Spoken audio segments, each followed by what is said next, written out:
If you often forget names, words, or ideas, if you read something and then can't remember what you just read, if you walk into a room and forget why you came, then this story is made for you. Because today, you and I are going to learn how to remember everything. Not just for a day, not just for a week, but for life. And here's the beautiful part.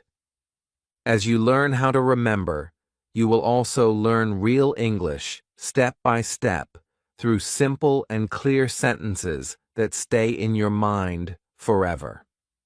So listen slowly, follow with your heart, and don't worry about understanding everything at once, because the more you listen, the more your brain will remember. Now, let's begin. I want you to imagine something. Your brain is not weak. It's just like a garden. When you plant seeds, they need care. You water them, give them sunlight, remove the weeds, and then one day they grow into flowers. Memory works the same way. If you just throw the seeds and walk away, nothing grows. But if you give attention, repeat, and connect feelings to what you learn, your brain begins to bloom. Every word you hear, every idea you think, becomes part of you.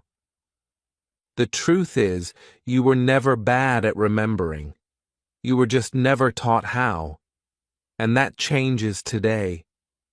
Because today, you'll learn the way of remembering everything easily, happily, and forever. So let's start with the first secret. You can't remember what you never noticed. Most people don't forget because their memory is weak. They forget because they never paid real attention. You can't remember a face if you never looked at it clearly. You can't remember a word if your mind was thinking about something else. Let me give you a simple example. One day, I met a woman at a cafe. She said her name. "Hi, I'm Sarah." I smiled, said hello, and then my phone buzzed. I looked down, answered a message, and when I looked up again, my mind went blank. 2 minutes later, I couldn't remember her name. Why? Because I heard it, but I didn't focus on it. My brain never stored it. It just passed through like air. But the next time, I met another woman. She said, "Hi, I'm Lily." This time, I looked at her eyes and repeated, "Lily, nice to meet you." I imagined her name written on a small flower in my mind. I said it again while smiling. And guess what? The next time I saw her, the name came back instantly. Because I gave my attention. Your brain is like a door. Attention opens it. No attention, no entry. So from now on, every time you want to remember something, stop and look at it carefully. Say it out loud. Repeat it slowly. Give it 5 seconds of full focus. Those 5 seconds can save you hours later. The next secret is even more powerful. Your brain doesn't remember words. It remembers pictures. If I say the word apple, what do you see in your mind? You don't see the letters A-P-P-L-E. You see a red fruit, maybe shiny, maybe with a leaf. That's how your brain works. It doesn't think in text, it thinks in images. So to remember anything, turn it into a picture. If you want to remember the name Rose, imagine a rose on the person's hair. If you want to remember the word mountain, imagine yourself climbing it. The more funny, big, or strange the picture, the better your brain will remember it. Because your brain loves stories, not lists. Let me show you how this works. If I tell you to remember these words, book, cup, dog, rain, shoes, you'll probably forget after a few minutes. But if I make it a story, your brain will remember it forever. Picture this. A book is drinking tea from a cup while a dog dances in the rain wearing shoes. It's silly, but that's the point. The sillier, the stronger the memory. You see it, you laugh, and your brain says, "This is fun. Let's keep it." That's how memory works. When something is emotional, strange, or funny, it stays. When something is boring or dry, it goes. So from now on, don't just learn facts. Make pictures. Add color, sound, and emotion. If you want to learn English words, imagine them like movies in your mind. For example, the word happy. Don't just say happy. See yourself jumping, smiling, feeling the warm sun. The stronger the picture, the longer it stays. Now let me tell you the next secret. Memory is not about one-time learning. It's about gentle repetition. Imagine you write a word in the sand. The waves come and wash it away. That's your brain after one-time learning. But if you write it again and again, deeper each time, soon it becomes a mark that never fades. That's called spaced repetition. It means review what you learn again and again, with time in between. Learn something today, review it tomorrow, then after 3 days, then after 1 week, then after 2 weeks. Each time, your brain saves it deeper. You don't need to study all day. You just need to review smartly. For example, you learn the English word gratitude. You write it. You say it. You use it in a sentence. The next day, you use it again. A few days later, you tell your friend, "I feel gratitude today." A week later, you write a small story using it. Now, you'll never forget it. Because your brain says, "This keeps coming back. It must be important." This is how real memory is built, step by step, gently, naturally. And here's one more secret. When you connect emotion, memory becomes magic. Think of the most powerful moments in your life. You remember the day you laughed so hard you cried. You remember the time you were hurt or loved. But do you remember what you ate 3 days ago? Probably not. Because your brain doesn't save everything. It saves what has feeling. So when you learn something new, feel something with it. Smile. Imagine. Connect it to your life. If you learn the word hope, remember a moment you felt hope. If you learn about storm, think of the rain you saw last night. If you feel, you remember. That's the rule. Every strong memory is an emotional one, so bring feeling into your learning. Don't be a robot. Be alive. Feel your words. Feel your stories, because memory is not just thinking, it is living. So now, before we move forward, remember this.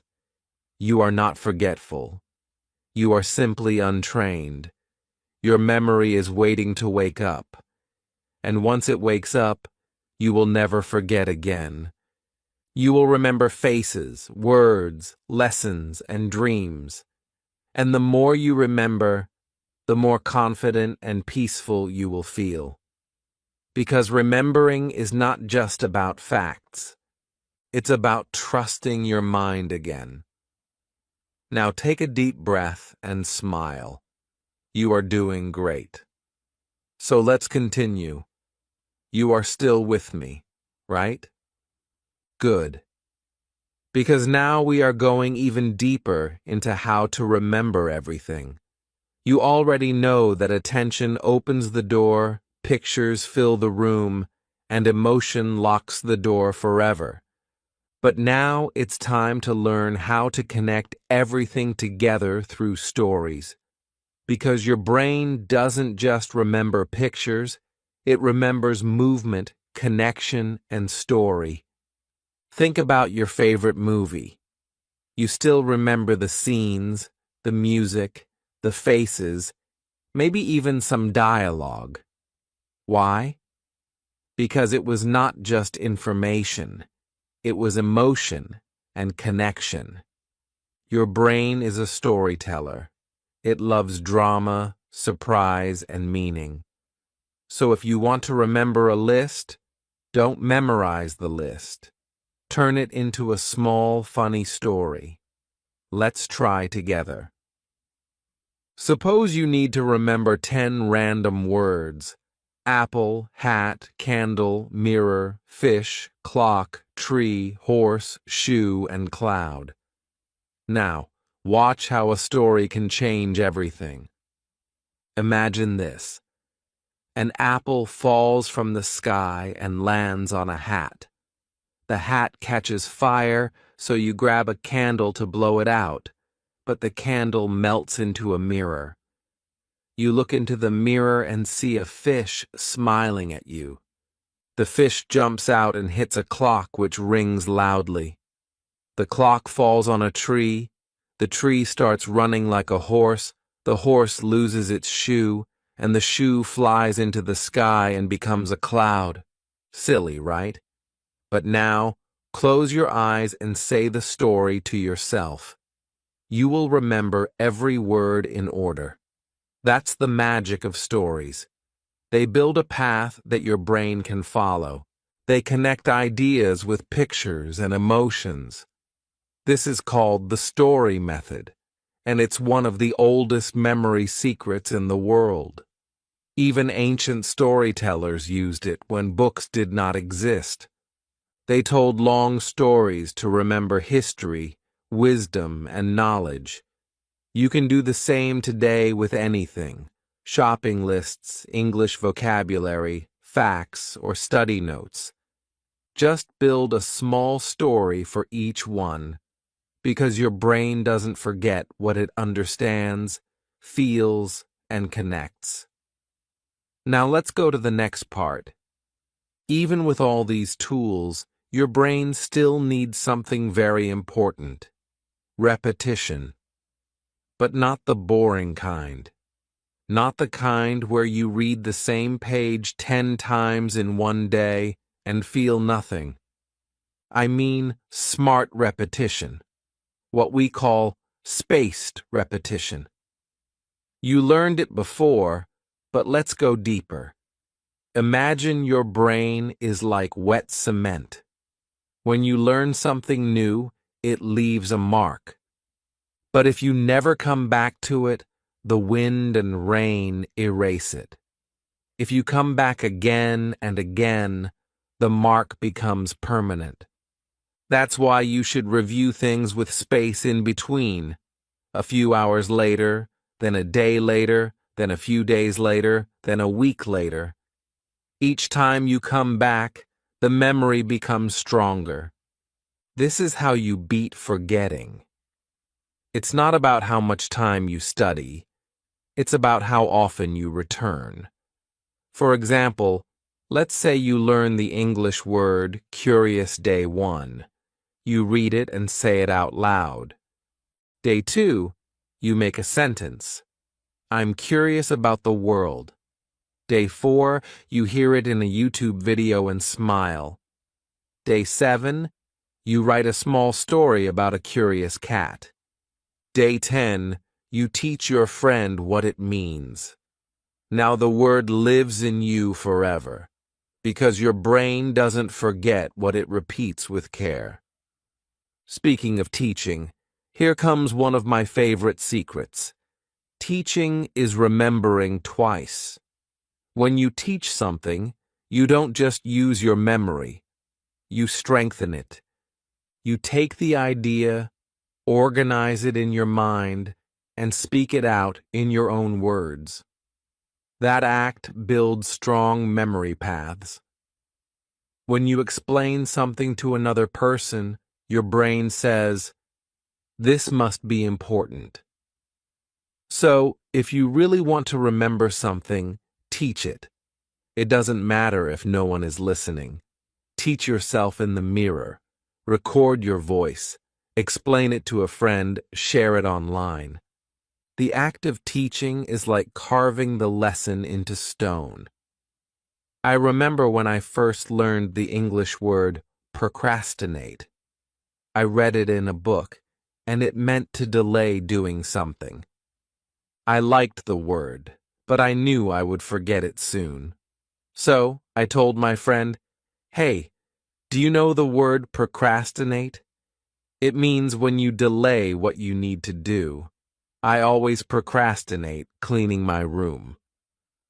We laughed, and that moment stayed with me forever, because I didn't just read the word, I lived it, spoke it, shared it. So remember, if you want to keep something in your mind forever, teach it as soon as possible.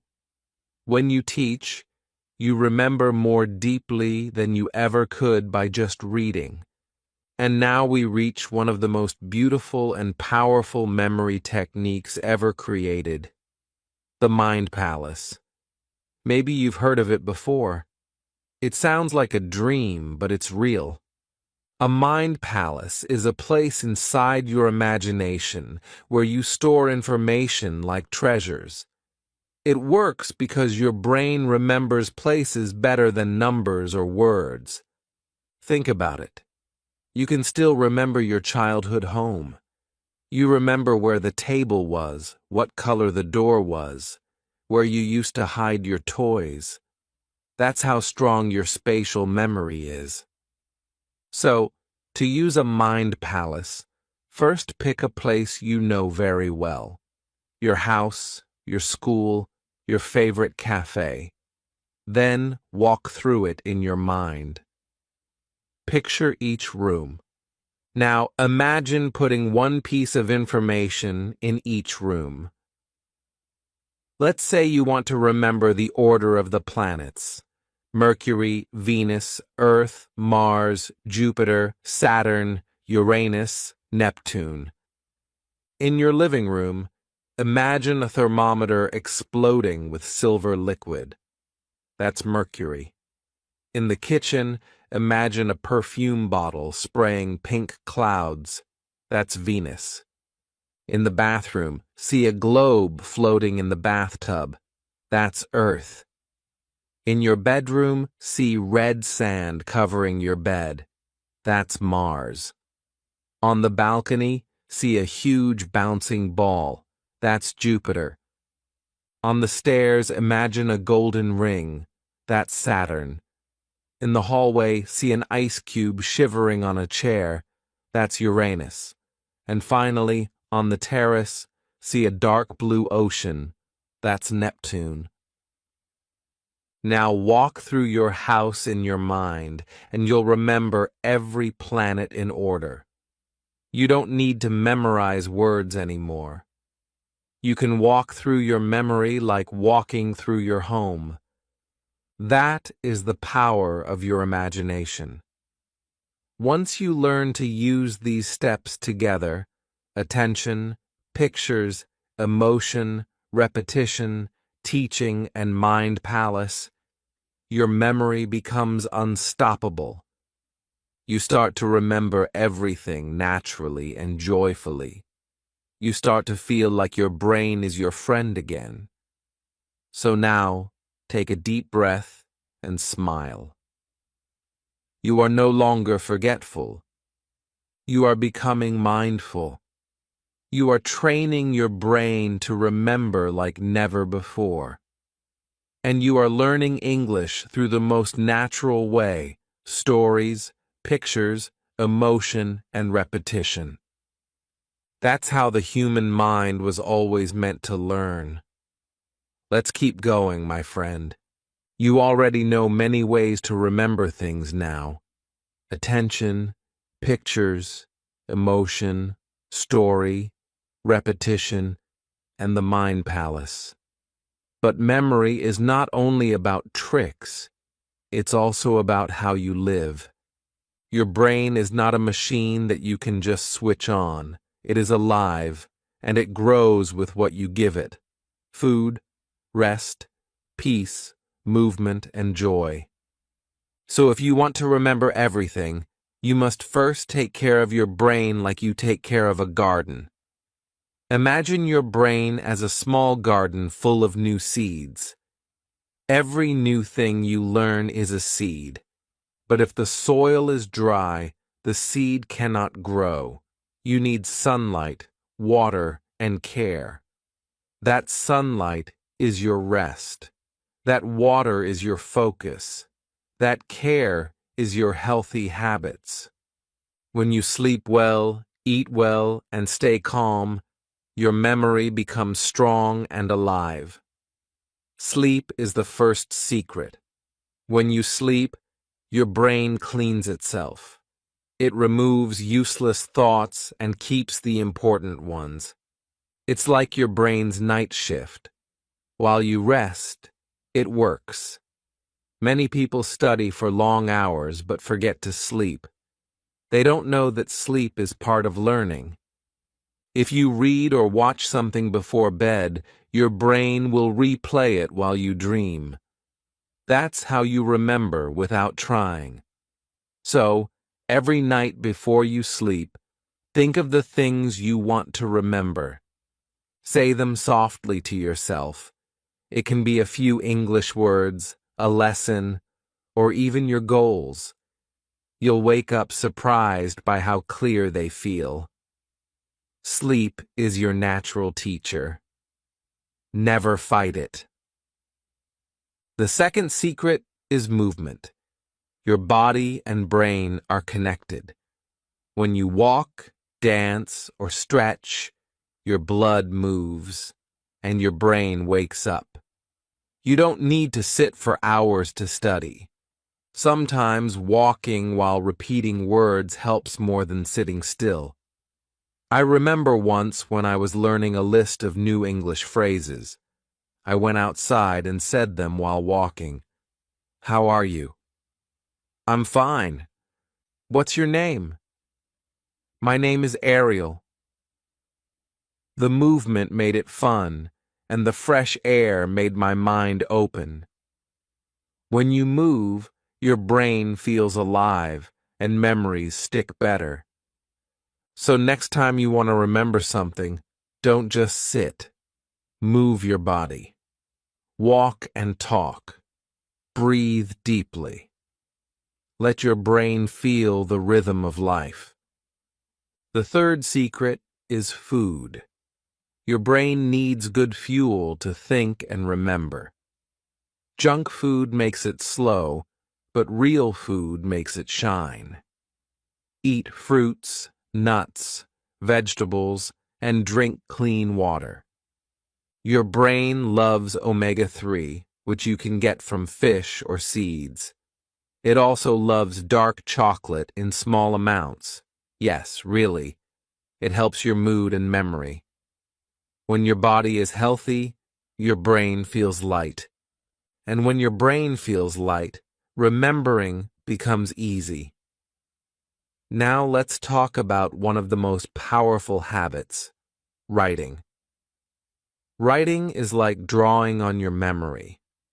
When you write something, your brain uses many parts, vision, touch, and language.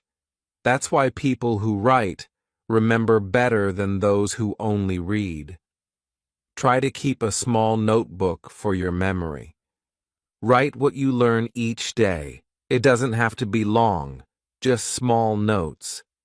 For example, write 3 new words, 1 idea, 1 quote, or 1 thing you learned. Then, when you write again the next day, your memory repeats it naturally. Writing is your second memory outside your brain. Also, never forget the power of review at the end of the day. Before sleeping, sit quietly for 2 minutes and ask yourself, what did I learn today? Your brain will search for answers. It might show you a face, a sentence, or a sound that is your mind replaying the day. If you do this every night, your brain will start organizing memories automatically. You will begin to notice how much you actually learn every day, and you will start to feel proud, not forgetful. Another thing you must understand is the power of calmness. Stress is like noise in your brain. When you are stressed, your brain cannot record properly. It's like trying to write on moving paper. So, before you study or memorize, take a deep breath. Close your eyes. Smile a little. Tell your brain, I am calm. I am ready. Your memory works best when you are peaceful. Many students make the mistake of studying with fear. They think, I must remember this, or I will fail. That thought blocks the memory. Instead, study with curiosity. Say to yourself, this is interesting. I want to understand this. Your brain listens to your feelings. It learns what you love, not what you fear. So turn your study time into a calm and joyful time. Listen to soft music, sit comfortably, and learn like you are exploring a secret world. And here's another important truth. The more senses you use, the stronger your memory becomes. Don't just read with your eyes. Read aloud, write it down, draw it, act it out. Sing it if you can. If you're learning English, don't just look at the words. Say them, hear them, and imagine them. For example, if you learn the word rain, imagine rain falling. Hear the sound, see the drops, feel it on your skin. That's how your brain remembers for life. The more senses you connect, the deeper the memory goes. Finally, always reward yourself when you remember something. Smile, celebrate. Say, yes, I remembered that. That small happiness tells your brain, this is good, do it again. Reward builds habit, and habit builds memory. So don't be angry when you forget. Just try again. Every time you remember, celebrate. Every time you forget, smile and repeat. That's how learning becomes a joy. So remember this. Your brain is not broken. It's beautiful. It just needs care, rest, movement, and love. You are not bad at remembering. You just never learned how to remember before. But now you know the secrets. You know how to turn knowledge into memory and memory into wisdom. Let's keep going, my friend. You've already learned that remembering is not about force. It's about connection, peace, and play. Yes, play.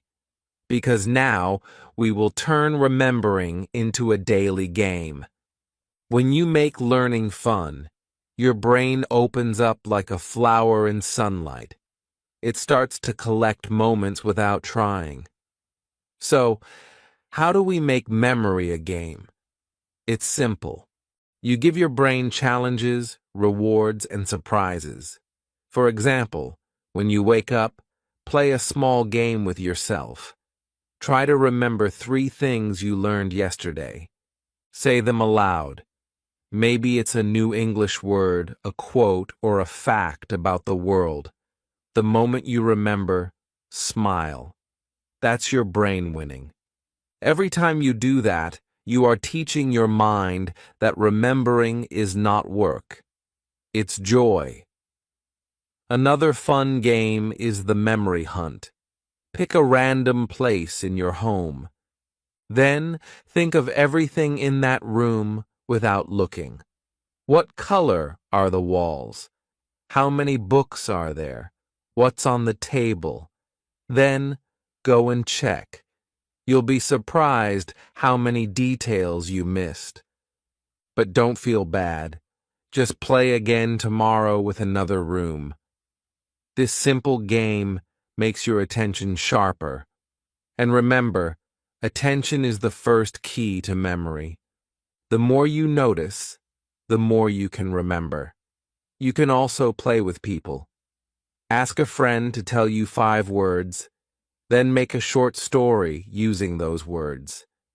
Try to repeat the story after a few minutes, or make it funny and tell it back to your friend. Laughter helps you remember even more, because when you laugh, your brain releases chemicals that make memories stronger. This is why people remember happy moments for years. Emotion is memory's best friend. Speaking of emotion, let's talk about how to link memory with feelings. Most people think memory is only in the brain, but it's also in the heart. You remember what you feel. Think of your first friend, your first teacher, or your favorite song. You remember not just because of the facts, but because of the feeling. So, when you learn something new, try to connect it with emotion. For example, if you learn the English word hope, don't just read it, feel it. Remember a time when you hoped for something, or imagine a sunrise after a dark night. The moment you feel it, the word becomes alive. It stays in your heart, not just in your head. Here's another exercise you can try. When you study something, close your eyes and take a slow breath. Ask yourself, how does this make me feel? If you can find a feeling, even a small one, your memory becomes deeper. It can be curiosity, happiness, surprise, or even sadness. Every emotion adds color to your memory. The more colors you have, the more beautiful your mind becomes. Now let's talk about how to remember things for years. The secret is to build memory paths that you walk again and again, slowly, over time. Imagine a path in a forest. The more you walk on it, the clearer it becomes. If you stop walking, it disappears under the grass. That's how memory works. You must walk your memory paths again and again, but not too often, not too little. Just enough. Once a week, once a month, once every few months. That's what we call long-term review. You can even make it part of your life. For example, on Sundays, review everything you learned during the week. Or once a month, open your notebook and read your old notes. You will smile because you'll realize you remember most of it. And what you forget, you'll remember again easily because your brain has already built the road. You can also use memory maps. A memory map is like a small drawing that connects all your ideas together.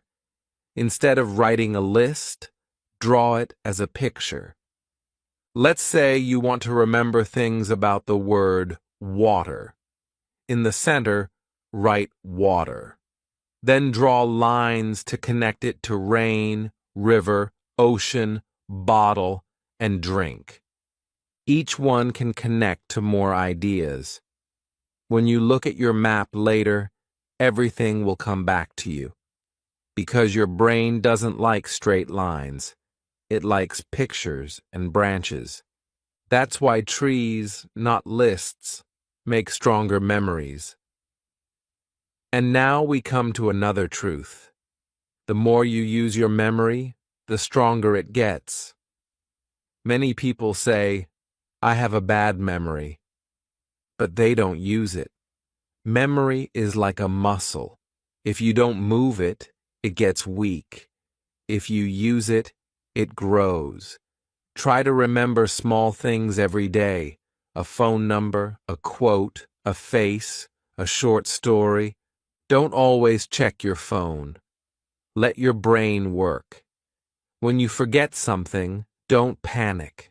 Just wait. Your brain is searching. Give it a few seconds, and suddenly the answer will appear. That's your memory waking up. It loves to be used. Another great habit is to mix old and new knowledge. When you learn something new, connect it with something you already know. That bridge helps you remember longer.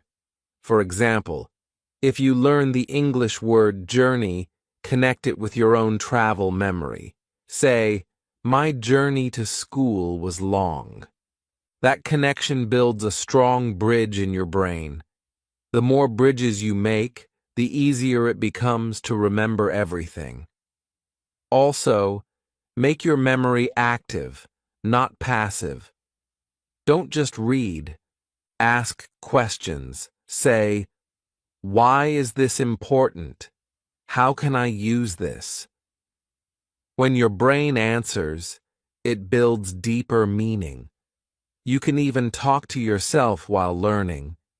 Say things like, okay, I understand this part, or let's see if I can remember that. Talking aloud activates more parts of your brain, and it helps you focus longer. Finally, one of the most beautiful ways to strengthen your memory is gratitude. When you are thankful, your brain feels peace. Gratitude opens your heart and slows down the noise in your mind. Each night before you sleep, think of 3 things you are thankful for. It can be small: your food, your home, your friend, or even your memory itself. Say, I am thankful that I can learn. I am thankful that I can remember. That feeling of peace tells your brain, this moment matters. And when a moment matters, your brain keeps it forever. So now you can see that remembering is not hard. It is natural. You don't need to fight your brain. You just need to guide it, love it, and play with it. You can remember everything you want if you give it meaning, care, and time. Let's continue, my friend. You've come so far. You already know that remembering is not about power. It's about peace, play, and purpose. But now, let's make it part of your real life. Let's turn everything you've learned into a simple daily memory routine that you can follow every day without stress. Because when you practice a little every day, your brain becomes your partner. It starts to remember naturally, without effort. So here's how you can begin. When you wake up in the morning, give your brain a soft start. Don't rush to your phone or to the news. Just sit quietly for 1 minute. Close your eyes and ask yourself, what can I remember from yesterday? Let your mind show you pictures, maybe a word you learned, a person you talked to, or a dream you had. That 1 small minute tells your brain, memory matters. Then pick 1 thing you want to remember today. Write it on paper or say it aloud. It could be a new English phrase, a quote, or a goal like, I will remember 5 names today. That is your memory seed for the day. Then, during the day, use that seed. Speak it. Think about it. Find connections. If it's an English word, use it in a sentence. If it's a person's name, say it kindly when you greet them. Your brain loves to repeat things naturally through life, not only through study. That's why it's called living memory, because it grows while you live, not only when you sit and read. Now let's talk about one of the most useful skills, remembering names and faces. Many people forget names right after hearing them, and they feel bad. But the truth is, it's not your memory's fault. It's your attention's fault. When someone says their name, your brain is usually busy thinking about what to say next. You don't really hear it. So the first step is to slow down. When you meet someone new, look into their eyes and repeat their name in your mind at least once. For example, if they say, "Hi, I'm Sarah," say softly to yourself, "Sarah, nice to meet you." You can even repeat it aloud if it feels natural. That repetition sends a message to your brain. This name is important. The second step is to connect the name with something visual or emotional. For example, if the person's name is Lily, imagine a flower on her shoulder. If the name is John, imagine him standing near a big door like a gate, because John sounds a little like door in some languages. If the name is Emma, picture her holding a big M in her hands. The picture doesn't have to make sense. It just has to be yours. Your brain will remember the image faster than the sound. Then, when you see the face again, the picture will remind you of the name. And for faces, use the focus on one detail trick. Look for something unique, maybe the shape of their eyebrows, the color of their eyes, their smile, or the sound of their voice. Notice it deeply. The more attention you give to one detail, the easier it is to remember the whole face. Your brain doesn't remember faces like photographs.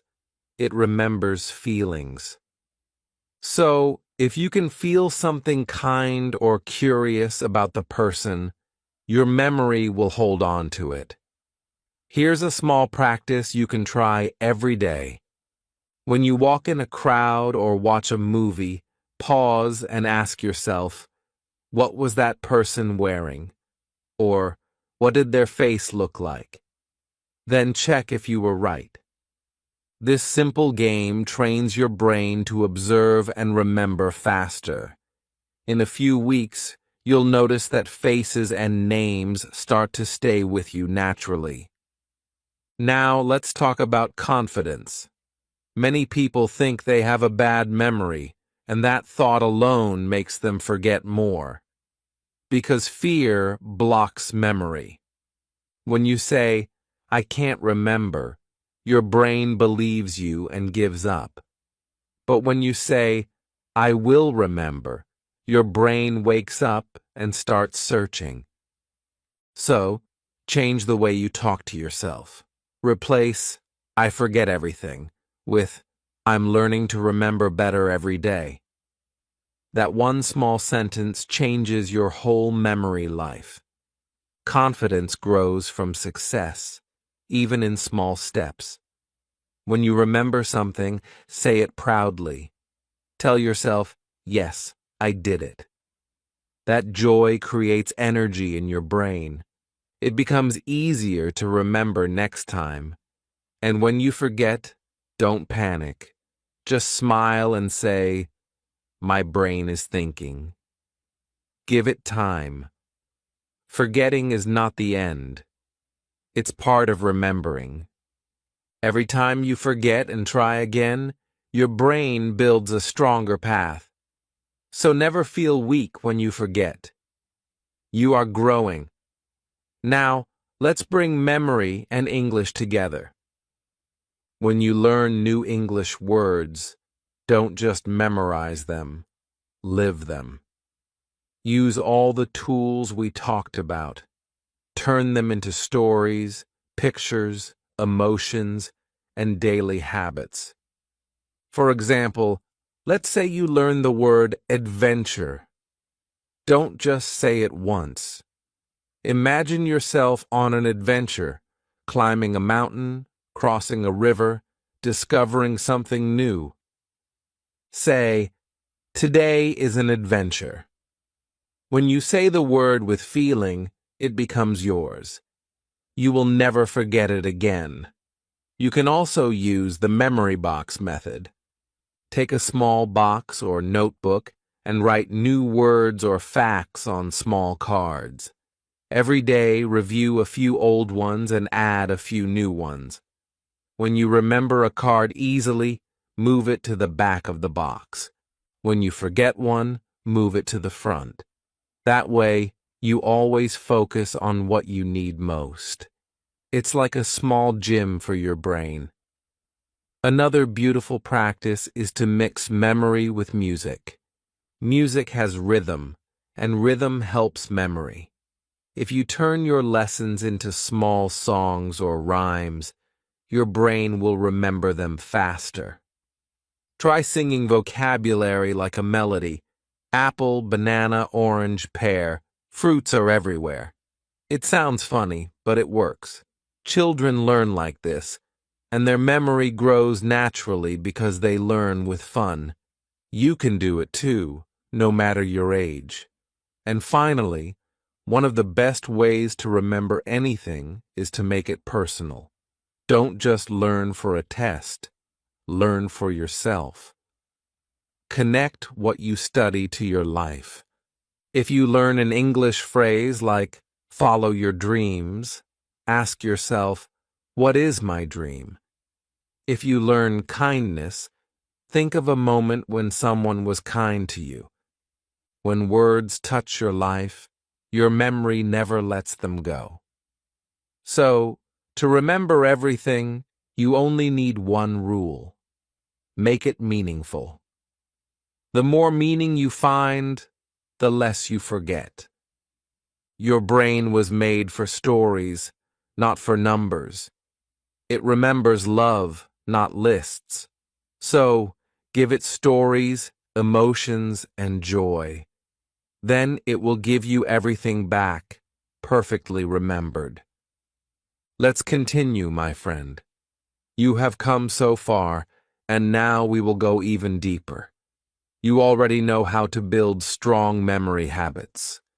You know how to remember names, faces, and words.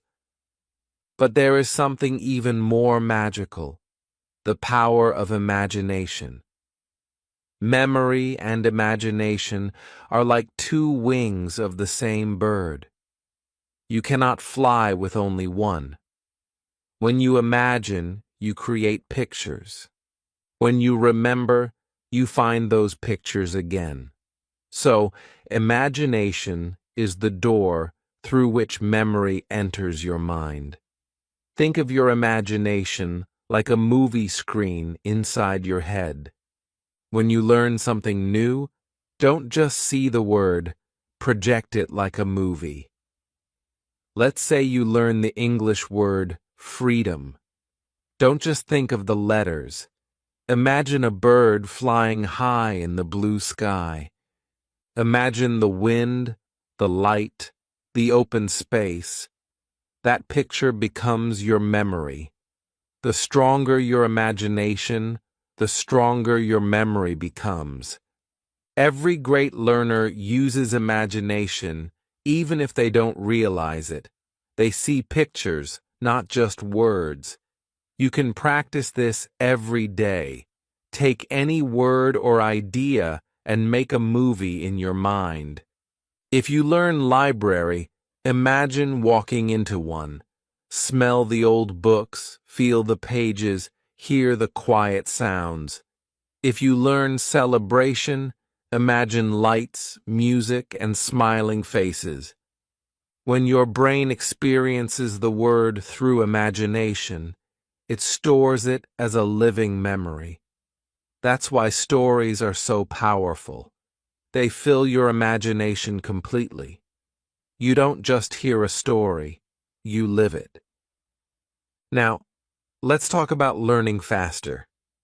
Many people think learning fast means studying for many hours. But real speed comes from smart review and emotional connection. The more meaning and emotion you add, the faster your brain understands. Let's say you are learning 10 new English words. Don't try to memorize all at once. Instead, take one word, imagine it, feel it, use it, and then move to the next. It may seem slow, but your brain will remember them 10 times faster, because what stays in your heart stays in your mind. Another way to learn fast is by teaching yourself aloud. When you speak, you use memory, imagination, and emotion together. For example, if you read something, don't stay silent. Explain it out loud in simple words. Say, "Okay, this means," or "I can use this like." When you talk to yourself, you turn knowledge into speech. That act builds a deep memory. You are not just reading, you are living the idea. So, next time you learn something, talk it out like a teacher. That's how you train your brain to think faster and remember longer. Now let's learn how to keep your mind young and alive forever. Your brain is like a muscle, and it stays young when you keep using it in new ways. Try to learn something new every week, a song, a skill, a few new English words, or even a small fact about the world. The moment you stop learning, your brain starts to slow down. But if you stay curious, your mind stays fresh. You don't need to be perfect. You just need to be alive with curiosity. You can also keep your mind young by changing small habits. Use your non-dominant hand to brush your teeth. Take a different route when walking. Try new foods. These small changes make your brain create new paths, and new paths mean new life. Your brain loves novelty, things that are new, unexpected, and interesting.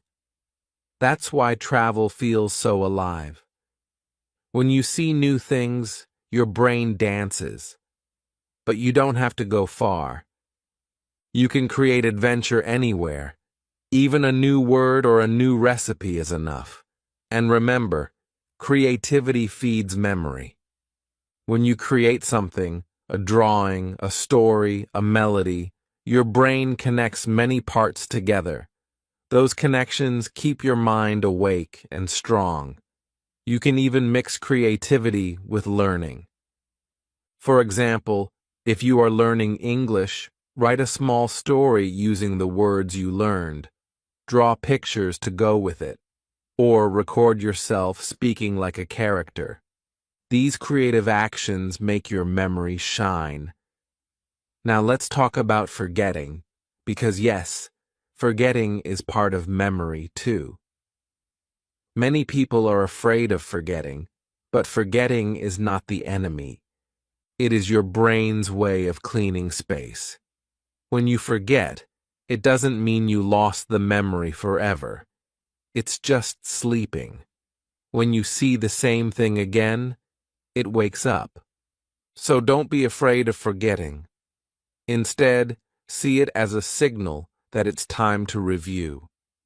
Every time you review, the memory becomes stronger. You can even use forgetting to your advantage. Let some time pass between learning sessions.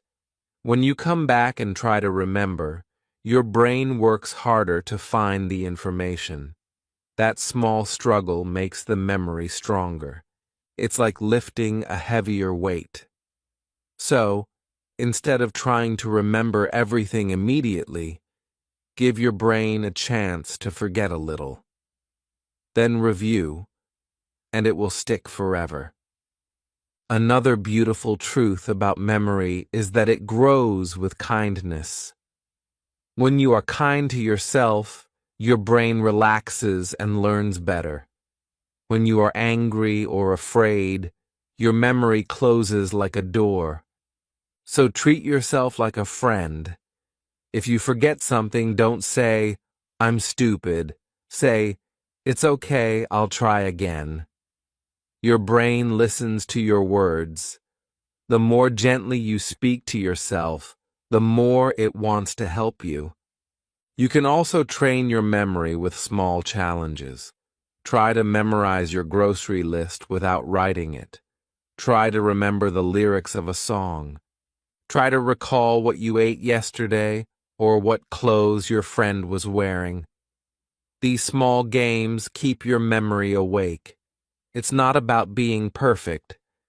It's about staying aware. The more you notice life, the more life stays with you. And here's something amazing.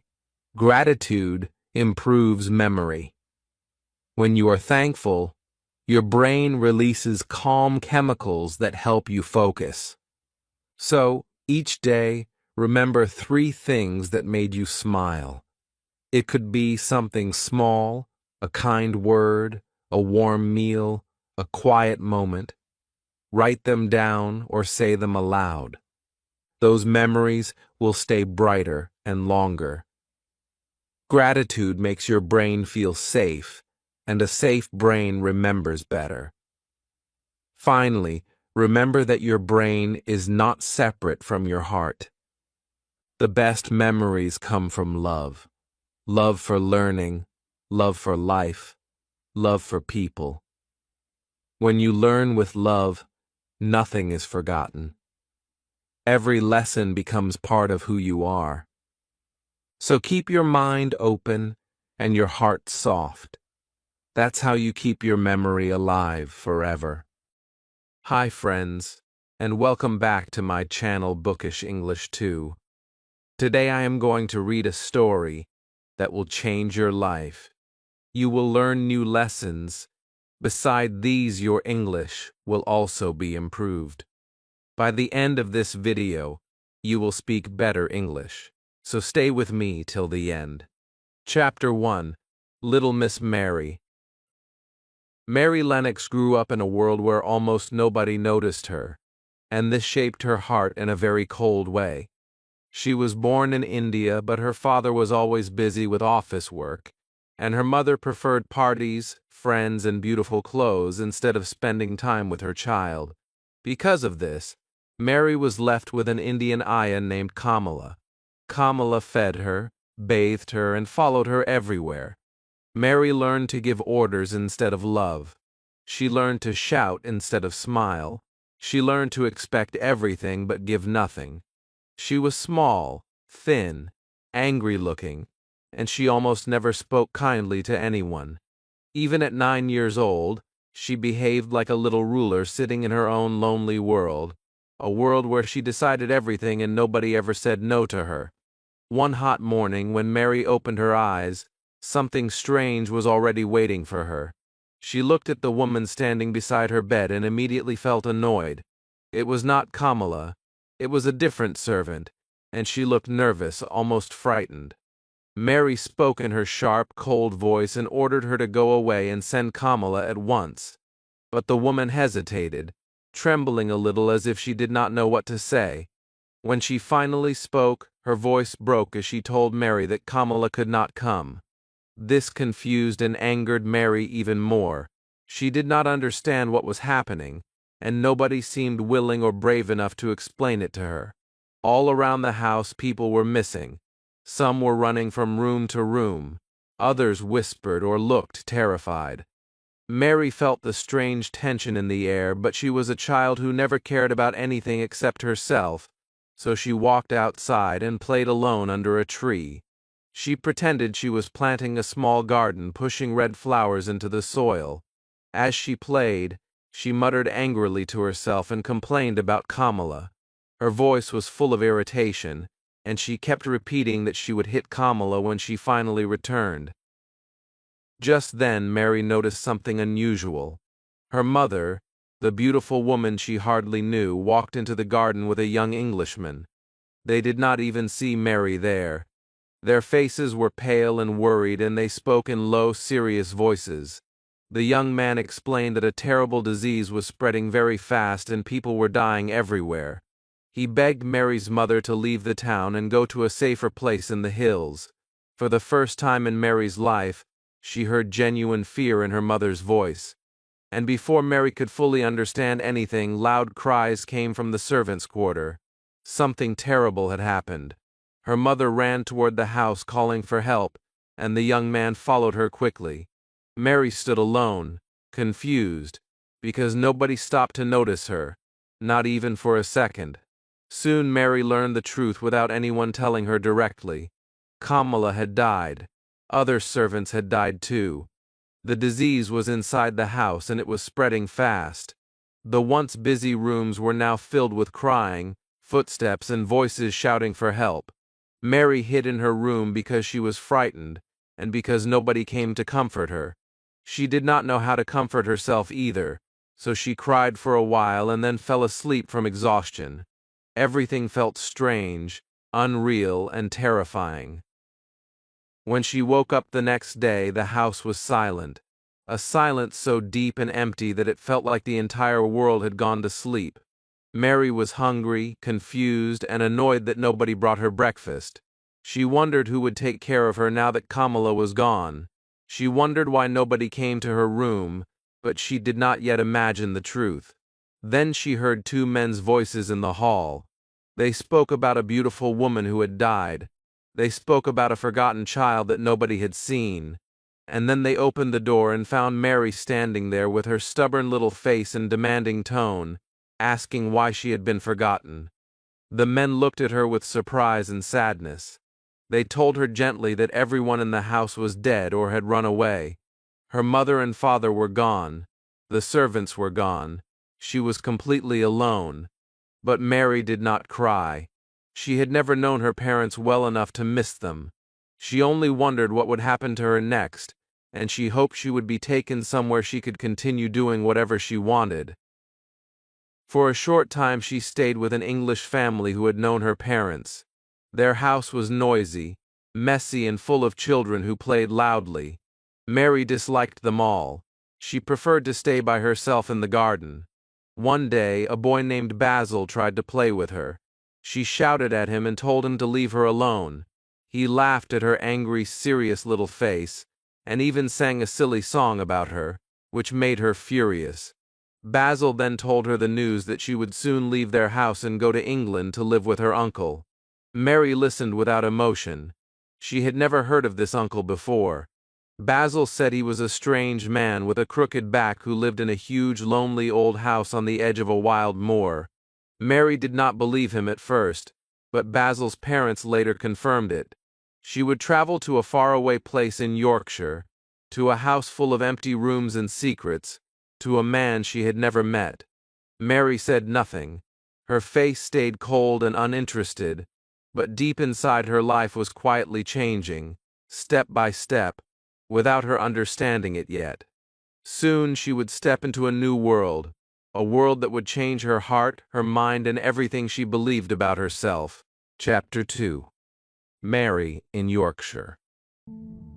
They arrived at a very large, very old house that looked dark, heavy, and unfriendly from the outside, as if the walls had been holding secrets for a long, long time. When Mary stepped inside, she felt smaller than ever before. The high ceiling, the long shadows, the silent halls, and the cold air made her feel like she did not belong. Mrs. Medlock, the housekeeper who had traveled with her, did not speak kindly to her. She only showed Mary where she would sleep and reminded her sharply that she must stay in her room and not wander around the house because Mr. Craven did not like noise, questions, or movement. After a tiring journey and a cold welcome, Mary went to bed feeling lonely, lost, and strangely curious about the strange, empty house. In the morning, she woke to the sound of someone cleaning the fireplace. It was a young girl with a round face, bright eyes, and a warm smile. Mary was surprised to see her smiling because nobody had smiled at her in a long time. The room still felt gloomy, with pictures of horses and dogs hanging on the walls instead of anything childlike or cheerful. When Mary asked for the girl's name, she answered politely that she was Martha. Then Mary asked about the strange land outside her window. The view was not of trees or houses, but of wide, wild land that looked almost like a purple sea. Martha told her it was the moor, a huge area of wild land with no trees and very few houses. Mary immediately said she hated it. Martha laughed and explained that one cannot hate something without knowing it. She said the moor was beautiful in spring and summer, full of flowers, birds, and fresh air. She sounded proud of it, as if the moor was a friend she loved. But Mary did not understand this kind of love. Martha's way of speaking seemed too direct, too honest, and too warm, something Mary was not used to. She became irritated when Martha said that she, Mary, should be able to dress herself. No servant had ever spoken to Mary in that way. In India, servants obeyed without question. Here in England, this country girl talked as if Mary was just another child, not someone important. Mary became so angry and confused that she suddenly burst into tears, something she had not done in years. Martha stopped working and looked surprised, then came closer and spoke gently. She apologized kindly, saying she did not mean to hurt Mary. Her gentle tone slowly calmed Mary down. This was the first time someone had spoken to her with real kindness, not fear or duty. Mary listened silently as Martha talked about her home. Martha said she had 11 brothers and sisters. They all lived in a small cottage, and although they were poor, they were happy and healthy because they lived close to the moor and breathed fresh air every day. She talked about her brother Dickon, who was 12 years old and spent most of his time outdoors with animals. Mary imagined animals following him and felt a tiny spark of curiosity. Mary sat quietly as Martha placed breakfast on the table, but Mary was not hungry. She said she did not want the food, which shocked Martha. Martha explained that her little brothers and sisters would finish everything on the plate in minutes because they never got enough to eat. Mary had never thought about hunger before. She drank a little tea and ate some bread, but she still felt a strange discomfort inside her chest, a feeling she could not name. Martha encouraged her to go outside and breathe the fresh air because it would make her stronger. Mary resisted at first. Why should she go out on a cold gray morning? But when she realized there were no toys or books in the room, she slowly agreed. Martha told her that she would have to play alone because nobody would go with her. This shocked Mary even more. Before leaving, Martha told Mary something important by accident. She said that one of the gardens was locked. It had been closed for 10 years, ever since Mrs. Craven, Mr. Craven's wife, died. It had been her favorite garden. After her death, Mr. Craven locked the door and buried the key. Martha realized she had said too much and quickly left when Mrs. Medlock rang for her. Mary felt a strange excitement. A locked garden sounded like a mystery, and mysteries were something she had never had in her life. When Mary went outside, she found the gardens huge and lonely. Some gardens were surrounded by walls, but none of the doors were locked. The winter air was sharp and cold, and everything looked dead or asleep. She saw an old gardener, Ben Weatherstaff, but he seemed bad-tempered and unfriendly. She walked on, thinking how ugly everything looked in winter. But the idea of a locked garden stayed in her mind, like a little seed waiting to grow. She wondered why her uncle hated the garden so much if he had loved his wife so deeply. Suddenly she heard a bird singing. A small red-breasted robin sat on a tree branch on the other side of a wall looking at her. The robin seemed cheerful and curious, almost as if he wanted to speak to her. Mary felt something warm inside her for the first time since arriving in England. She told herself the robin must be living in the secret garden behind the wall. When she tried to talk to the old gardener again, he responded badly at first. But when the robin flew down near them, Ben's face changed. He smiled, and his whole expression softened.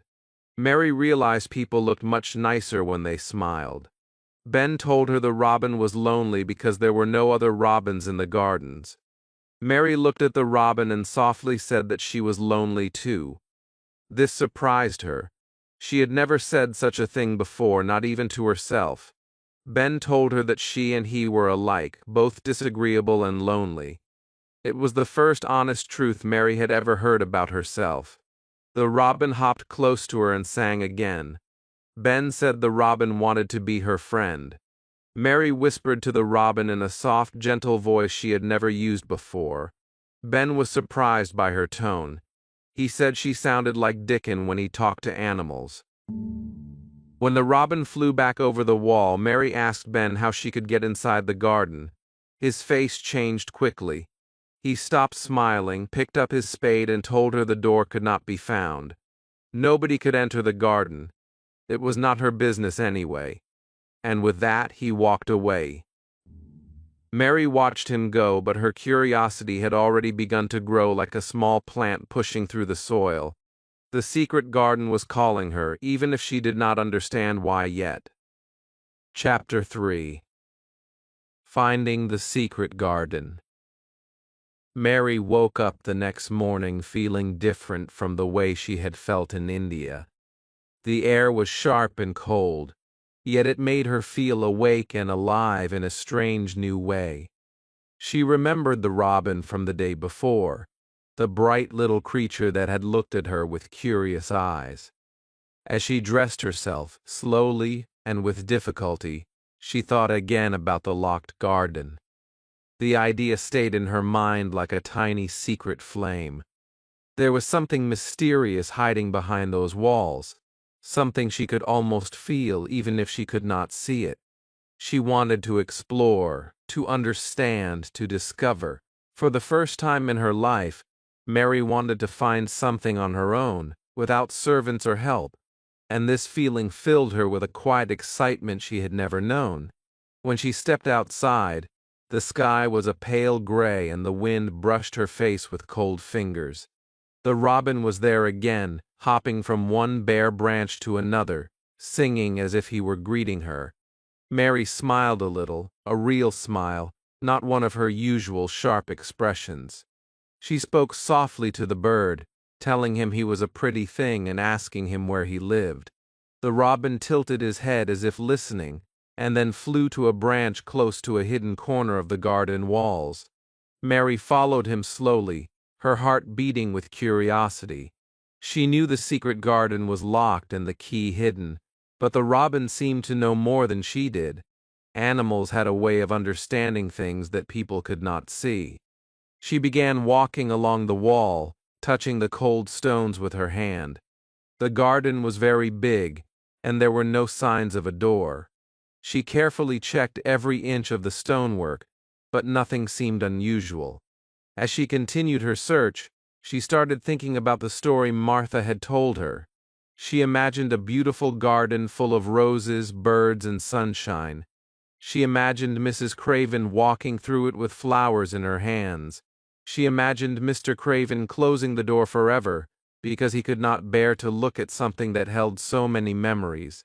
These thoughts made Mary feel strange. She had never cared about anyone's story before. Now she was beginning to care. The robin suddenly flew down to the ground and landed near some old ivy that had grown thick over part of the wall. Mary watched him closely. He hopped around as if he were trying to show her something important. She stepped closer and gently moved aside some of the ivy leaves.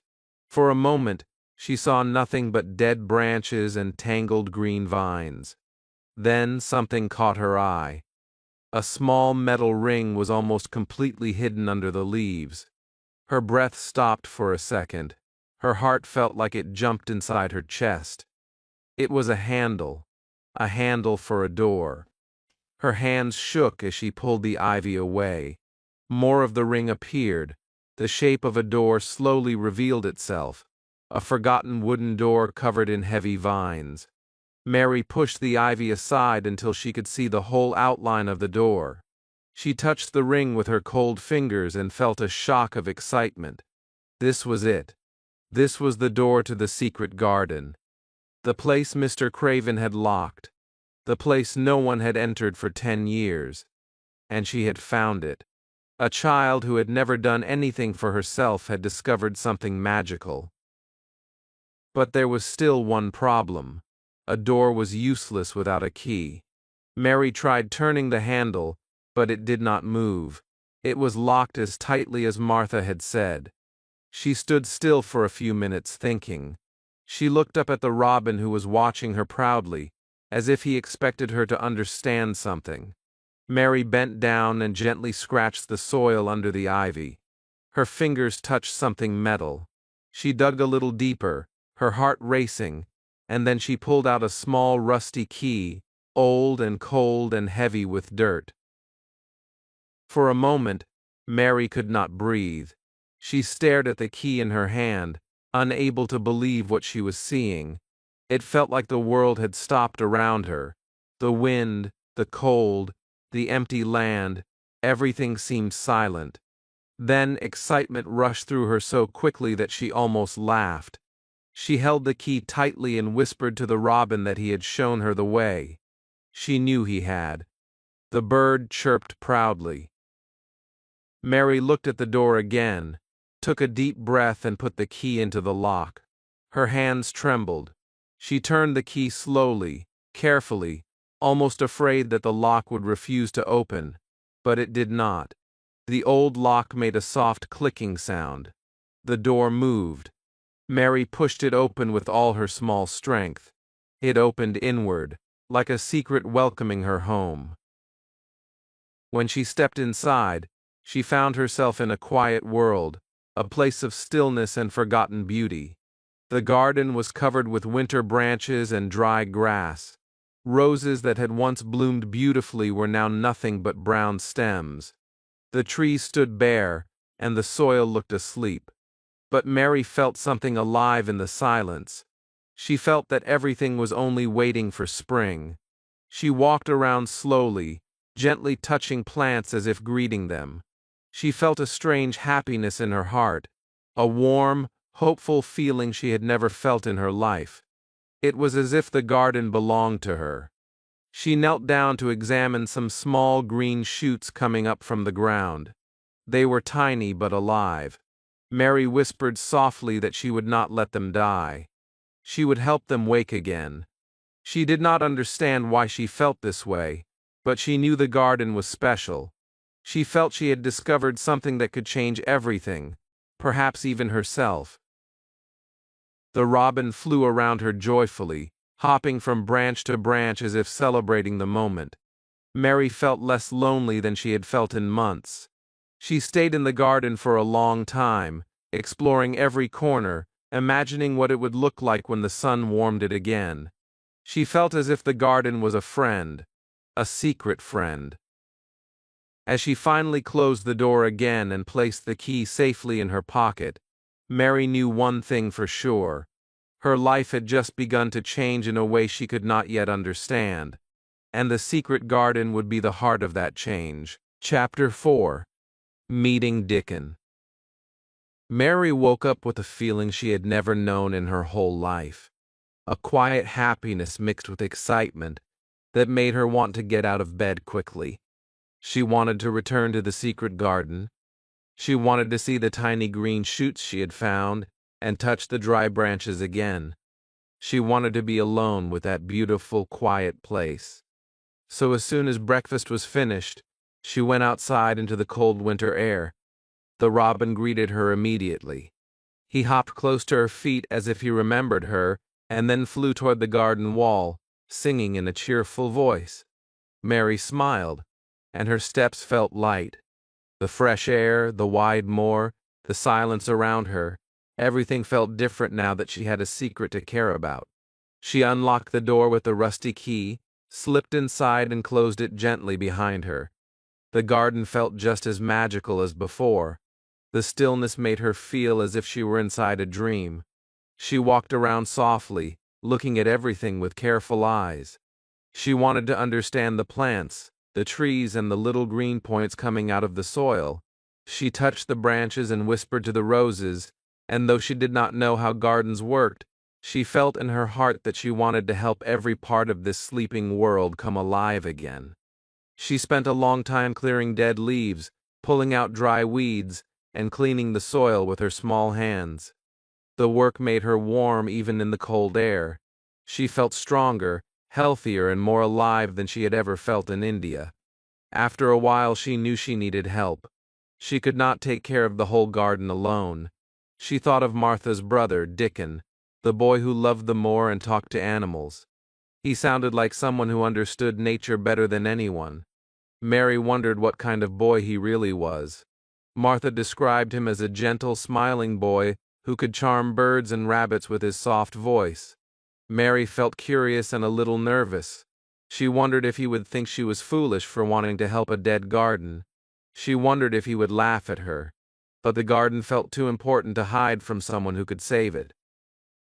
That afternoon, Mary went looking for Ben Weatherstaff. She needed a tool to cut old branches and prepare the soil. Ben was working in one of the kitchen gardens, hitting the ground with his spade. His back was bent, and his face looked serious. When he saw Mary, he grumbled in his usual unfriendly way, but Mary was no longer afraid of him. She asked him about plants and roots. She asked him how to make dead-looking branches come alive again. Ben stared at her with surprise in his eyes. Something inside her had changed. She was no longer the angry, thin little girl who asked rude questions. She now cared about something real. He told her which branches to cut and how the sun would help the plants grow. His voice was softer than usual, although he still pretended to be annoyed. Before Mary walked away, she asked him about Dickon. She asked if he was really as good with animals as Martha said. Ben's eyes lit up for a moment, and he nodded. He said Dickon had a special way with creatures, a kind heart that made even wild things trust him. He told Mary that if Dickon came across the secret garden, he would help it bloom again. Mary listened carefully and felt more certain than ever that she should meet Dickon soon. The very next morning, Mary found a small wooden box sitting inside her room. Martha had left it there. Inside were a trowel, a fork, and some packets of seeds. Martha had bought them with her own money because she had seen how much Mary enjoyed the fresh air. Mary felt something warm inside her chest. Nobody had ever given her a real present before, not one that came from kindness. She held the tools tightly and felt grateful. A little while later, Mary picked up the tools and walked outside. The moor looked wide and windy, and the sky stretched endlessly above her. She saw a boy sitting on the ground near the edge of the garden walls. He had a squirrel sitting on his shoulder and a small wild pony standing beside him. He was whistling softly, and the animals seemed to understand him perfectly. Mary stopped and watched him for a moment, surprised by the peaceful picture. She stepped closer slowly, not wanting to frighten the animals. The boy looked up when he heard her footsteps. His eyes were blue and friendly, and his smile came naturally, as if smiling was as easy as breathing for him. Mary felt a bit shy but gathered her courage and introduced herself. She told him she was Mary Lennox, the girl staying at Misselthwaite Manor. Dickon stood up politely, still smiling. He spoke with his Yorkshire accent that sounded warm and musical. He told her that he already knew she was staying in the big house. Martha had told him. Mary felt nervous again. She wondered if Martha had said she was rude or strange. But Dickon spoke gently, telling her he was happy to meet her. The animals around him stayed calm, looking at Mary with soft eyes. She felt for the first time that she was welcome. She asked Dickon about the seeds Martha had bought. He examined them carefully and explained which ones liked sunshine, which ones needed shade, and which ones grew best in spring. He spoke with such love and understanding that Mary felt herself relaxing without trying. Then Mary did something she had never imagined she would do. She trusted him. She told him she had found a garden that needed help. She did not say it was locked or secret, but she told him it was hidden and needed someone who understood nature. Dickon's eyes brightened and he said he could help her. He showed her how to hold the tools correctly. He taught her how to loosen the soil so the roots could breathe. He told her that plants love gentle hands and patience. Mary felt a joy she could not name. She listened carefully, asked questions, and watched his demonstrations. After talking with Dickon for a long time, she knew for certain that he was the right person to help her. He promised he would come to the gardens the next day and bring some bulbs and seeds from the moor. His voice was filled with excitement, as if he had discovered a treasure. And perhaps he had, because the secret garden was not just a hidden place. It was something special, something waiting to be loved, something that would connect all of them. As Mary walked back toward the house, carrying her small tools, she felt stronger than ever before. The cold air touched her cheeks, but she did not mind. The world seemed brighter. The secret garden was no longer her lonely secret. She had found someone who could help it grow. Chapter 5. Meeting Colin. Mary had lived at Misselthwaite Manor long enough to learn that it was filled with more secrets than she could count, and yet she still felt surprised whenever she discovered something new. She had found the secret garden. She had met Dickon, and she had begun to change in ways she never expected. Her face was no longer sharp with anger. Her voice was softer. Her body felt stronger because she spent so much time outdoors. But inside that enormous house, something still waited for her. Something she had heard but never seen. The mysterious crying. At first she told herself it was only the wind, or her imagination, or a trick of the old house. But the sound had been too clear, too human. A child's cry. Somewhere behind the endless walls and locked doors, someone was hidden. One night, when the rain tapped loudly against the windows and the wind pushed through the halls, Mary woke suddenly. She sat up in her bed and listened. There it was again, a faint crying sound, rising and falling like a small, sad voice in a deep, lonely place. She held her breath and listened more carefully. It was not the wind. It was not a dream. It was the same crying she had heard before, only louder tonight. Her curiosity grew stronger than her fear. She put on her slippers and stepped out into the cold, dark corridor. The hallway stretched in front of her like a long tunnel, quiet and shadowy. The candles on the walls flickered softly, making the pictures of old Craven family members look almost alive. Mary walked slowly, holding her breath each time the house made a small sound. She had never dared to explore the inside of the manor before. Outside, the moor felt wild and free, but inside the house everything felt heavy and full of secrets. She followed the faint crying sound, turning corners and stepping through passages she had never seen. Her heart beat faster with each step. At last she reached a door. The crying was close now, just on the other side. She hesitated for a moment, wondering if she should go back. Mrs. Medlock had told her more than once that she must not go wandering around the house, but the crying made her forget the warning. She pushed the door gently. It was unlocked.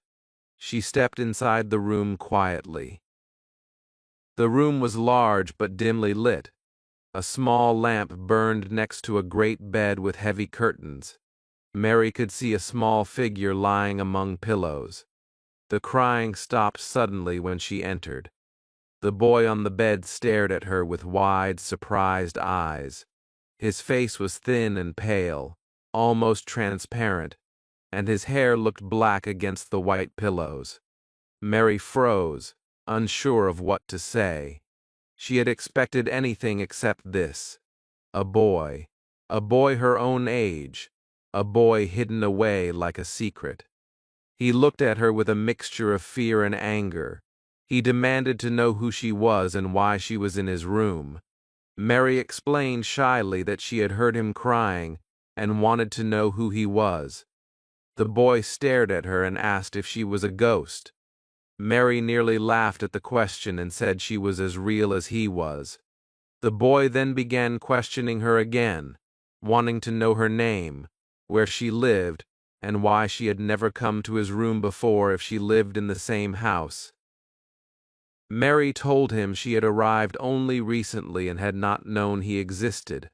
He told her that he was Colin Craven, the son of Mr. Craven, the master of the house. Mary felt her heart jump. Colin was Mr. Craven's son. This pale, sickly-looking boy was the child Ben Weatherstaff had thought was a ghost. Everything seemed clearer now. Mary understood why the house felt so full of sadness and secrets. Colin continued speaking in a voice full of pride and misery at the same time.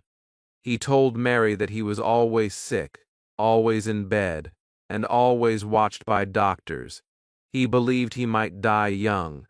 He said his back might be crooked like his father's, and because of this he could never run or play or go outside. Mary listened silently, surprised by the mixture of self-pity and royal pride in his voice. She had once spoken like this too, thinking the whole world should obey her. Colin asked her about India, about her journey, about her life. He asked questions quickly, as if he had wanted company for a long time and finally found someone willing to talk. Mary answered honestly, even when she felt annoyed by his bossy tone. But something about his loneliness softened her heart. She understood him in a way she did not understand many people. He lived alone inside his room, just as she had lived alone in the gardens in India. Then Mary told him about the moor, about her walks outside and about the animals she saw. She told him about Martha and about the Yorkshire way of speaking. Colin listened eagerly, his eyes shining with interest. He asked her to describe everything again, especially the animals. Mary hesitated, wondering if she should tell him more, but she held back the biggest secret of all. She did not mention the secret garden. She was not ready to share that yet. She only told him about the robin, and even that made Colin sit straighter, wanting to hear every detail. Colin then revealed something that shocked Mary. He said nobody was allowed to see him because he believed he might die at any moment. He said the doctors were always worried. He said his father did not like to enter the room because it reminded him of his wife. He said everyone treated him as if he were a fragile glass object that could break with one wrong movement. Mary looked at him closely and wondered if he was really as sick as he believed. The conversation went on and on. Colin kept asking questions, and Mary kept answering. At times he acted spoiled, demanding and dramatic, but Mary did not feel anger toward him. Instead, she felt something else, something almost like sympathy. She saw herself in him. She saw her old self, the selfish little girl with no love around her, and she wondered if Colin could change, just as she had begun to change. After a while, Colin grew tired, but he did not want Mary to leave. He begged her to come again the next day, and Mary agreed before she even thought about it. Something inside her told her that this boy needed more than doctors or medicines. He needed company, honesty, and fresh air. He needed someone like Martha. He needed someone like Dickon. He needed a friend. As Mary left his room quietly and walked back to her own room, her mind was full. The manor no longer felt empty. It felt like a place full of stories waiting to open. She had discovered the garden. She had met Dickon. And now she had found Colin, the boy hidden away from the world. Everything was beginning to connect in ways she did not yet understand. Chapter 6. Colin is afraid.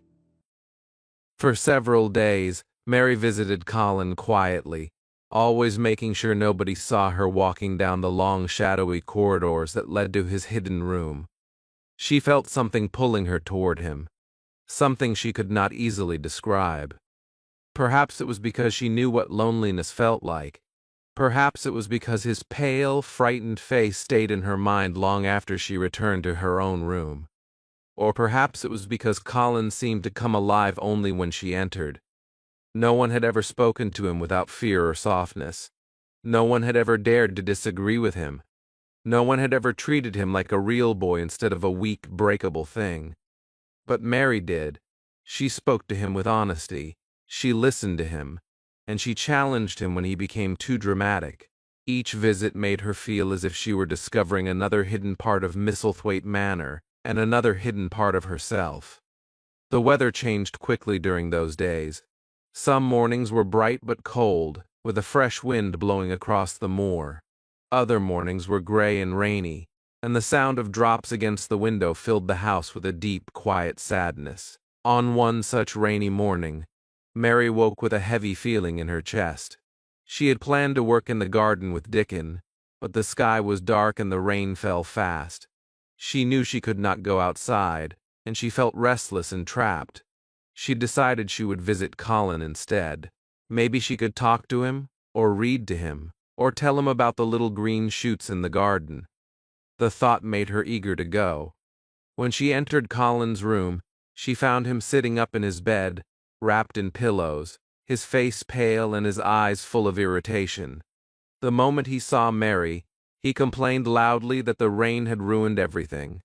He said the doctors had been bothering him again with medicines and boring questions. He said he felt sicker today than ever before. He demanded Mary sit beside him immediately because he needed company. His voice was sharp and full of emotion. He looked like someone fighting something inside himself, something big and frightening. Mary sat beside him and tried to calm him. She told him the rain would stop soon and that he would feel better after talking. But Colin continued to complain. He said he could feel something growing in his back. He said he was sure it was crooked. He said he would die young, just like everyone feared. His breathing grew fast and shallow, and his eyes filled with panic. He looked like a boy trapped inside his own thoughts, unable to escape his own fears. Mary had seen people behave in dramatic ways before, but she had never seen a child so completely controlled by fear. At first Mary tried to reason with him gently. She said he did not know for certain that anything was wrong with his back. She said the doctors may have been mistaken. But Colin's fear grew stronger. He grabbed her hand and cried out that he could feel the pain, that he could feel death coming, that no one understood how terrible it was to be him. His body trembled, and for a moment Mary felt frightened too, but then something inside her changed. A sharp firmness rose in her chest. She remembered how Martha had spoken to her honestly when she had cried. She remembered how Dickon talked to animals with kind boldness. She remembered how Ben Weatherstaff had told her the truth even when it was hard. She looked at Colin's frightened face and suddenly stood up straight. Her voice became strong and clear. She told him he was not dying. She told him he was being foolish. She told him he was too clever to talk such nonsense. She told him that she had known sick people before, and he was nothing like them. Her voice surprised him so much that he stopped crying for a moment. She had spoken with more confidence than any doctor in the house. No one had ever challenged him in such a direct way. Colin stared at her with wide eyes, confused by her courage. He said she did not understand. He said he felt something terrible. Mary stepped closer, took a deep breath and demanded that he let her see his back. Colin grew red in the face. No one had ever asked such a thing.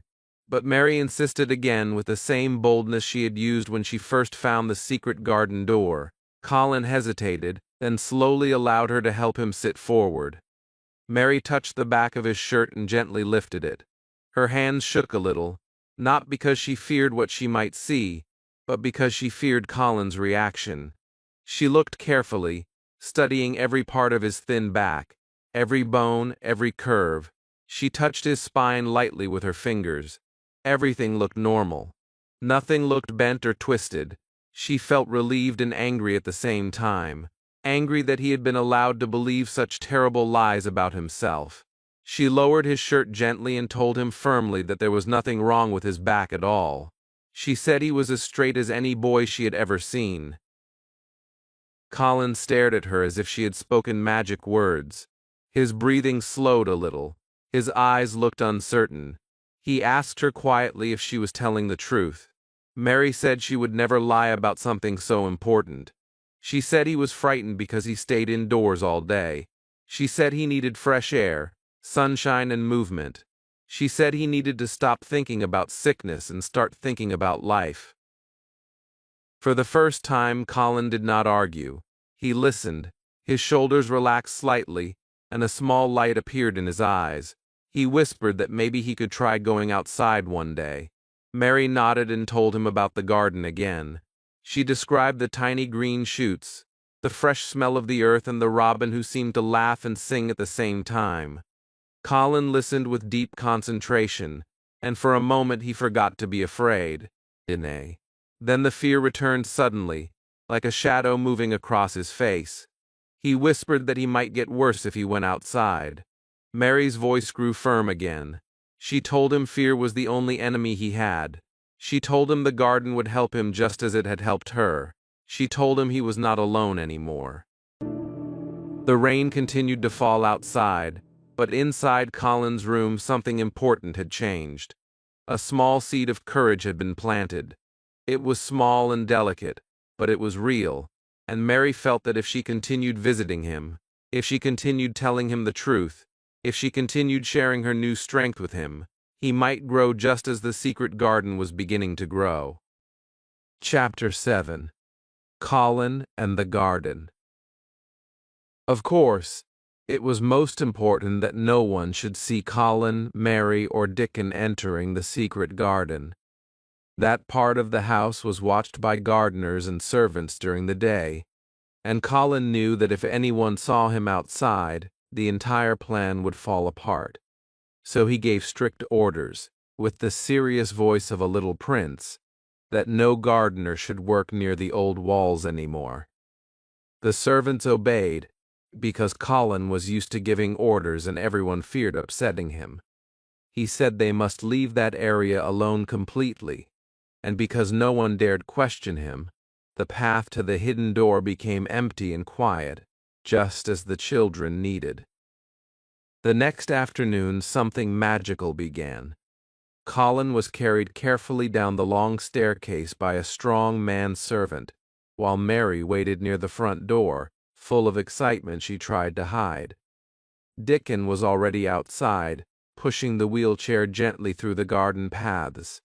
He brought with him his crow, his 2 squirrels, and a small fox with bright eyes. The animals walked around him as if he were their brother. When the servant placed Colin in the chair, the boy felt a little scared at first, because the open air touched his face, and he had not been outside for a very long time. But he said nothing. Dickon began to push him slowly forward, and Mary walked beside them like a proud little guide leading someone important to a great treasure. It was early spring, and the garden path was full of soft new smells. The air felt warm and gentle, and the sunlight covered the moor in a golden glow. Colin lifted his head slightly, breathing in the air as though he did not trust it at first. He watched the sky, the birds, the tiny clouds floating like small traveling ships. Every minute changed something inside him. It was like waking up after a long time. He could not understand this feeling, but he liked it. As they moved through the gardens, Mary pointed to the spot where she had found the key, and Colin listened with growing wonder. Then she placed her hand on the wall and whispered that the door was close. Dickon stopped the chair. Mary looked around to make sure no one was watching. Then she pushed away the climbing plant, and the wooden door appeared. Colin stared at it with wide eyes. Mary opened it carefully, and Dickon pushed the wheelchair inside. When the door closed behind them, Colin covered his eyes with both hands. He was almost afraid to look. For so long he had imagined the garden as something magical and mysterious. Now he was here, and he needed a moment before opening his eyes to the truth. When he finally lowered his hands, he gasped. All the fear that had been living in him for so many years seemed to fall away like a heavy coat. The garden was full of soft green shoots everywhere, flowers opening on the fruit trees, and birds flying from branch to branch as if they were celebrating something. The roses climbed the old red walls like living stories waiting to burst into color. A warm sun shone on everything in the most gentle way. Colin felt the sunshine on his face and leaned his head back, almost smiling without meaning to. He whispered Mary's name, then Dickens. His voice sounded different, lighter, almost happy. He said he felt something strange inside him, something bright and warm. Then he said the words that broke every wall he had built around his heart. He said he was going to live, not die. He said he would grow strong. He said he would live forever and ever, because the garden had brought him back to life. Dickon pushed the chair slowly through the garden, and he told Colin the names of every plant they passed. Colin listened with shining eyes, asking questions, leaning forward, almost forgetting he was in a wheelchair. The sun warmed his thin hands, the birds sang loudly, the butterflies danced across the grass, and Mary walked proudly beside him, her heart full and bright. The three children talked in the soft Yorkshire dialect, laughing and listening to each other. Colin said he would come every afternoon. He wanted to watch things grow. He wanted to learn every plant's name. Dickon told him that if he worked hard, he would one day walk and help them dig. Colin looked down at his legs with a mixture of hope and fear. He asked if they really thought he could walk. Dickon told him gently that his legs were like seeds. They might look weak now, but when he wanted to use them, they would grow strong. Just then something unexpected happened. Dickon and Mary heard a voice above them. It was old Ben Weatherstaff, his face red and shocked, leaning over the wall. He shouted at Mary, asking what she thought she was doing inside that garden. He had not seen Colin yet. Mary opened her mouth to argue, but Dickon pushed the chair forward so that Ben could see. The moment Ben saw Colin, he froze. His face changed from anger to surprise, and then to trembling fear. He whispered that Colin had his mother's eyes. He whispered that he thought the boy had a crooked back. Colin, filled with a sudden fire, shouted back that his back was straight. Dickon threw off the blanket quickly and stood beside him, ready to help. Mary held her breath. They all wondered what would happen next. With Dickon's arm around him, Colin slowly stood up. His legs shook at first, but he stood tall, taller than anyone had imagined. His head was high, his eyes were bright. He looked strong, even brave. Ben Weatherstaff's face wrinkled with deep emotion, and tears ran down his cheeks. He said they had told him the boy would die. Colin answered proudly that he was not going to die, not now, not ever. Ben climbed down into the garden and promised to keep the secret.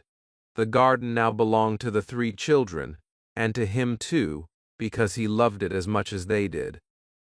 They spent many afternoons working together. Colin practiced walking a little more each day. Mary cleared grass and pulled weeds.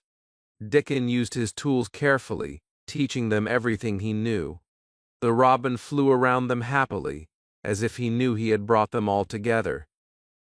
One day, Colin asked everyone to sit in a circle. He said he believed something powerful lived in the garden, something like magic, something that made things grow and made people strong. He asked them to sit quietly and call this magic. So they sat in the grass, the crow on Dickon's shoulder, the squirrels near Colin's chair, Mary beside them, and Ben across from her. Colin repeated again and again that the sun was shining and that the magic was working. Then he stood up and walked all around the garden, slowly but proudly. Every step was a small miracle. When he finished, Mary clapped her hands and told him his father would think he was dreaming. Colin said he would keep it a secret until the perfect moment. He said he wanted to walk to his father and show him he was well, truly well, for the first time in his life. Chapter 8. Mr. Craven Comes Home. While the secret garden was slowly waking up and filling itself with life again, far away in Europe a lonely man walked from place to place, trying to escape from the sadness that lived inside him. This man was Archibald Craven. For 10 long years he had carried a heavy heart. His wife, whom he loved more than anything in the world, had died suddenly, and her death had changed him completely. His back was already crooked, but his spirit had become bent too, almost broken. He could not stay at Misselthwaite Manor because every room reminded him of her. So he traveled from country to country, moving across mountains, lakes, and quiet valleys, searching for peace, but never finding it. People often wondered about him when they saw him. They whispered that he looked half mad, or like a man hiding from a terrible memory. He did not talk much, he did not smile, and he looked like someone who lived only in the past. He stayed in hotels, walked by himself, ate alone, and avoided friendly company. He carried his sadness like a dark cloud wherever he went, and nothing seemed strong enough to lift it. But one day something changed. He was sitting beside a small mountain stream, far away from anyone. The water made a soft, calming sound as it moved over the stones. The valley was still and cool, and the air smelled fresh. Mr. Craven sat for a long time, without even thinking, just letting the quiet surround him. Then his eyes fell on a small wild flower growing near the water. It was simple, soft, and bright, but to him it looked special. He stared at it for a long moment, and for the first time in many years he felt something warm and gentle inside his heart. He felt calm, almost peaceful. He whispered to himself, asking what was happening to him. He had not felt alive like this for so long, and at that exact moment, although he did not know it, Colin was in the secret garden many miles away, feeling the sunshine on his face, and saying loudly he would live forever. It was as if something invisible connected father and son, without either of them knowing. That night Mr. Craven slept better than he had slept in years. Something inside him felt lighter. Days passed, and he found himself thinking a little more about his home and about his son, a boy he had avoided for so long because the sight of him brought back painful memories. Still, the calmness stayed with him. One warm evening he sat beside a lake. The sky was soft and golden, and the still water reflected the light like glass. He closed his eyes, and soon drifted into a deep sleep. And then something happened that felt like a dream, yet more real than anything he had felt in years. He heard a voice calling him. It was sweet, gentle, and full of love. It was the voice of his wife. She called his name again and again, like she was standing very close. He jumped awake with surprise, his heart beating fast. He whispered questions into the quiet air. In the dream his wife had said she was in the garden. He knew which garden she had meant, the one he had locked, the one he had shut away from the world, the one he could not bear to look at because it reminded him too much of her. But the dream stayed in his mind like a message he did not want to ignore. The next morning he received a letter from Susan Sowerby, Dickens's mother. It was a simple letter, but something about it felt important. She wrote that he must come home, but she did not explain why. Mr. Craven felt the dream pulling at him, and after thinking deeply, he decided to return to Yorkshire immediately. During the long journey back, he thought about his son again and again. He wondered how Colin was feeling, what he looked like now, and whether the boy still stayed in his dark room every day. He felt guilt and pain as he realized he had stayed away for so long. He also wondered why Susan Sowerby had written to him. She was a wise woman, and he trusted her instincts. Perhaps she believed his presence was needed now. When Mr. Craven reached Misselthwaite Manor, he found the housekeeper very confused about Colin's condition. She explained that the boy seemed healthier in some ways and worse in others. Some days he ate nothing, other days he ate as much as a strong, healthy child. Sometimes he demanded to be alone and acted helpless, and other times he insisted on going out into the air with Mary and Dickon. She said nobody understood what was happening. Mr. Craven listened carefully, and then suddenly he asked where Colin was at that moment. Mrs. Medlock answered hesitantly, "The boy was in the garden." The garden. The word struck him like lightning. His dream echoed in his mind, his wife's voice saying she was in the garden. His heart began to beat wildly. Without another word he turned and walked quickly out of the house toward the old garden wall. When he reached the hidden door, he paused. His hand touched the climbing plant that covered the wood. His breath shook. He wondered if he was imagining everything. He wondered if this was all a strange dream. But then he heard something inside. He heard children laughing. He heard feet running. He heard joy, real joy, coming from the place he believed was dead. Suddenly the door flew open. A strong, bright, healthy boy ran straight toward him and threw himself into his arms. Mr. Craven stepped back in shock. He stared at the boy, unsure if he was seeing clearly. Then the boy spoke. It was Colin, his own son, alive, standing, smiling. Colin explained everything in a rush. The garden, Mary, Dickon, the secret, the magic, the sunlight, the healing. He told him how he had grown strong, how he loved the garden, and how he would never go back to the dark room. He asked his father if he was happy. His voice was full of excitement and pride. Mr. Craven felt his heart open wide. For a long moment he could not speak. His eyes filled with tears as he held Colin's shoulders. He told his son to take him inside the secret garden. Colin led him through the door as Mary and Dickon watched with shining faces. Together they walked among the roses in full bloom. Butterflies moved through the warm summer air. Birds flew across the branches as if celebrating.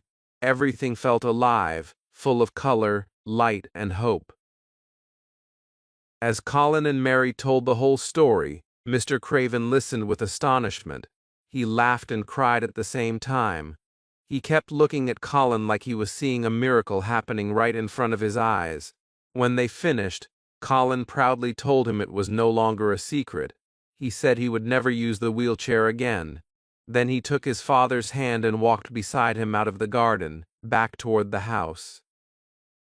That afternoon the entire household was shocked when they saw Mr. Craven walking proudly across the garden with Colin beside him, strong and straight and smiling. No one had ever seen anything like it. It felt like a dream coming true, like life had come back into the big old house after many lonely years. And as father and son walked together, the magic of the secret garden spread quietly through every corner of Misselthwaite Manor, bringing warmth, hope, and new beginnings. To the end. My name is Sam. I love reading and I love English. Many people ask me, "Sam, why do you always read? Why do you say reading is so important?" I smile and say, because reading changed my life. When I started my channel Bookish English, my goal was simple. I wanted to help people see that reading is not boring. Reading is not hard. Reading is the key to learning anything fast. I know some of you think, I already go to English class. I do my homework. I listen to podcasts.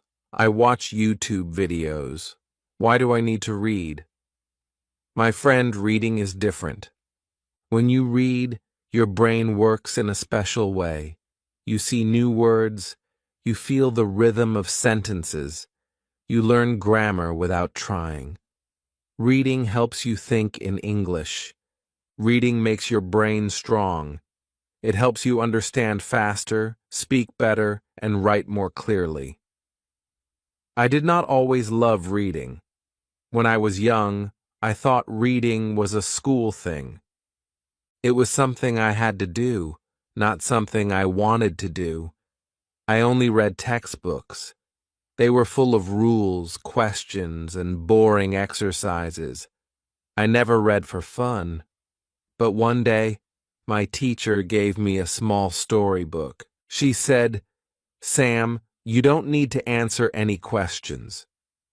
Just read this for yourself." The story was simple. It was about a boy and his dream. I read one page, then another. I did not stop. For the first time, I enjoyed reading. I was not studying. I was living inside the story. After that, I wanted more books. I wanted to read every day. That's when I understood something big. Reading is not only for passing tests. Reading is for growing your mind. Every book is like a new world. When you read, you travel without moving. You see other people's lives. You understand their thoughts, their feelings, and their dreams. And when you understand them, you also understand yourself better. That is the magic of reading. It gives you more than words. It gives you wisdom. One day, one of my students said, "Sam, I cannot read in English. It's too hard. I don't understand everything." I stopped after 2 pages. I told him, "You don't need to understand everything. You just need to understand enough to enjoy it." I said, "Choose easy stories. Choose something fun. Don't use a dictionary. Just follow the story. Guess the meaning. Feel the language." He tried it.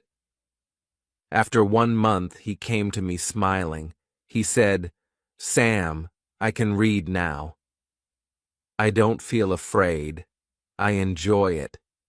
That was the moment I felt proud, because reading works like magic when you do it the right way. In my channel, Bookish English, I always tell people, don't read for grammar. Don't read for exams. Read because you love stories. When you love stories, learning happens by itself. Many people think reading is old-fashioned. They think reading is slow. But the truth is, reading is the fastest way to learn deeply. When you read, you are not only learning English, you are also training your brain to focus. You are learning patience. You are learning imagination.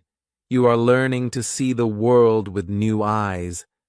I remember one evening when I was reading an English story called The Secret Garden. The language was simple, but the message was deep. It was about kindness, hope, and nature. I finished it in 2 days. After that, I felt something inside me. I felt peaceful. I felt strong. I understood that reading gives energy to the heart. When you read, you don't just improve your English, you also improve your soul. My students often ask, "But Sam, what should I read?" I always say, anything you like. Read fairy tales, read comics, read short stories, read simple novels, read what makes you happy. You don't need to read difficult books. If a book is too hard, close it and pick another one. There is no rule that says you must finish every book. Easy reading is the best reading, because when you read easily, you don't feel stress. You learn without effort.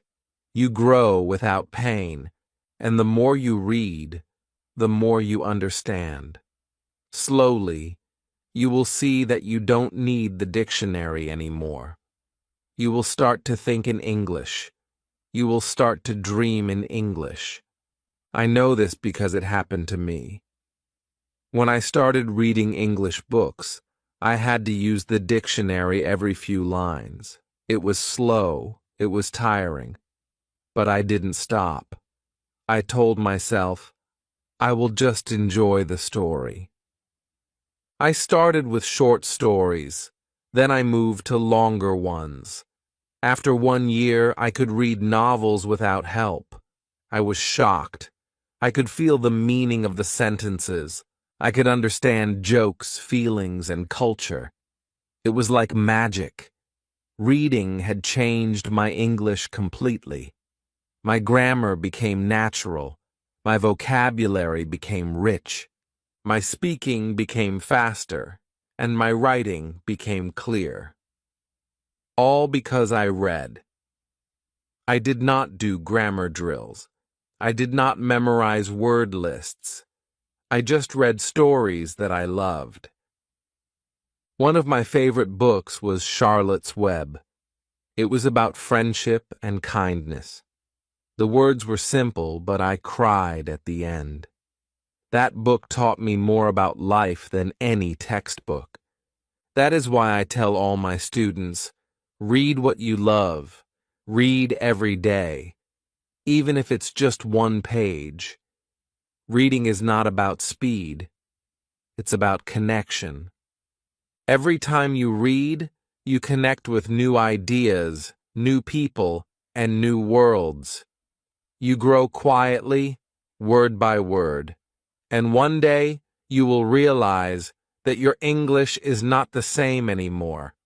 You will understand movies better. You will speak with more confidence. You will write with more heart. Reading gives you this power. Some people say, "But Sam, I have no time to read." I tell them, you don't need hours. You just need 10 minutes a day. 10 minutes is enough to start. You can read while drinking tea. You can read before bed. You can read on the bus. The important thing is to make reading a habit. A little every day becomes a lot in 1 year.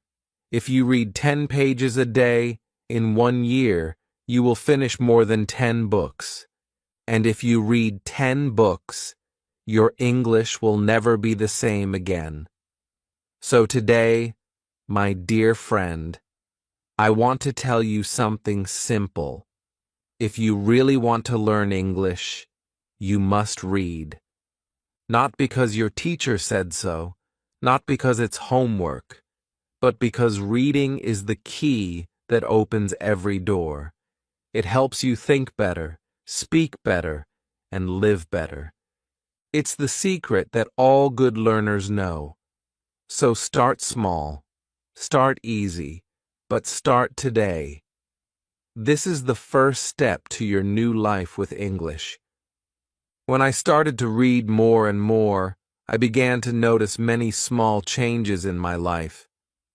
My English was not only better, my mind was also more calm. Reading became like a friend to me. It was always there when I needed it. If I felt sad, I read. If I felt tired, I read. If I felt happy, I also read. Every book gave me something new. Some books made me laugh. Some made me cry. Some made me think deeply about life. That is why I say reading is not just an English skill. It is a life skill. It helps you understand people, emotions, and the world around you. One day, a student from my channel, Bookish English, sent me a message.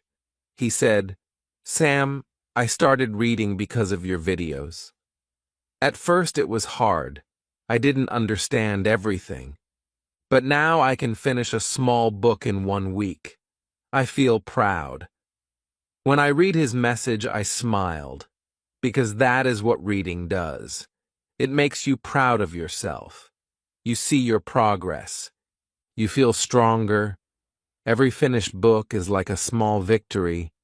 You start to trust yourself. You start to believe that you can do anything. That feeling is beautiful. I always tell my students that reading is not a race. You don't need to read fast. You just need to read with your heart. Take your time. Enjoy every page. Every page is a small step forward. Every story teaches you something new. Even easy stories have deep lessons. I remember when I read a short English story called The Happy Prince. The words were very easy, but the story touched my heart. It was about kindness, love, and giving. It made me think about what it means to be a good person. That is what good reading does. It makes you feel something real inside. Sometimes people tell me, "Sam, I read, but I forget the words later." I say, "It's okay. You don't need to remember everything. When you read, the words go inside your mind. Maybe you don't remember them today, but your brain remembers them quietly. One day, when you speak or write, the words will come out naturally." Reading is like planting seeds in your brain. You don't see the plant grow every day, but one day it becomes a big tree. Every page you read is one more seed. That is why you must keep reading, because reading never wastes your time. It builds your future. I also tell my students that reading helps you think in English. When you read a lot, you don't translate anymore. You don't think in your language. You start to feel the language. You understand it in your heart. That is the biggest change. You start to speak faster. You start to write more easily. You start to understand jokes and stories without trying too hard. That is when you know your English is becoming natural. Reading gives you that gift. I know many people say, "But Sam, I like to watch movies." Isn't that enough? I tell them, movies are good. They help your listening. But reading gives you power that movies cannot. When you watch a movie, the story moves fast. You don't stop to think about every word. But when you read, you control the speed. You can stop, think, and feel the words. You can go back.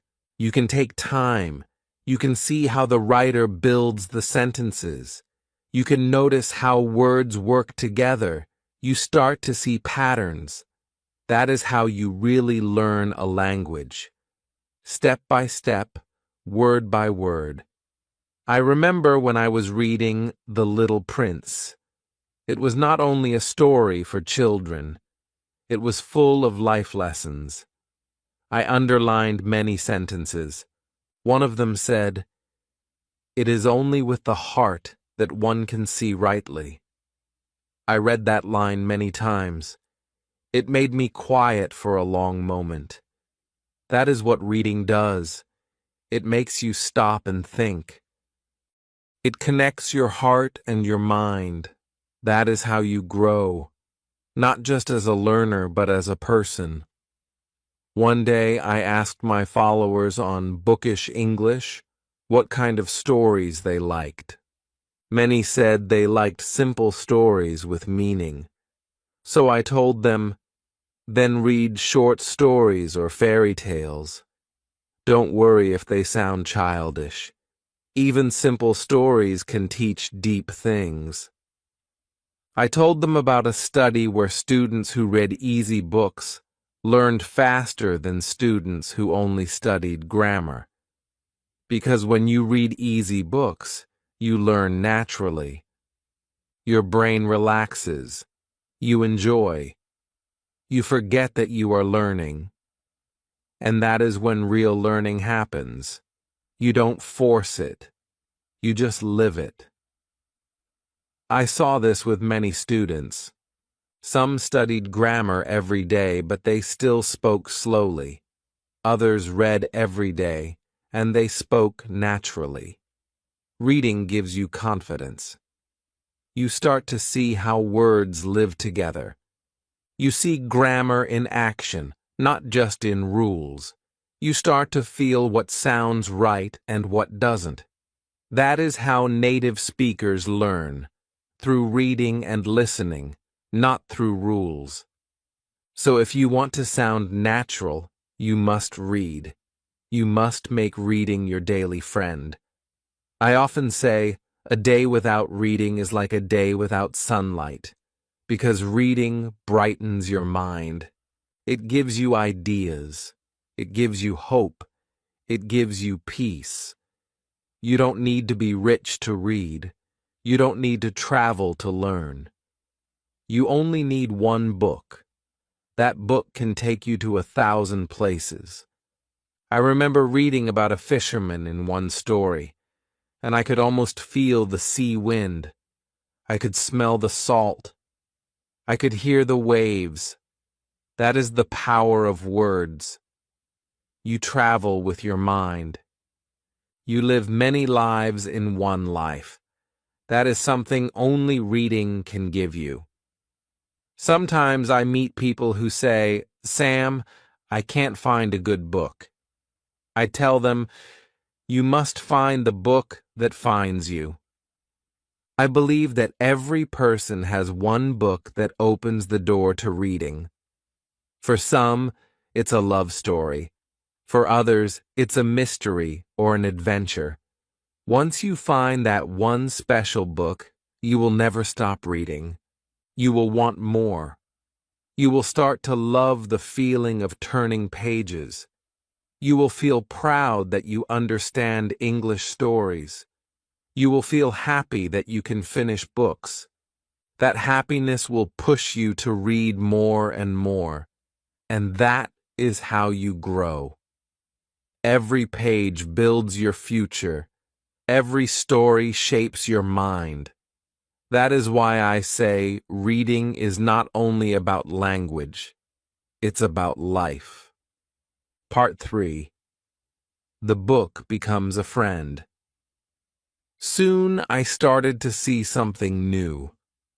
The book was not only a tool for learning, it started to feel like a friend. When I felt sad, I opened it. When I felt alone, I read it. It did not shout. It did not judge. It was always calm. The words waited for me. The story spoke to me. Sometimes I smiled at a funny line. Sometimes I cried at a sad one. But every time, I felt lighter inside. The book became a small world I could enter anytime. It was safe. It was kind. And I started to understand that reading is not only for the mind, it is also for the heart. When I read, I met many people inside stories. Some were brave, some were afraid, some made mistakes, some changed their lives, and I learned from them. They became my silent teachers.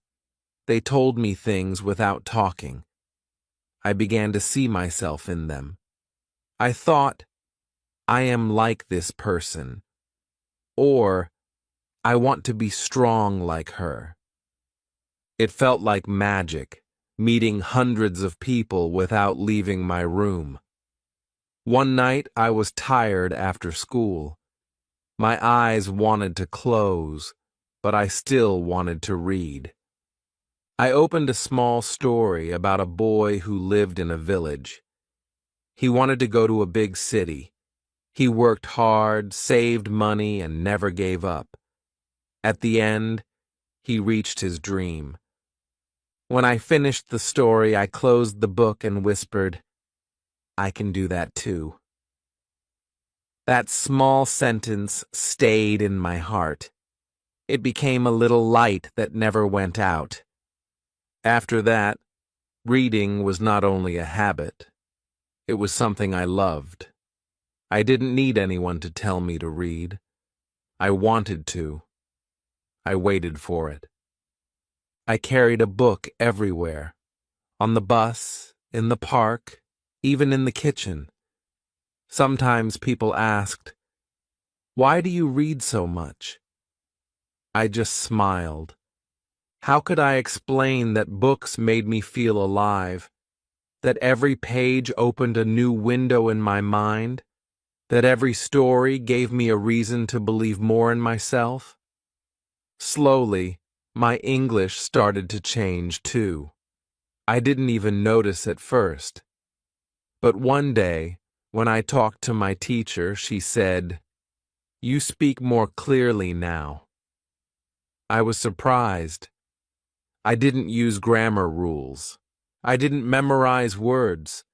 I only read every day. Reading had done something quietly. It built my English from the inside. It made my sentences longer. My thoughts became smoother. And I didn't translate anymore. I started to think in English. That was a special feeling. The book was still the same one I began with. It was old now. The pages were soft. The cover had small marks. But I loved those marks. They showed the time we spent together. I kept it near my bed. Every night before sleeping, I opened it. Sometimes I only read one page. Sometimes I read 10. But no matter how much I read, I always learned something. It could be a new word, a new idea, or a new feeling. Books never stop teaching if your heart is open. Once, my friend asked me, "How do you stay so calm?" "You never seem angry," I laughed and said, "Maybe because I read." It was true. Reading made my mind quiet. When I read, I forgot my problems. I forgot my phone. I forgot everything that made me worried. It was like taking a deep breath after a long day. Every sentence felt like peace. Some people listen to music to relax. I read. The words were my music. The stories were my songs. One day, it started to rain heavily. The sound of rain on the window mixed with the sound of turning pages. I remember that moment clearly. It was simple, but beautiful. I realized that happiness doesn't always come from big things. It can come from a soft chair, a warm blanket, and a good book. That moment taught me something important. Peace is not far away. Sometimes it's waiting inside the next page. After that, I began to share this love with others. I told my friends, "You should try reading too." Some said they didn't have time. Some said it was boring. But I gave them one small book and said, "Just read one page." A few days later, they came back smiling. One of them said, "Hey, that story was really nice." I smiled back. I knew that feeling. It was the first spark. Reading starts small, but once it touches your heart, it never leaves. Reading also helped me see the world differently. Before, I thought life was just about my school, my house, my town. But books took me to other countries. I learned about people from Japan, Africa, Europe, and everywhere. I saw how they lived, what they dreamed, and what they feared. I understood that even if we speak different languages, we all feel the same inside. We all laugh, cry, hope, and love. Reading made me more human. It made me kinder. Sometimes I think about my first day with that book. I didn't know it would change so much. I only wanted to learn a few words, but it gave me more than words. It gave me wisdom. It showed me that small actions, like opening a book, can lead to big changes in life. That is why I believe every book has a little bit of magic. You don't always see it, but you feel it when it starts to work inside you. That is how my journey with reading became a part of my life. It started with curiosity, Then it became a habit. And now, it's like breathing. I can't imagine my days without it. When I don't read, something feels missing. But when I do, I feel complete again. Reading connects me to something bigger, a world of words, ideas, and feelings that never end. After I realized how reading changed my life, I wanted to understand more. I wanted to know why reading works so well. So I started to learn about studies and experiments. I read about children in America who did not like school. Some had done small crimes, some were very shy, and some were bored all the time. Teachers gave some of these children free books. They did not tell them to read. They did not give homework. They did not punish them if they did not read. They could throw the books away if they wanted. But most children read the books. They read every day. Some read a book every 2 or 3 days. After a year, the teachers tested the children. The children who read books improved in reading and writing. They also liked school more. The children who did not get books stayed the same. Some even got worse. That experiment showed something simple. When people read because they want to, they learn much faster. Not only in English, but in life too. That is why reading for pleasure is so important. I told my students, you must choose books you love. Don't read boring books just because you think you should. When you love a book, your brain works better. You remember words without trying. You notice grammar without studying it. Reading becomes natural. I also learned about another experiment with students learning English in the Fiji Islands. The teachers tried 3 ways. One was normal grammar classes. One was reading in silence every day. One was the teacher reading stories aloud to the class. After a year, the students who read, in silence or with the teacher, did much better than the students who only did grammar. They learned faster. They understood more. They spoke more easily. That showed me that reading is not only fun, it is powerful. And it works for beginners and advanced learners. Many students think, I cannot read because it is too hard. I don't know the words. I get tired. I understand that feeling. I felt it too when I started. But I learned a trick. Start easy. Start with very simple books. Don't worry if you know only some words. If you understand about 95 to 98% of the story, that is enough. You don't need to stop for every word. Just follow the meaning. Enjoy the story. That is how your brain learns the rest. You learn naturally, without studying lists of words or rules. I remember when I read The Little Prince in English. I did not know all the words. Some sentences were hard, but I read every day. Slowly, I started to understand more. After a few weeks, I could read the whole story without help. That gave me confidence. That is why I tell my students, it is okay if you don't understand everything. It is okay if the first pages are slow. Keep going. Your brain will catch up.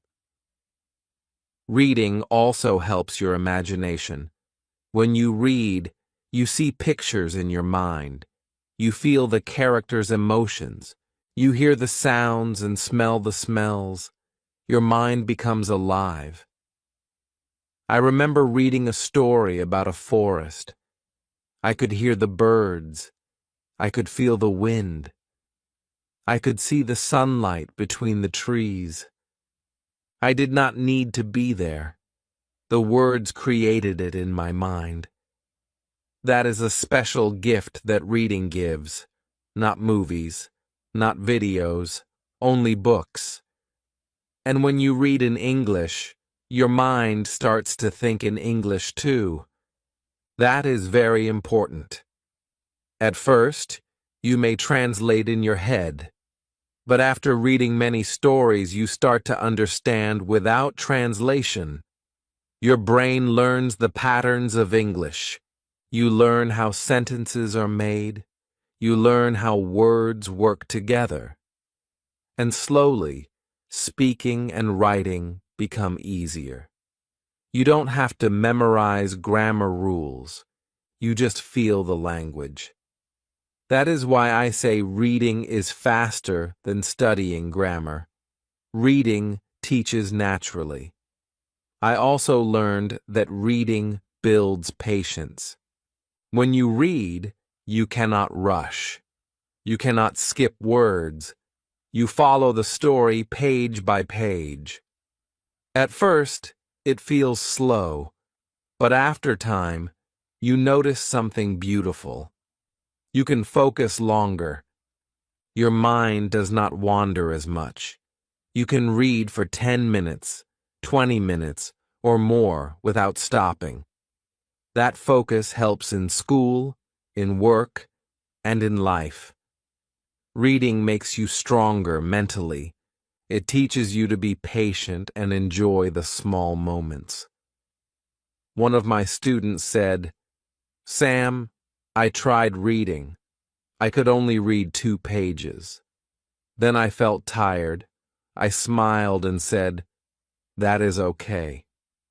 2 pages today, 3 pages tomorrow, 5 pages next week, small steps. Keep reading every day.'"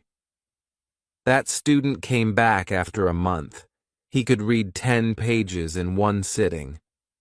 He said, "Sam, I feel different. I feel calm. I feel happy." That is the power of small steps. Reading is like a muscle. The more you use it, the stronger it becomes. I also tell my students about the types of books they can read. Start with short stories, fairy tales, comics, or even magazines. Choose books you like. Don't worry if they seem too simple. Simple books are the best for beginners. They make learning natural and fun. And when you finish one, you feel proud. That pride is a motivation to read more. It is better than any exam score. One of my students read only 1 book in 2 months, but she finished it. She felt proud, she smiled, then she picked another, and another. Slowly, she became a reader, and her English improved. That is how it always works.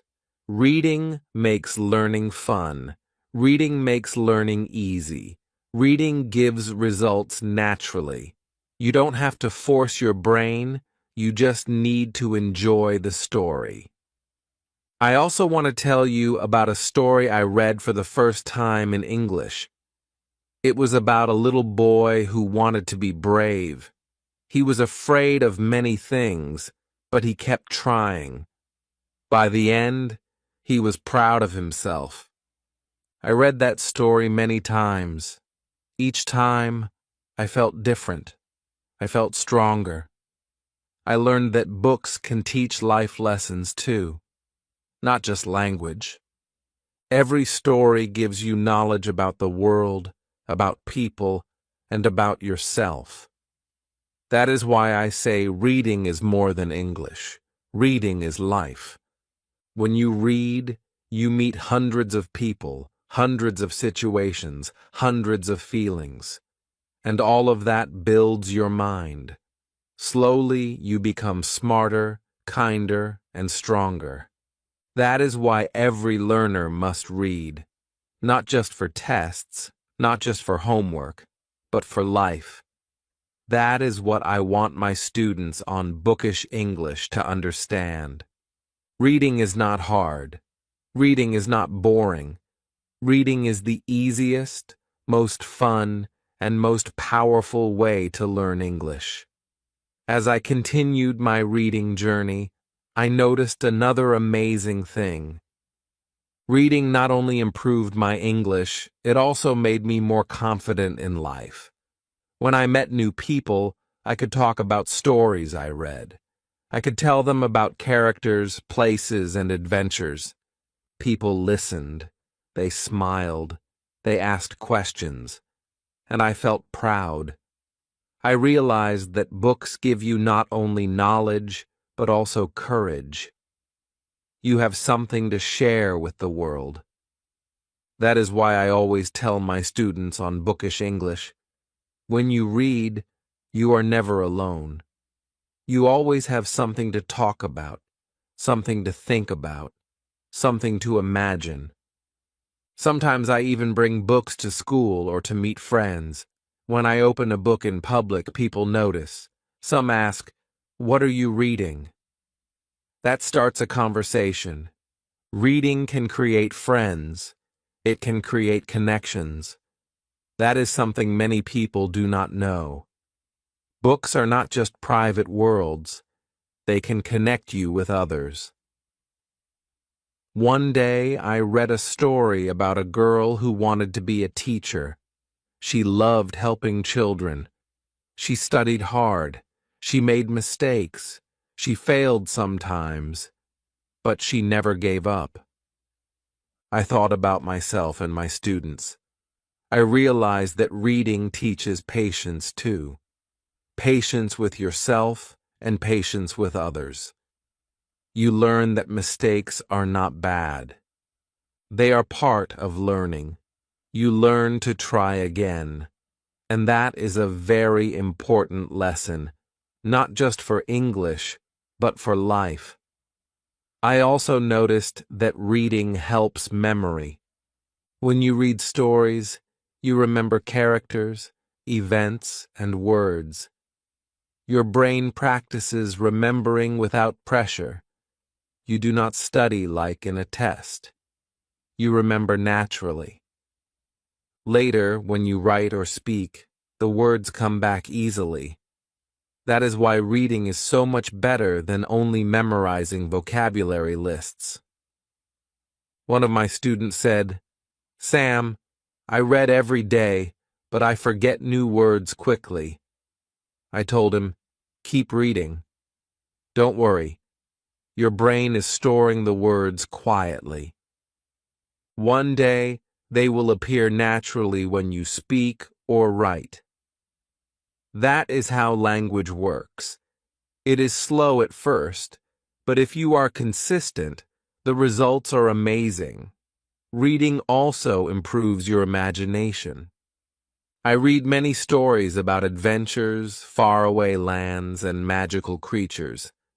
Even if I never visited those places, I could see them clearly in my mind. I could feel the wind, the sunlight, and the smells. That is something videos cannot give. Reading lets you create your own images. You control the story in your mind. That helps creativity too. I noticed this in my own life. When I tried to write my own short stories, ideas came easily. I could describe characters and places because I practiced with books. That is why reading is not just learning English. It is learning to think. Reading teaches you how to organize ideas, how to understand feelings, and how to imagine new things. Another important thing I learned is that reading builds focus. In today's world, many people are distracted. Phones, social media, and videos make it hard to concentrate. But when you read a book, you focus on the story. You follow the characters. You feel their emotions. That is real concentration. Over time, I noticed that my focus in school and in other activities became stronger. I could pay attention longer. I could finish tasks without stopping. That is another gift that reading gives. I remember a student telling me, "Sam, I can't read long texts." I get tired, I said. Start small. Read 1 page, then 2, then 3. Every day, your brain will get used to focusing. Soon you can read a whole story without stopping. That student started reading every day. After 1 month, she read a story of 10 pages easily. She said, "I feel proud. I can do it." That is how reading grows confidence, patience, focus, and happiness. I also want to tell you about a story I read in Spanish. I had learned English first, and then I tried Spanish. At first, it was very hard. I did not understand much, but I remembered my reading habits. I started with very easy books. Then I read books I already knew in English. That helped a lot. Slowly, I could understand new words. I read many stories. After 1 year, my Spanish improved a lot. I could talk to native speakers. I could understand podcasts, all because I read. That experience taught me that reading works in every language. It is not just for English, it is a universal tool. That is why I tell my students, reading is the fastest way to learn any language. You don't need long grammar lessons or complicated methods. You only need to read. Another thing I discovered is that reading makes you happy. It sounds simple, but it is true. When I read a story I like, I feel joy. I smile. I laugh. Sometimes I cry, but it is a good cry. It is a heart cry. Reading touches your feelings. It gives emotions. It makes life richer. That is why reading is not only learning, it is living. One night I read a story about a boy who found a lost dog. He took care of it, fed it, and loved it.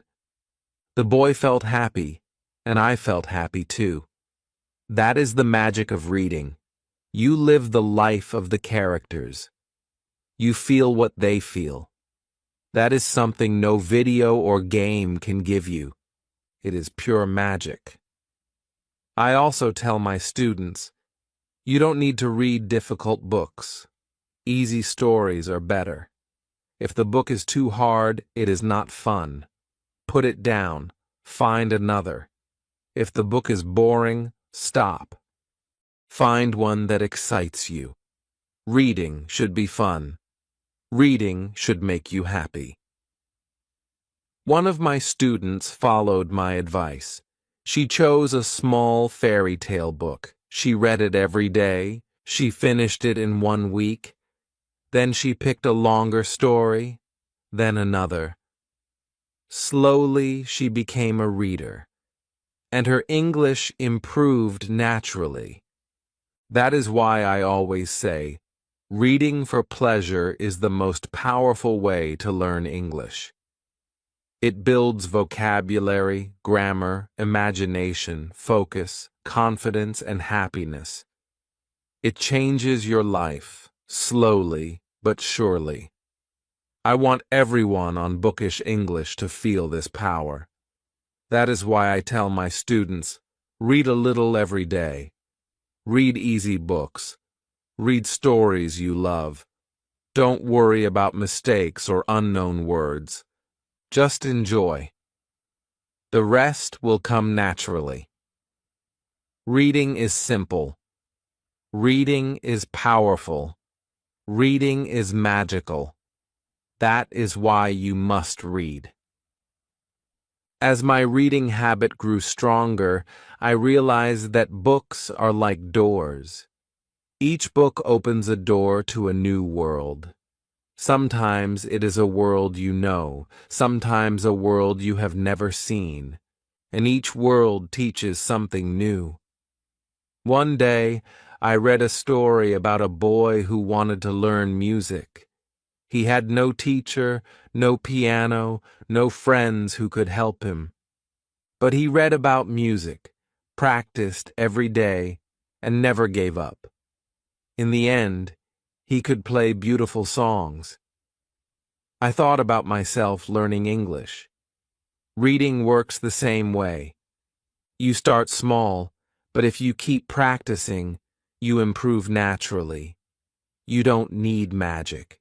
You only need patience, time, and love for the story.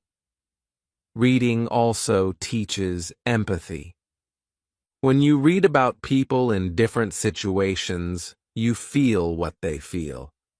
You understand their choices, their fears, their happiness. I read a story about a girl who lived in a poor village. She worked hard every day, yet she smiled. She loved her family even when life was hard. Reading that story made me think about my life.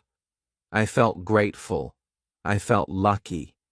I felt inspired. That is the power of books. They show you life from another perspective.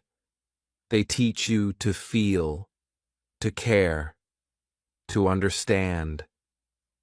When I shared these stories with my students on Bookish English, they smiled. Some said, "I never thought a story could teach me about life." I said, "Yes, it can." That is why reading is not just learning English. It is learning about yourself and the world. Another wonderful thing about reading is that it creates imagination in your everyday life.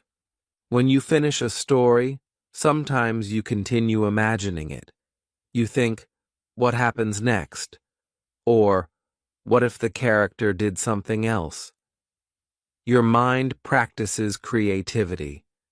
That is why I tell my students, reading is like a workout for your brain. You exercise memory, imagination, focus, and thinking skills. I also noticed that reading builds habits. When you read every day, you create a rhythm. You wake up and read. You go to school and read. You take a break and read. Slowly, reading becomes part of your life. It is not a chore anymore. It is a choice you love. One of my students, who hated studying English at first, told me, "Sam, I read every day now. It feels good. I don't want to stop." That is the moment I realized I had succeeded.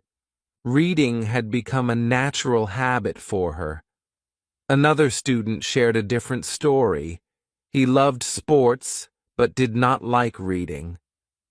I gave him a short story about a young athlete who trained every day, failed many times, but finally won a race. He read one page, then two, then the whole story. After a week, he said, "Sam, I feel happy. I read a whole story." That small step changed his attitude toward reading. He became curious about other stories too. That is the power of easy and fun books. Small steps create big change. Reading also teaches problem solving. Stories often have challenges. Characters must find solutions. When you read, you think about the problem. You imagine solutions. You guess what will happen next. That trains your brain to think critically. I noticed this in my own life. When I faced a difficult situation, I remembered a story I read. I thought, what would the character do? And sometimes I found a solution for myself. That is why reading is more than words. Reading trains your mind to handle life. I also discovered that reading brings joy in small moments. You can read on a bus, in a park, before sleep, or even while waiting in line. You don't need a teacher. You don't need a classroom. You don't need a test. You just open a book and enter another world. That is freedom. That is happiness. I often tell my students, you can carry happiness in your bag. A small book, a few pages, and your day becomes brighter. Reading also creates patience and persistence. Sometimes a story is long. Sometimes the words are difficult. But if you continue, slowly, you reach the end. That feeling of finishing a book gives pride and confidence. I remember the first long story I read in English. I struggled at the beginning. Some sentences were hard, but I read a little every day. After a week, I finished it. I felt proud. I felt strong. That is why I always tell my students, it is okay to read slowly. Every page counts. Every day counts. Reading also builds language skills without pressure. You absorb vocabulary, grammar, and sentence structures naturally. I remember when I read a story about a boy who wanted to travel. The story used words I had never seen before. I did not look them up. I understood from the meaning. Later, when I spoke or wrote, I used the same words naturally. That is the magic of reading. You learn without memorizing. You grow without stress. That is why reading is the fastest way to improve English. One day I realized that reading had changed me completely. I was more patient, more confident, more creative, more calm. I could speak better, write better, and understand more. I could think in English. I could enjoy stories. I could live in another world for a while. And all this came from one simple habit: reading every day. That is why I always tell my students on Bookish English, you must read. It is the simplest, fastest, and most powerful way to learn English. Choose easy books. Choose fun stories. Read every day. Enjoy every page. The rest will come naturally. I also remind them that reading is not only for learning English, it is for life. Books teach lessons, create imagination, build character, and give peace. Reading is a friend, a teacher, and a guide.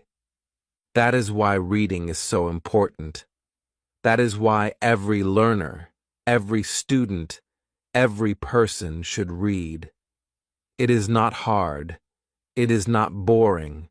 It is magic. And the magic starts when you open your first page. As I read more and shared stories on Bookish English, I noticed another thing. Reading teaches consistency. When you read every day, you create a routine. At first, it is difficult. Some days you may feel tired or busy. You may want to watch videos or play games instead.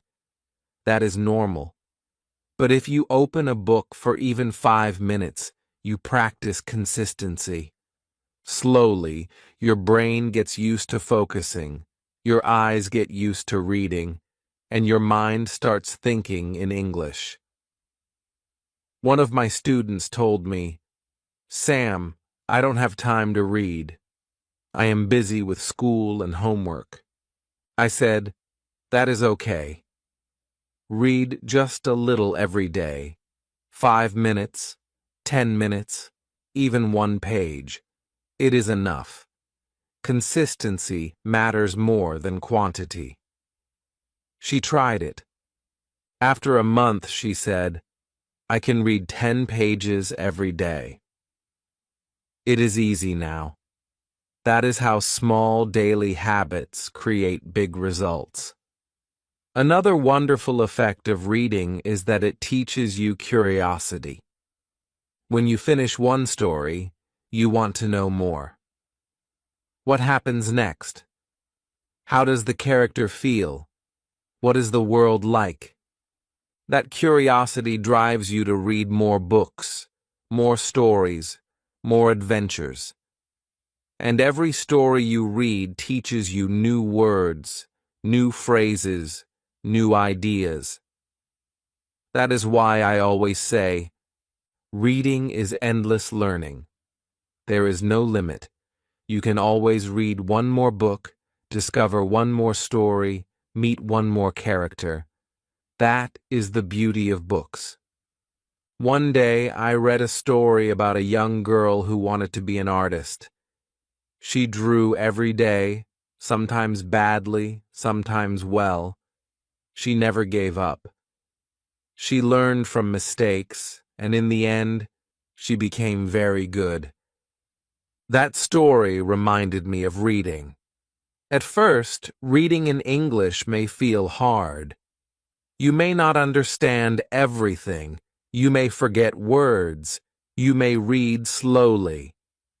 But if you continue every day, you will improve naturally. You will become strong. You will succeed. That is the lesson.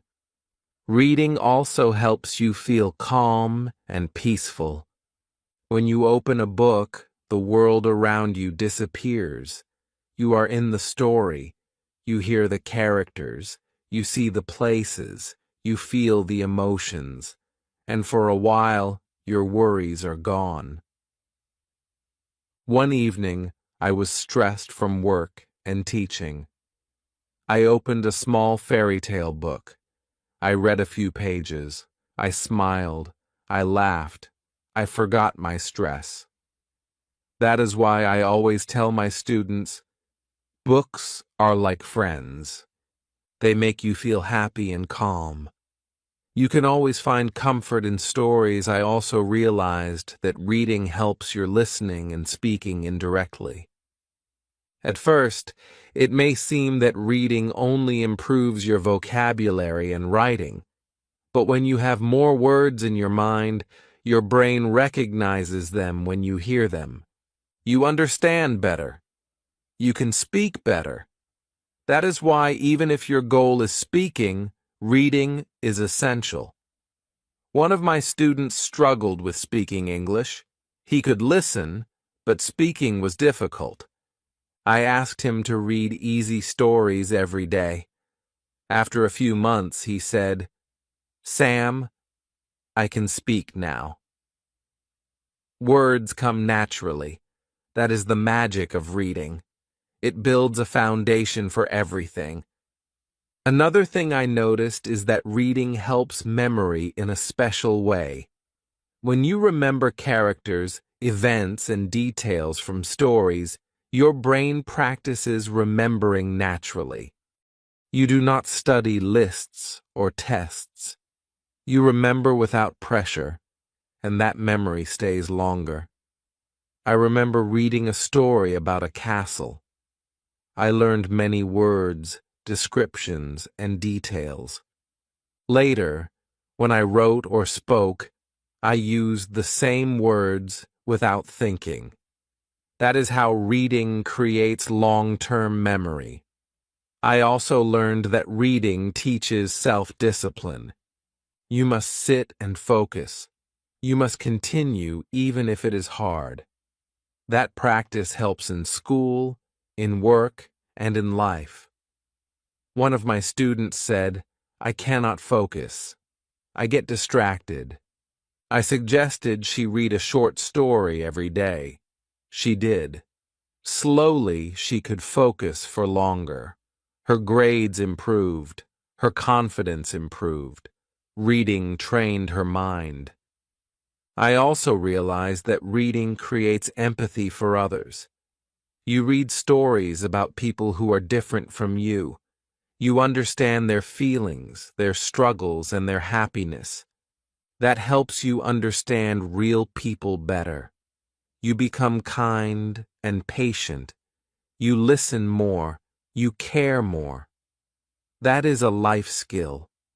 One of my students read a story about a poor boy who worked hard every day. She said, "Sam, I feel different. I want to help others." That is the power of reading.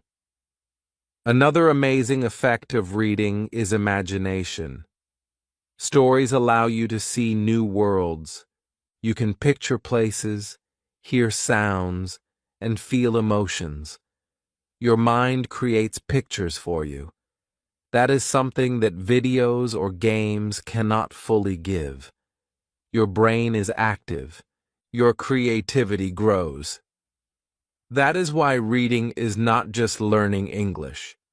It is learning to think, imagine, and create.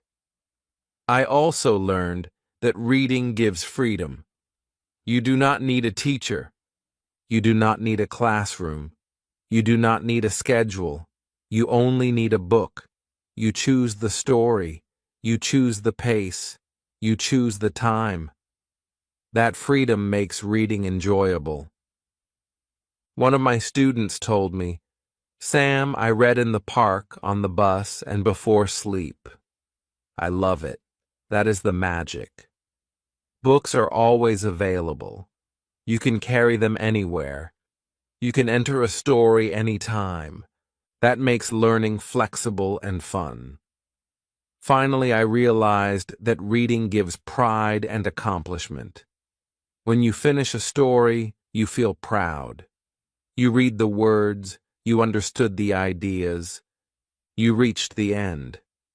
That feeling motivates you to read more. One of my students finished a short novel. She said, "Sam, I never thought I could do it. I feel proud." That pride is powerful. It encourages learning. It creates confidence. It makes you happy. That is why I tell every student, read a little every day. Choose easy books. Choose fun stories. Enjoy every page. Learn naturally. And always feel proud of yourself. Reading is simple. Reading is fun. Reading is powerful. Reading changes your life. That is why every learner, every student, and every person must read. It is a calm night. I sit beside my window, holding a small notebook in my hands. The street outside is quiet. I can hear only the sound of the wind. My name is Sam, and this is Bookish English too. Tonight, I want to tell you something important, something that can change how you learn English forever. I want to show you how to learn English step by step. You don't need to be perfect. You don't need to know everything. You just need to begin. When I started learning English, I didn't know how to start. I didn't have a teacher. I didn't go to an English class. I didn't even have good books. I only had a small dream, to speak English with confidence. I used to feel scared. I used to feel shy. When I tried to speak, my tongue froze. The words did not come out. I made mistakes and laughed at myself. But I didn't stop. I wanted to find a way that worked for me. So, I began to build my own steps, small, simple steps that I could follow every day. I learned that English is not a race. It is a slow walk. You take one step today, another tomorrow. Each word, each sound, each sentence becomes a brick in the house of your fluency. That is how I started. That is how I will show you. Step by step.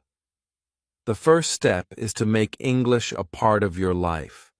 You don't need to wait for the right time. You don't need to wait for someone to teach you. You can teach yourself. Start with what you have. Maybe a phone. Maybe a notebook. Maybe just your voice. Everything begins there. When I began, I used to talk to myself.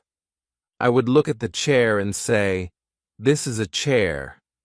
I would look at my hands and say, "These are my hands." I felt silly, but it worked. Because every word I said made my brain stronger. Every sentence I spoke made me a little braver. I learned that learning English is not only about books or rules. It is about courage. The courage to speak, even when you don't feel ready. That is step 1. Start speaking, even if it's only to yourself. Step 2 is listening. Listening is how babies learn, and it is how we learn too. I remember lying in bed with my headphones on. I would listen to simple English stories every night before sleep. I didn't understand everything, but I kept listening. I trained my ears to hear the rhythm of English. I didn't force my brain to translate. I just listened, again and again. Slowly, I began to recognize words. I began to understand the meaning. The sounds started to feel familiar. That is the secret. Listen every day. Listen while you walk. Listen while you clean. Listen while you cook. English must live in your ears. When you listen a lot, your brain starts to think in English without you even trying. Step 3 is reading. Reading opens a new world. I started with small stories, just 10 lines a day. I didn't look for hard words. I looked for easy, happy stories that made me feel good. I read them out loud. I listened to my own voice. The more I read, the more I understood. I saw the same words again and again, and soon they became part of me. I didn't need to memorize them. I didn't need to study grammar. The sentences themselves taught me. When you read, you grow quietly, word by word, without pressure. Reading is like breathing. You don't notice it, but it gives you life. Step 4 is shadowing. This step changed everything for me. I found short videos where people spoke slowly in English. I played one line, paused, and repeated it. Then again. Then again. At first, my voice sounded strange. My tongue didn't move fast enough. But after a few days, my words became smoother. My pronunciation became clear. I began to speak with rhythm and feeling. Shadowing made me brave. It made me sound more natural. You don't need to be perfect. You just need to repeat. You just need to copy and feel. Step 5 is thinking in English. I used to think in my own language first. Then I would translate into English.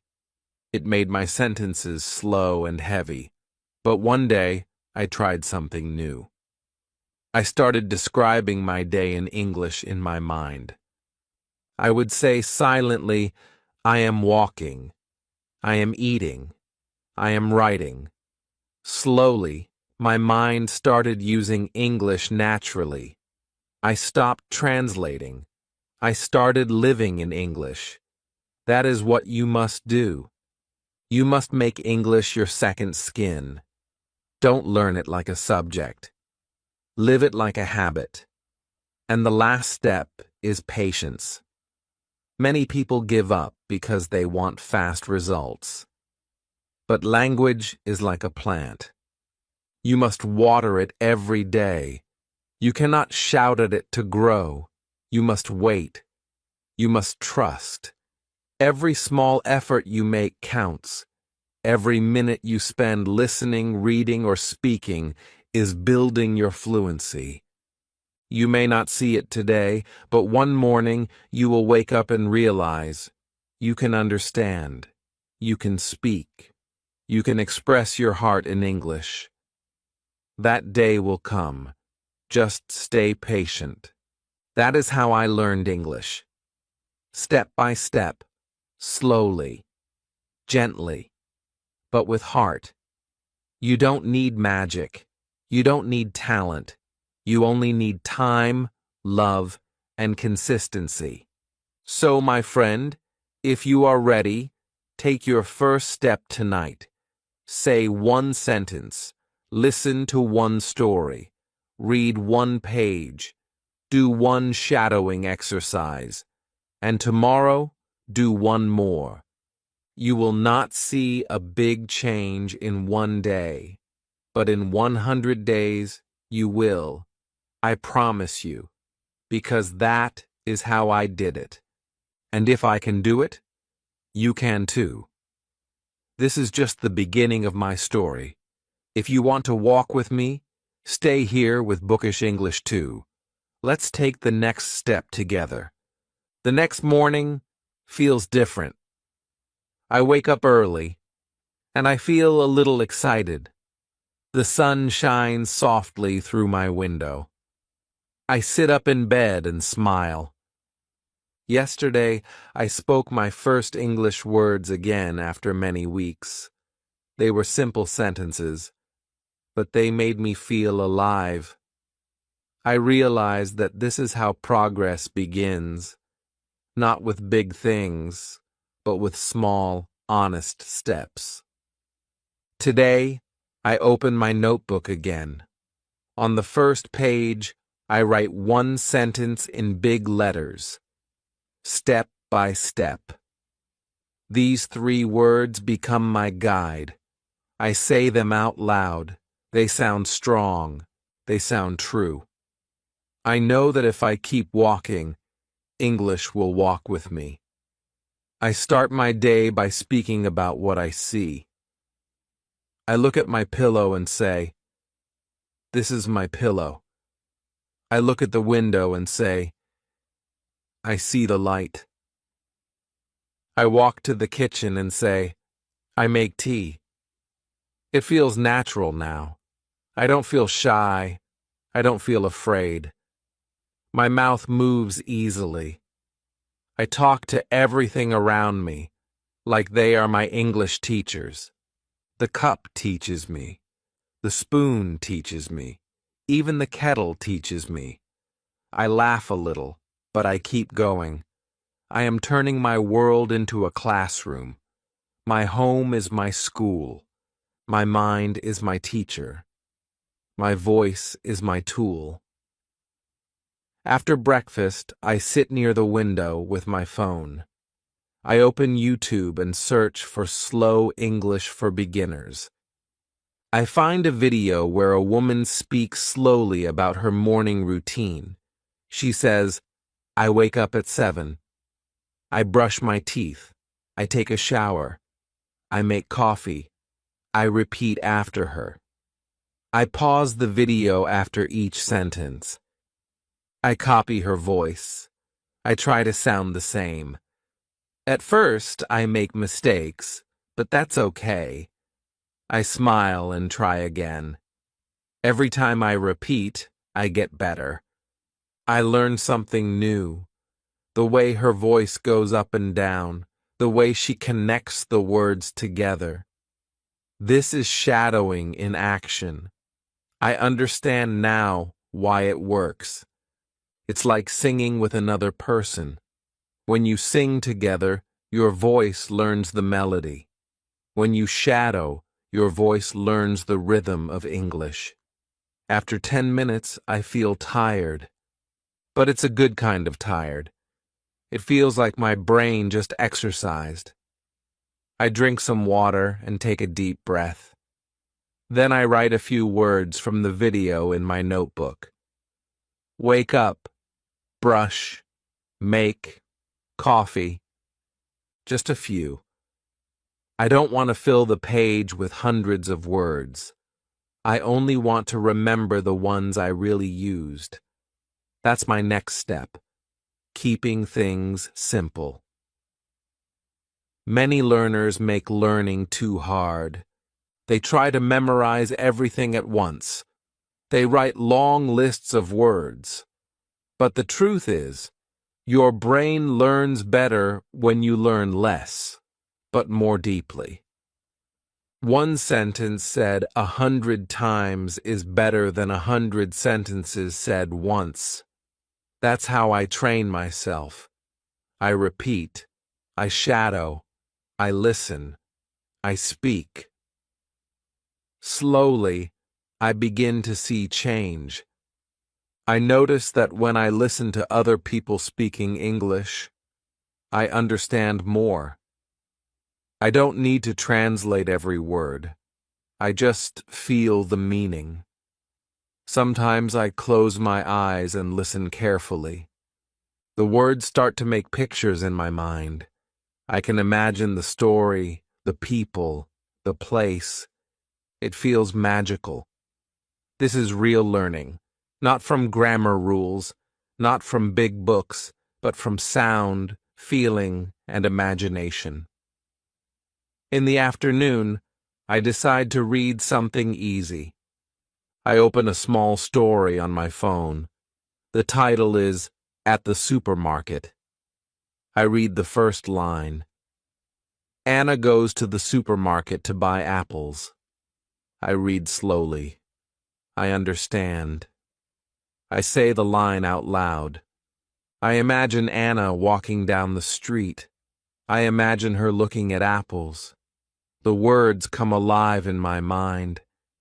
This is what I love about reading in English. It's not just words, it's life. I read the story again and again.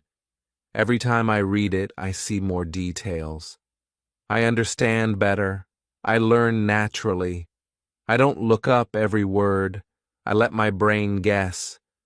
I trust that with time, I will know. And it works. After a few days, I see the same words in another story. They feel familiar. I smile. My brain remembers. I didn't need to memorize them. I just needed to see them again and again in different places. That's how language enters your heart. It repeats until it becomes part of you. In the evening, I take a walk outside. The air is cool. I put on my headphones and play a short English podcast. The voice is calm and clear. The speaker says, "Believe in your daily practice." I repeat softly, "Believe in your daily practice." I say it 3 times. The sentence feels powerful. I realize that learning English is not only about language, it's also about mindset. You must believe in your small steps. You must trust your slow progress. If you speak 1 sentence today, you have already grown. If you understand 1 word more than yesterday, you have already improved. That's enough. That's success. I stop near a small park. I sit on a bench and look at the trees. I take out my notebook and write 1 more line. English grows inside me every day. I smile. It feels true. I am not waiting for a big change. I am watching the small ones. I am not afraid of mistakes anymore. I know they are part of learning. I know every mistake teaches me something. Every wrong word shows me the right one. When I go home, I make 1 last cup of tea. I sit quietly and open my notebook. I read what I wrote this morning. Step by step. I say it again. Step by step. I whisper it softly, like a promise to myself.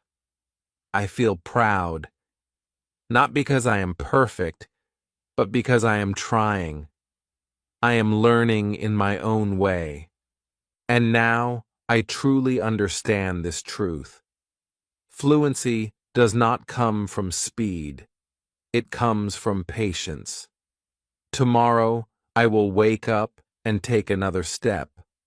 I don't know how many steps it will take to reach fluency, but I know one thing. I will keep walking, because every small step I take brings me closer to my dream. And maybe, someday, I will look back and smile, knowing that it all began with one notebook, one voice, and one simple belief. I can learn English step by step. The next day starts quiet and soft. I open my eyes and feel calm. I remember my goal, to learn English step by step. I sit up slowly and take a deep breath. The sky outside is light blue. Birds are singing.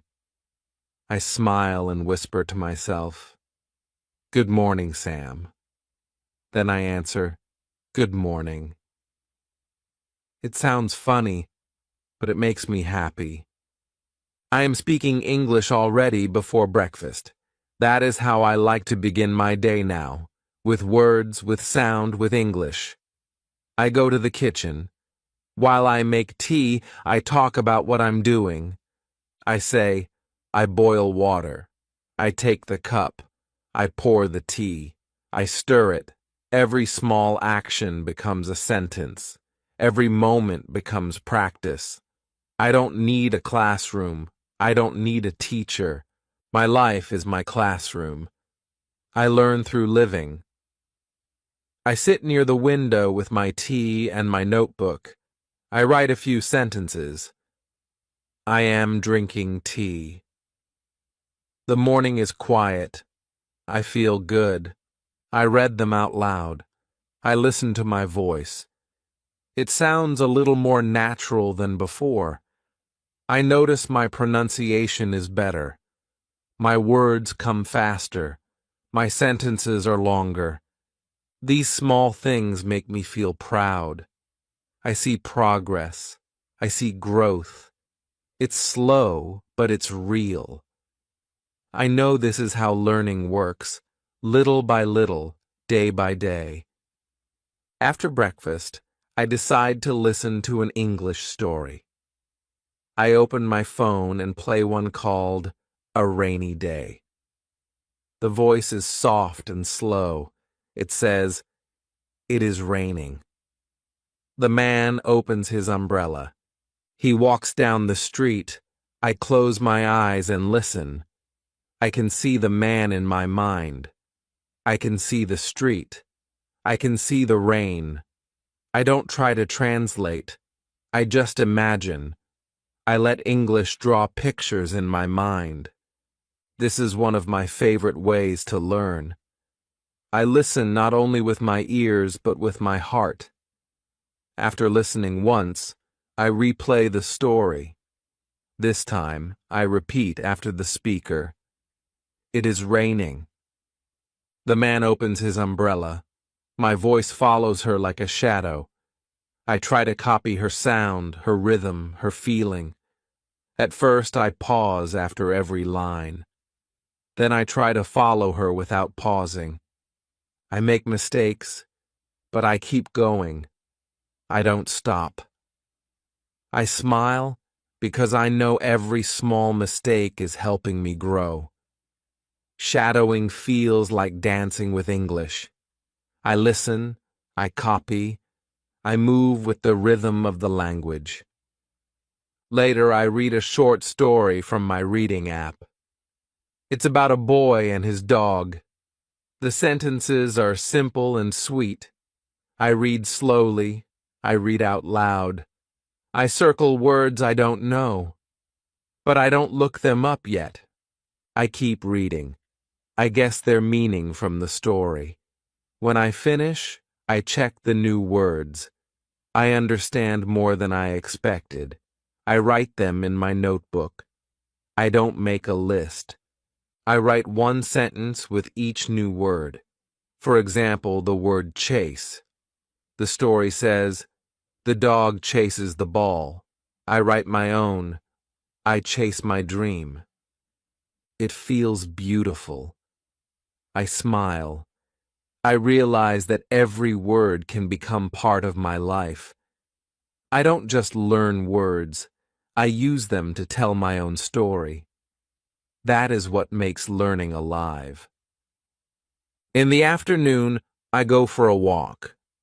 I put on my headphones and play a podcast called Simple English Talks. A man and woman are having a slow, friendly conversation. They talk about food, work, and travel. Their voices are warm. I listen carefully. I repeat some sentences softly as I walk.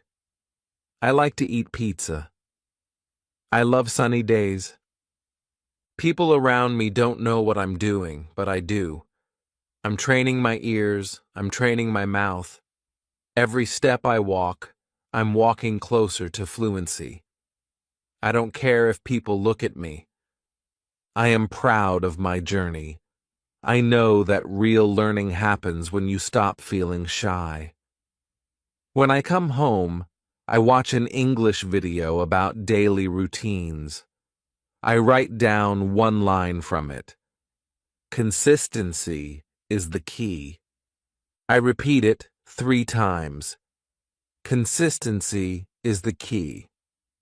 I think about what it means. It means doing something every day, even when you don't feel like it. It means not giving up. It means believing that small actions create big results. That line stays in my mind all evening. I say it again when I wash the dishes. I say it again before bed. Consistency is the key. It feels like a truth that guides me. At night, I open my notebook again. I read everything I wrote in the morning. My handwriting is not perfect, but I like looking at it. It shows my progress. I can see how my sentences have grown. They are longer now. They are smoother. I decide to write a small paragraph before sleeping. Today I listened to a story. I shadowed new sentences. I learned the word chase. I read about a boy and his dog. I walked while listening to English. I feel happy because I am learning slowly but surely. I read it out loud 2 times. My voice sounds calm and proud. Before turning off the light, I open a slow English audio. The speaker says softly, "Learning is a journey, not a race." I whisper it back. Learning is a journey, not a race. I feel peaceful. I close my eyes and think about my first day, how shy I was, how unsure I felt. Now I feel different. I feel confident. I feel steady. I know that I can do this. I know that every single day I am becoming a little better. When I fall asleep, my last thought is this: English is not something far away. It is right here, inside my voice, inside my mind, inside my heart. It grows with me every day. It grows when I listen, when I read, when I shadow, when I speak. It grows because I care. I am learning English not just to speak with others, but to speak with myself, to build a new version of me, a stronger one, a braver one.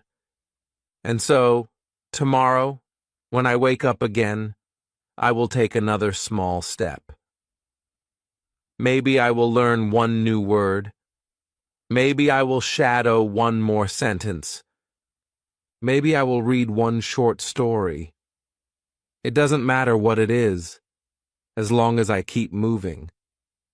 That's how English becomes a part of life. Step by step, breath by breath, word by word. The morning light touches my face again. It feels soft and warm. I open my eyes slowly and smile. A new day means a new chance to learn. I sit up, stretch my arms, and whisper, "Good morning, English." I say it with love, as if English is my old friend who visits me every morning. I remember something I heard yesterday. Talk to English like it's a person. So I do. I say, "Hello, English. How are you today?" Then I answer, "I'm fine, thank you."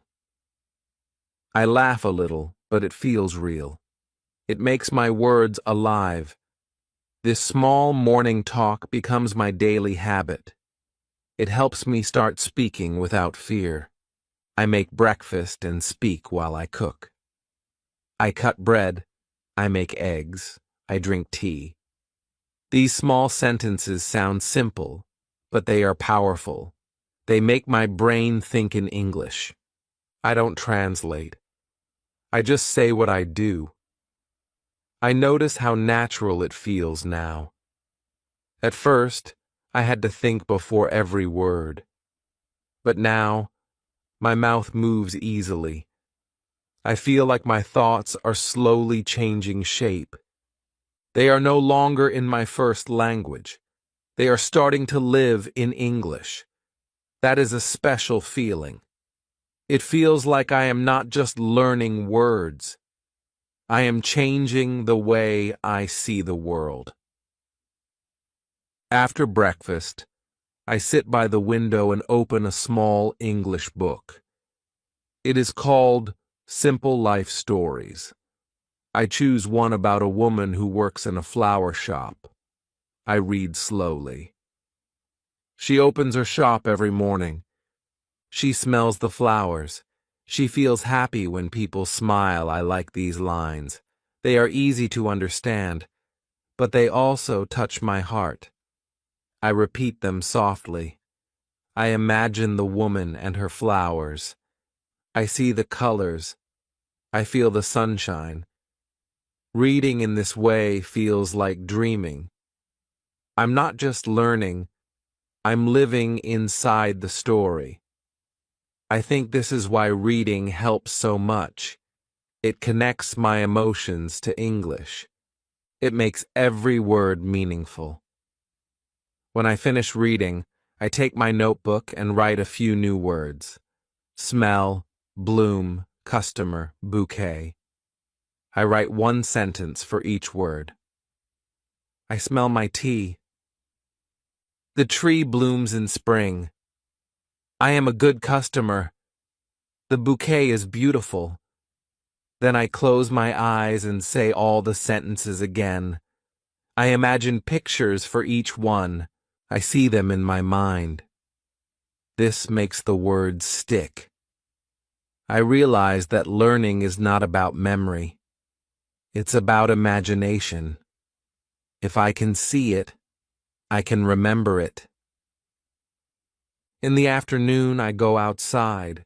The air is fresh. The sky is clear. I walk slowly and listen to a short English story on my phone. It is called The Lost Key. The voice is calm and slow. I listen carefully. A man drops his key near the park. He looks and looks, but he cannot find it. I repeat the sentences quietly as I walk. I move my lips. I shadow every line. I don't care who sees me. I'm not shy anymore. I'm proud that I can walk and learn at the same time. I feel free. English is no longer just a subject. It's part of my daily rhythm, like walking, breathing, or smiling. When I return home, I sit down to write again. I open my notebook and write a short paragraph about my day. Today I read about a flower shop. I learned new words. I walked outside and listened to a story. I shadowed every line. I feel happy because English is growing inside me. I read it out loud. My voice sounds strong. My words sound clear. I feel proud of myself. I remember when I used to write one small sentence. Now I can write a whole paragraph. I see my progress with my own eyes. In the evening, I decide to practice listening again. I choose a slow English song. The words are simple. Keep going, don't stop, the light is near. I listen many times. The melody makes me feel peaceful. I sing along softly. I don't worry about pronunciation or mistakes. I just enjoy it. I think music is a beautiful teacher. It teaches emotion. It teaches rhythm. It teaches how to feel the language, not just how to understand it. When I sing, I forget that I am learning. I just feel alive. After the song, I open YouTube and watch a short English talk. The speaker says something that stays in my heart. If you want to learn a language, fall in love with it. I pause the video and write that sentence down. Fall in love with it. I think about what it means. It means don't fight with the language. Don't feel tired or angry when it feels hard. Just love it. Talk to it. Spend time with it. Be patient. That's how love grows. And that's how learning grows too.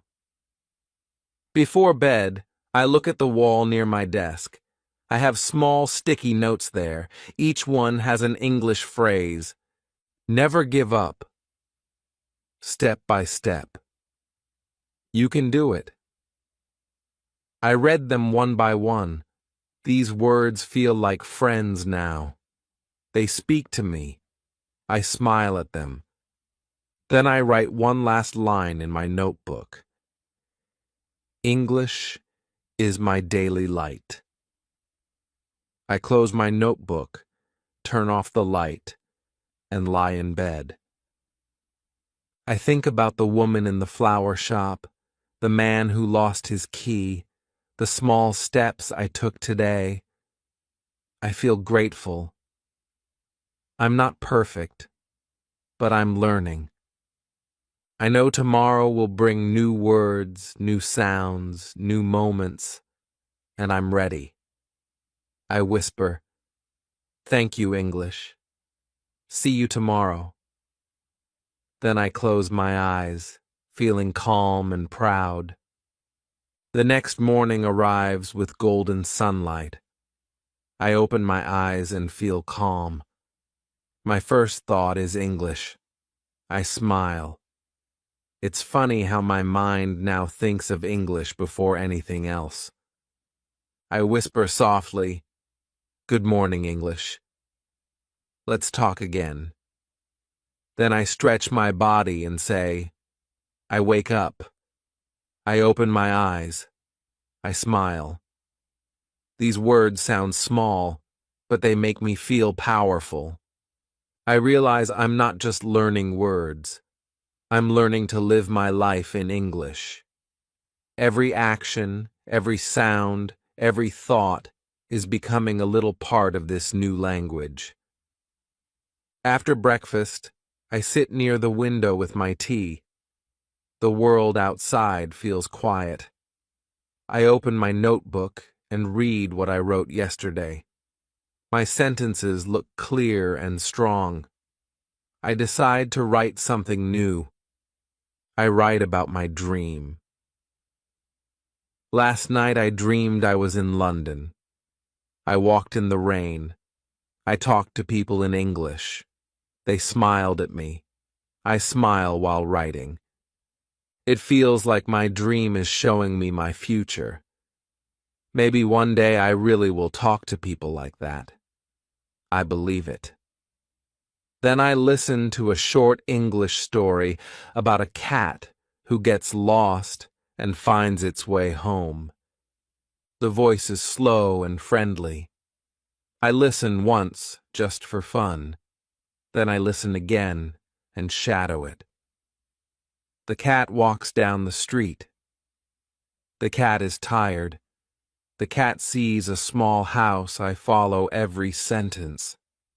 I move my lips and copy the sound. Sometimes I forget to breathe, but I keep going. When I finish, I feel happy. My heart beats fast. I laugh a little. It feels like I just ran a race, but with words. After that, I take a break and walk outside. The air smells fresh. I see children playing and birds flying. I listen to English on my phone again. This time, it's a slow podcast about morning habits. The man says, "Speak to yourself in English. Think in English." It will become natural. I smile because I already do that. I whisper to myself, "Yes, it is becoming natural." I shadow the sentences quietly as I walk. People pass by, but I don't stop. I keep repeating, "I'm not afraid anymore." English is not a subject to me. It's a voice that walks beside me. When I come home, I open my reading app. I choose a story called A Cup of Coffee. It's about a man who meets his old friend at a cafe. The words are easy. I read slowly, line by line. I try to imagine the cafe, the smell of coffee, the sound of the cups. I read one paragraph 3 times. Every time I understand more. I write down 2 new words, memory and friendship. I make my own sentences. I have a good memory. Friendship makes life beautiful. I read them again and again until they feel like mine. In the afternoon, I decide to talk with my mirror. I stand in front of it and start speaking. "Hello, my name is Sam. I am learning English. I like to listen, to read, and to shadow." I look at my eyes in the mirror. At first it feels strange, but then it feels real. I pretend I'm talking to another person. I ask questions and answer them. "How are you today?" "I'm fine, thank you." "What did you do this morning?" "I read a story and walked outside." My reflection smiles back at me. I start to laugh. It feels fun. I realize that this simple practice helps a lot. It makes me confident. It teaches me how to move my mouth, how to use my face, how to sound natural. In the evening, I watch a video lesson about pronunciation. The teacher says, "Smile when you speak. It helps your sound." I try it. I say, "Hello." It sounds brighter. I say, "Thank you." It sounds kinder. I didn't know that a smile could change my sound. I keep practicing with small words. Yes, no, maybe, okay. I notice how my voice changes when I smile. I think maybe learning a language is not only about words, it's also about emotion. If I feel happy, my words feel happy too. After dinner, I decide to review everything I learned this week. I open my notebook and see pages full of words, sentences, and small notes. I feel proud. I remember when my first page had only 3 lines. Now I have so many. I can see my growth right there on the paper. I whisper, "Thank you, me." Then I write something new. I don't want to be perfect. I just want to be better than yesterday. Later that night, I sit by the window and look at the sky. The stars are bright. I listen to a slow English meditation. The voice says softly, "You are learning. You are growing. You are doing great." I close my eyes and repeat those words. I am learning. I am growing. I am doing great. I feel calm. My heart feels warm. I think about how far I've come. Just a few weeks ago, I was shy to speak even one sentence. Now I can speak, write, listen, and even dream in English. Before sleeping, I pick up a small paper where I wrote one goal: speak English with confidence. I read it again. I touch the paper and smile. I know I'm getting closer every day. Learning is not magic. It's love, patience, and small daily steps. I turn off the light, close my eyes, and whisper softly, "Thank you, English. I'll see you in my dreams again." Then I fall asleep, peaceful and proud. The next day begins with soft light on my face. I open my eyes slowly and smile. My first words are, "Good morning, English." I say it gently, like I'm greeting a friend I truly care about. It has become my habit now, my morning ritual. It makes me feel calm and ready. I get out of bed and walk to the window. The sky is blue, and the world feels new again. I whisper, "It's a new day to learn." These simple words make me feel strong. Every day I remind myself that I am not just learning a language, I am building a new part of myself. I brush my teeth and talk to myself in the mirror. I am brushing my teeth. I feel fresh. I am ready for today. I laugh a little because I sound funny, but I also feel proud. I don't need anyone to tell me what to say. I can create my own English moments. My voice sounds more natural now. I notice that I don't stop or think before every word. The sentences just flow. This feeling is special. It means my brain is slowly starting to think in English. After breakfast, I sit with my notebook. I open to a clean page and write the date at the top. I like doing that. It makes every page feel like a new chapter in my story. I write, "Today I will learn with joy." Then I listen to a new short story. It's called The Little Bird. The voice says, "A little bird wants to fly. It is afraid. One day it jumps and it flies." I listen carefully. The story is simple but beautiful. It feels like my own story. I think, I was like that bird. I was afraid to speak English, but I jumped. Now I'm flying slowly, but I'm flying. I shadow the whole story 3 times. My voice becomes more confident each time. Then I take a small break. I make tea and sit quietly. I think about how English is changing me. It's not only helping me talk, it's helping me think clearly. When I write in English, my thoughts feel soft and simple. I use small words, but I say big things. I realize that learning English is not only about vocabulary or grammar. It's about connection, to myself and to others. In the afternoon, I decide to watch a video about travel. The speaker says, "When you visit a new place, use English to connect with people." I pause the video and repeat it. Use English to connect with people. I think about that line. English is more than a school subject. It's a bridge. It connects one heart to another. It helps people understand each other. I feel thankful.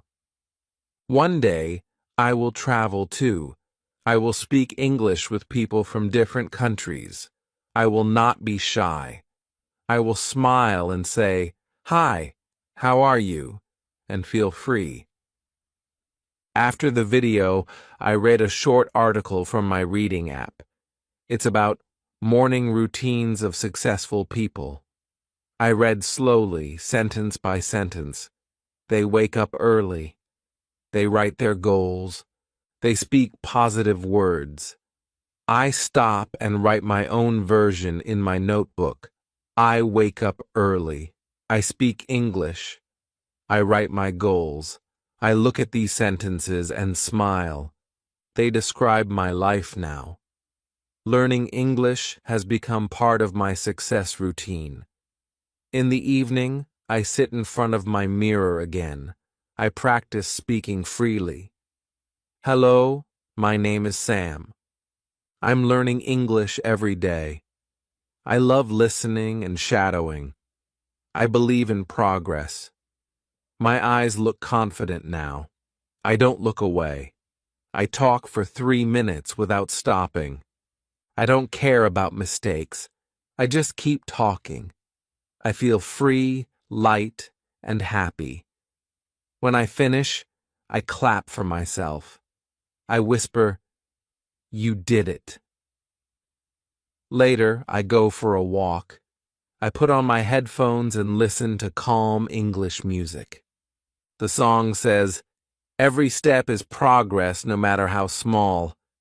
I repeat the line as I walk. Every step is progress, no matter how small. I say it again and again.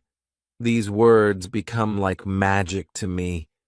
I think about my first day of learning. I remember how shy I was, how slowly I spoke, how scared I felt to say anything. But now I talk, I write, I listen, I think. I am not scared anymore. I have changed. When I come home, I sit near the window with my tea again. The air feels cool.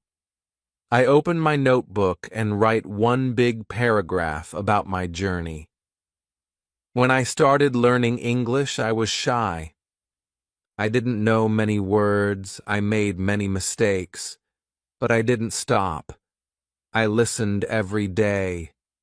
I shadowed every sentence. I spoke to myself. I read small stories. Now I can speak more easily. I can write without fear. I know learning never ends, but I am happy. I am walking on the right path. I read my paragraph out loud 2 times. My voice sounds calm and clear. I smile because I can hear my progress. I close my notebook and look at the pages full of my handwriting. Each page is a small piece of my growth. It's my story in English. Before bed, I play one last slow audio.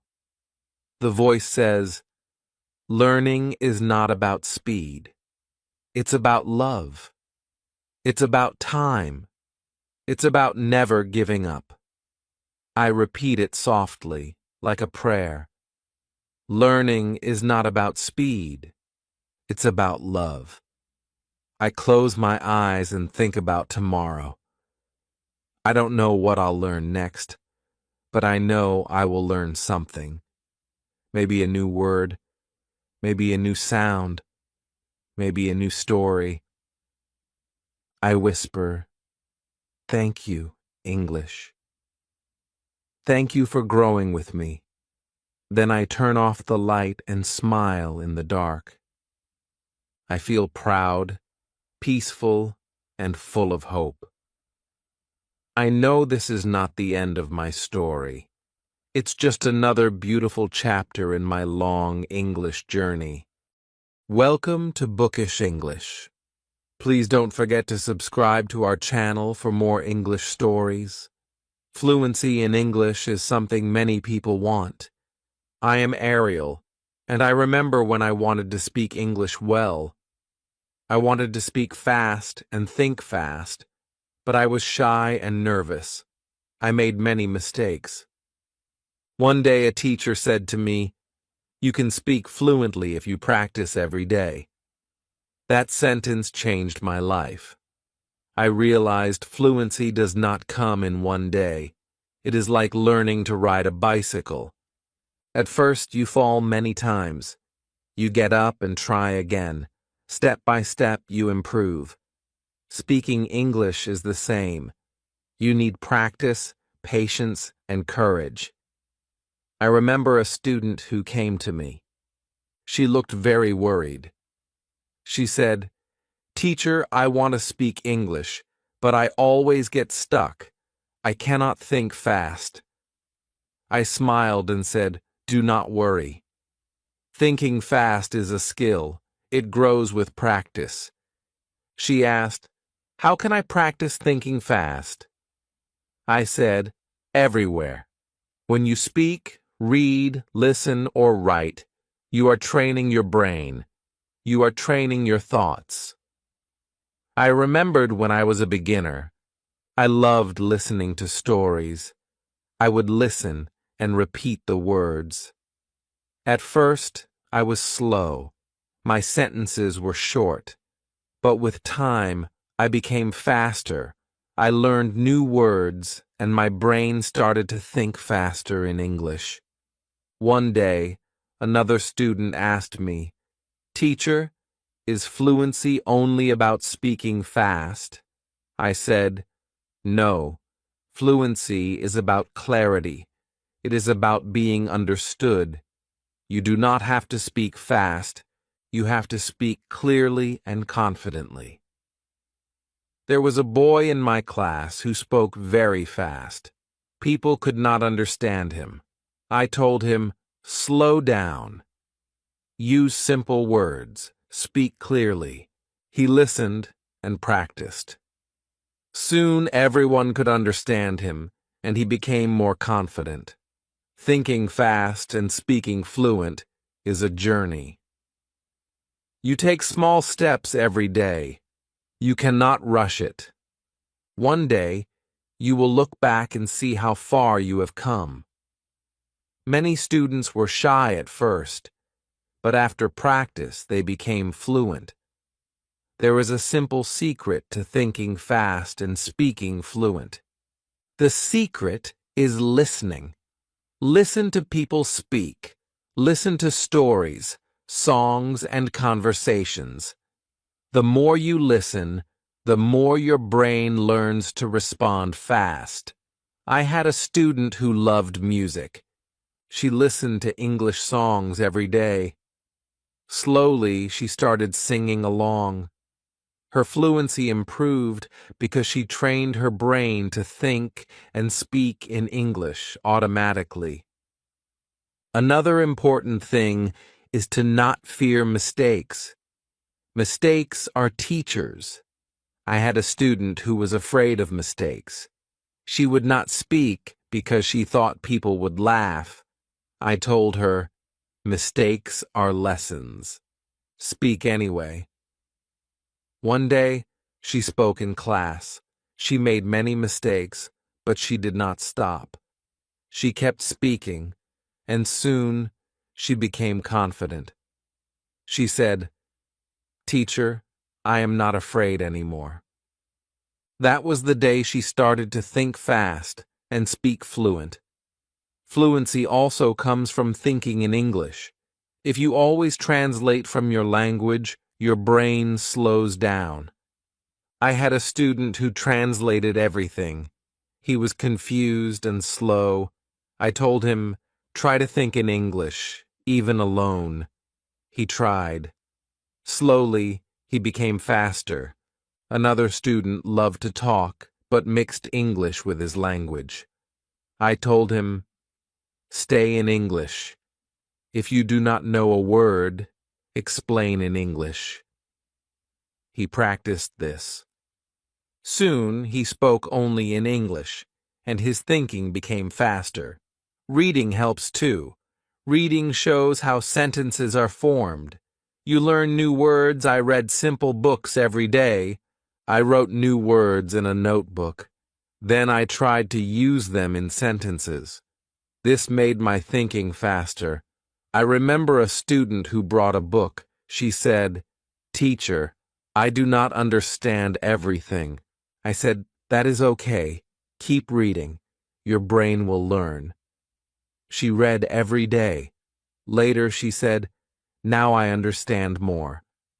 Her fluency grew because she practiced thinking and speaking every day. Listening to yourself is helpful too. Record your voice, listen, and improve. I had a student who did this daily. She recorded stories and listened. She found mistakes and corrected them. Slowly, she became fluent. Practicing with friends is great. Two friends decided to speak only in English. They helped each other. They asked questions, corrected each other, and shared ideas. Over time, both became fluent. Using English in real life is powerful. Speak at the market, in the shop, or with friends. One student worked in a shop. He spoke English with customers.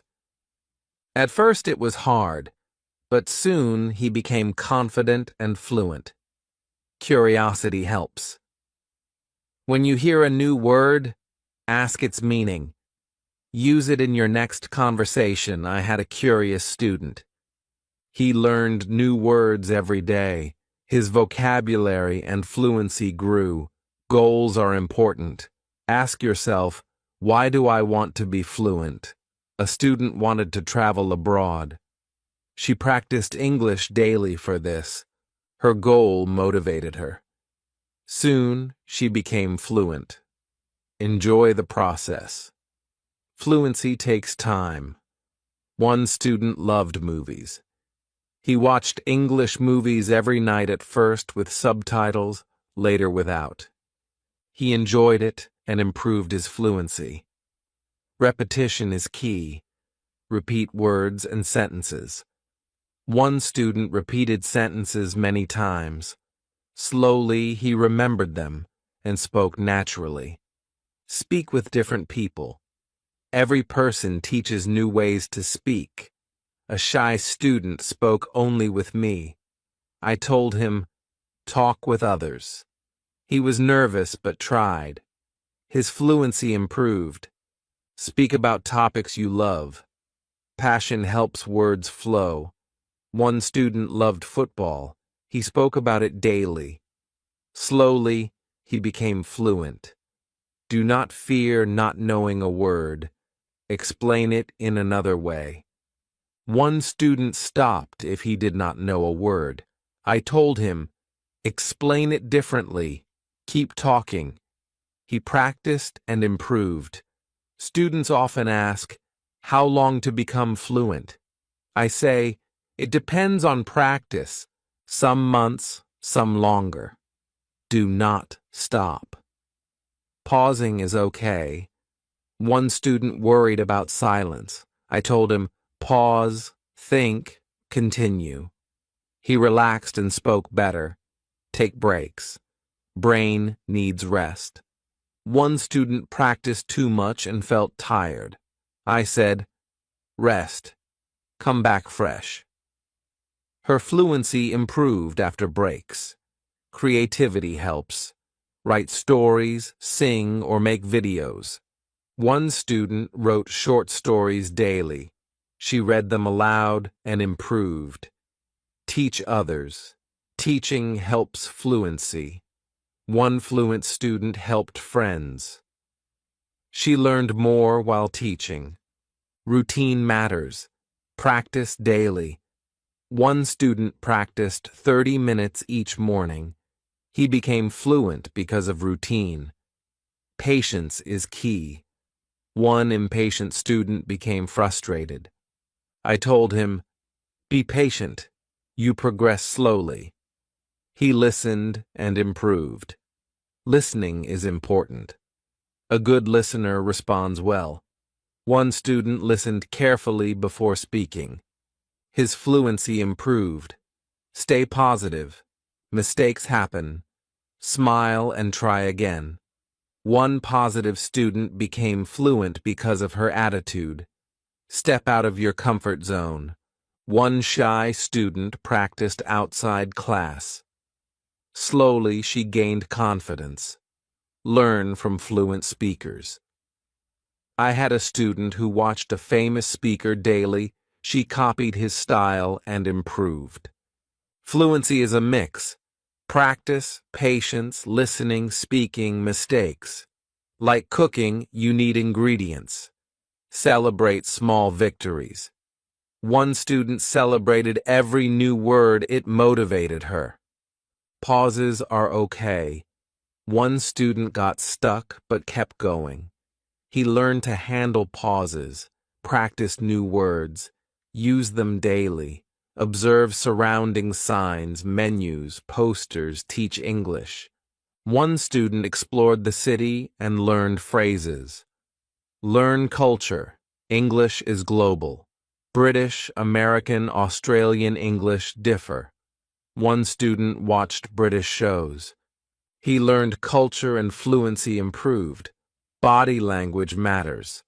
One student used gestures to add meaning. Challenges help.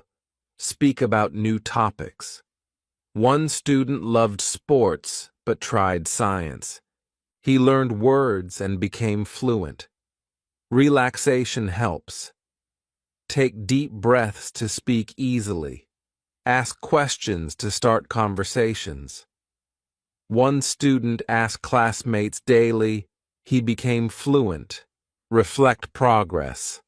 One student kept a journal. He saw improvement and stayed motivated. Flexibility matters. Change sentences to be understood. One student adapted and improved. Connect with learners. One student joined an English club. She learned from others and improved. Small goals help. One student learned 5 words per week. She grew confident. Persistence is key. One struggling student kept going and became fluent. Review lessons. One student reviewed notes monthly. She remembered and improved. Stay open-minded. Learn different dialects. One student explored accents and became adaptable. Enjoy the language. One student loved poetry. She read daily and grew fluent. Ask for feedback.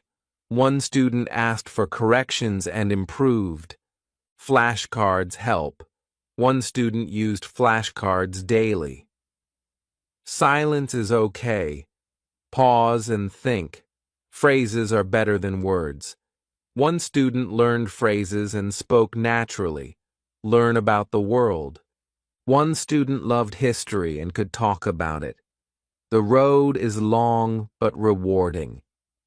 Like a river to the ocean, your efforts reach fluency. Every word and sentence is a bridge. Keep learning, speaking, and let your voice be heard. Now I ask you, what inspires you to think fast and speak fluent in English?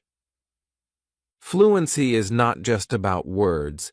It is about thinking fast, responding fast, and feeling confident. I remember a student who was very slow. He would think too much before speaking. I told him, "Do not think too long. Your brain learns by speaking, not by waiting." At first, he was nervous. He would make mistakes and stop. I told him, "Mistakes are okay. Keep going." Slowly, he learned to trust his mind. He started to think faster and speak fluent English naturally. Another student asked me, "Teacher, how can I think faster?" I said, "Listen more, speak more, and repeat what you hear." Our brains learn patterns. When you hear English often, your brain starts to respond automatically. I had a student who listened to a story every day. At first, he repeated it slowly. After a few weeks, he repeated it quickly without thinking. His thinking speed increased. One day, a student came and said, "Teacher, I want to answer fast in conversations, but I freeze." I smiled and said, "That is normal. Everyone freezes at first. You need practice in real life." I told him to ask questions when talking to friends. Ask small questions like, "How are you?" or "What did you do today?" He practiced daily. Slowly, he stopped freezing. His brain learned to respond fast. Another student wanted to be fast in exams. He needed to answer questions quickly. I told him, "Think in English. Do not translate. Translate slowly. You will lose time. Speak in your mind first, then write." He practiced every day. Soon, he could think fast and answer quickly. Thinking fast is connected to vocabulary. The more words you know, the faster you can respond. I had a student who knew few words. He struggled to explain ideas. I told him, "Learn more words. Make a list. Use words in sentences." He did this daily. Slowly, his thinking speed increased. Another important habit is repetition. Repeat sentences, words, and conversations. I had a student who repeated dialogues every day. He recorded himself speaking. He listened, corrected mistakes, and repeated. His fluency and thinking speed improved. Confidence also affects thinking speed. One student was shy and afraid of speaking. I told her, "Speak like you know. Do not worry about others." She practiced with a friend. At first, she spoke slowly. Then, her confidence grew. Her brain started to respond faster, and she could speak fluent English easily. Listening is another secret. Listen to native speakers, podcasts, songs, and stories. Your brain learns patterns and speed. One student listened to English songs daily. She repeated words and sentences.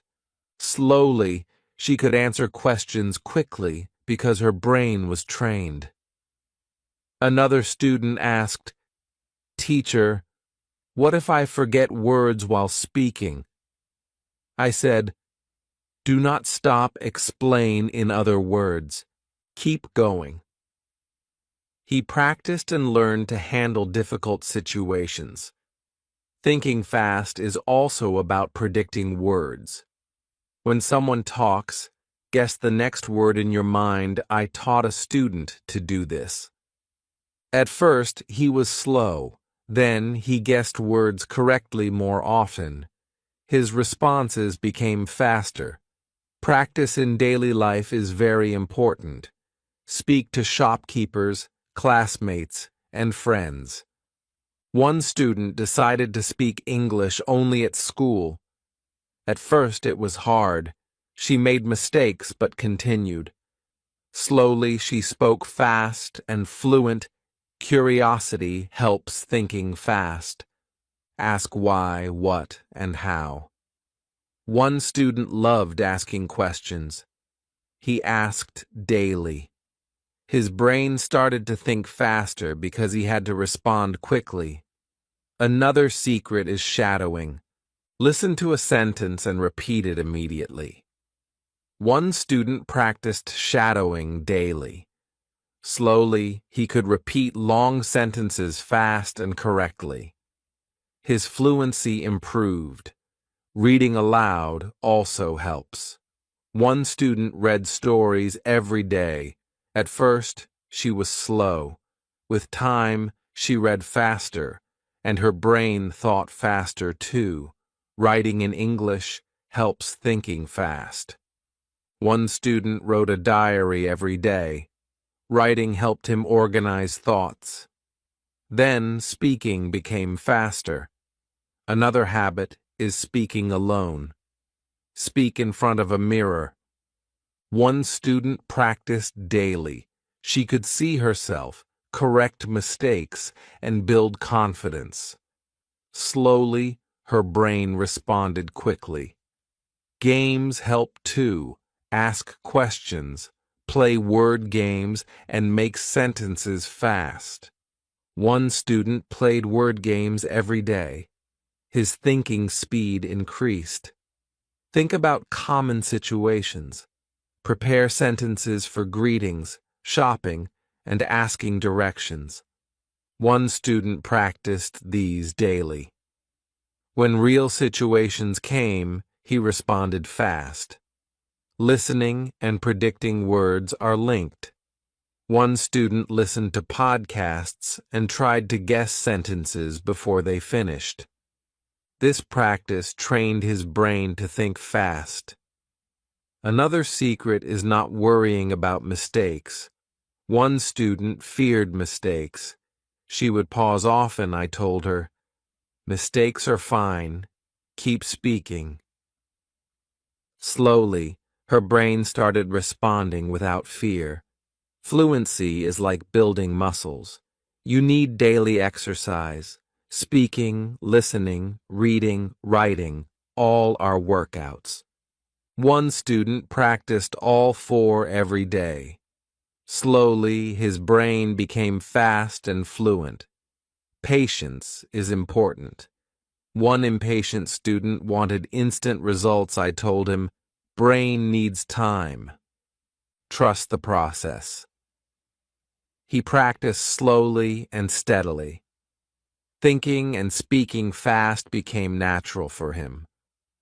Another technique is story retelling. Listen to a story and retell it in your own words. One student did this daily. At first, short sentences. Later, long sentences. Her thinking speed improved. Another secret is chunking. Learn phrases, not single words. One student learned phrases. His sentences became natural and fast. He did not think long before speaking. Role-playing helps. Act like you are in real-life situations. One student practiced ordering in a restaurant daily. He could respond fast in real situations. Another technique is summarizing. Read a paragraph and summarize in English. One student did this daily. His brain learned to think and speak quickly. Vocabulary is key. One student learned 5 new words daily. He used them in sentences. Slowly, his thinking speed increased. Speaking with different people is helpful. Each person speaks differently. One shy student spoke only with me. I encouraged him to talk with others. He learned new words and phrases. Slowly, his brain responded faster. Listen to yourself. Record and replay. One student did this every day.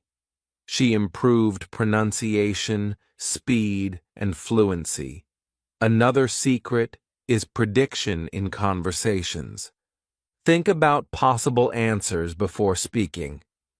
One student practiced this. He could answer fast in class.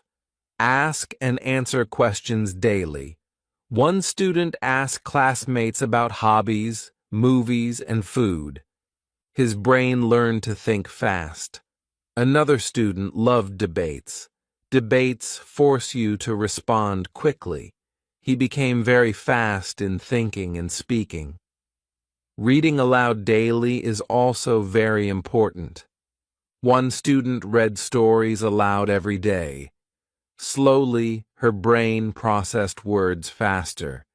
Fluency comes from consistency. One student practiced every day, 30 minutes.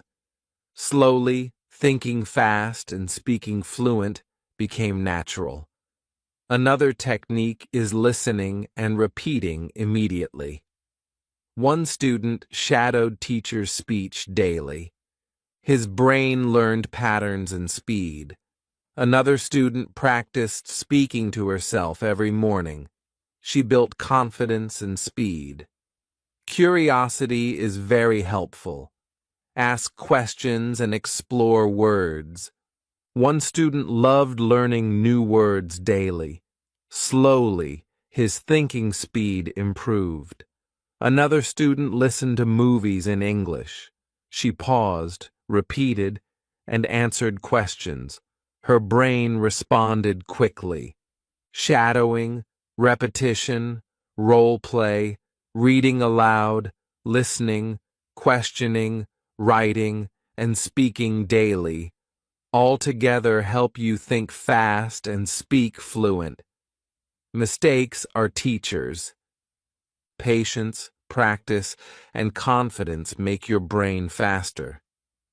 One student asked, "Teacher, is it possible to think fast in all situations?" I said, "Yes, if you practice daily and never stop." He practiced and slowly could respond fast anywhere. Fluency and fast thinking are like building a strong tree. Water it daily with practice. Give it sunshine with listening and reading. Pull out weeds by correcting mistakes. Slowly, it grows strong, fast, and beautiful. One day, you will see your brain responding automatically. One student said, "Teacher, now I can speak and think fast. I do not stop to translate." That is the goal. Think fast, speak fluent, and be confident. Always listen, practice, and speak daily. Fluency is a journey, and thinking fast is the key to enjoy it fully. Thinking fast and speaking fluent is a habit. It grows slowly but steadily. I remember a student who wanted to speak fast, but he only practiced once in a while. He became frustrated. I told him, "Daily practice is like exercising your brain. If you skip, it slows down." He started practicing every day, listening, repeating, reading aloud, and speaking daily. Slowly, his thinking became fast and fluent. Another student asked, "Teacher, how can I train my mind to respond instantly?" I said, "Prepare for common situations. Learn sentences for greetings, shopping, travel, and school. Practice them until your brain responds automatically." He followed my advice. At first, short sentences, then longer sentences. Soon, he could answer questions without thinking too long. Practice with friends is very important. Two students decided to speak only in English daily. They asked questions, answered quickly, and corrected each other. Their brains learned patterns and speed. Slowly, both became fast thinkers and fluent speakers. One student loved listening to podcasts. At first, he understood little. I told him, "Listen every day. Repeat words and sentences. Your brain will adjust." He did it daily. Slowly, he could respond fast in conversations. Another technique is talking to yourself. Speak about your day, plans, and ideas in English. One student practiced this every morning.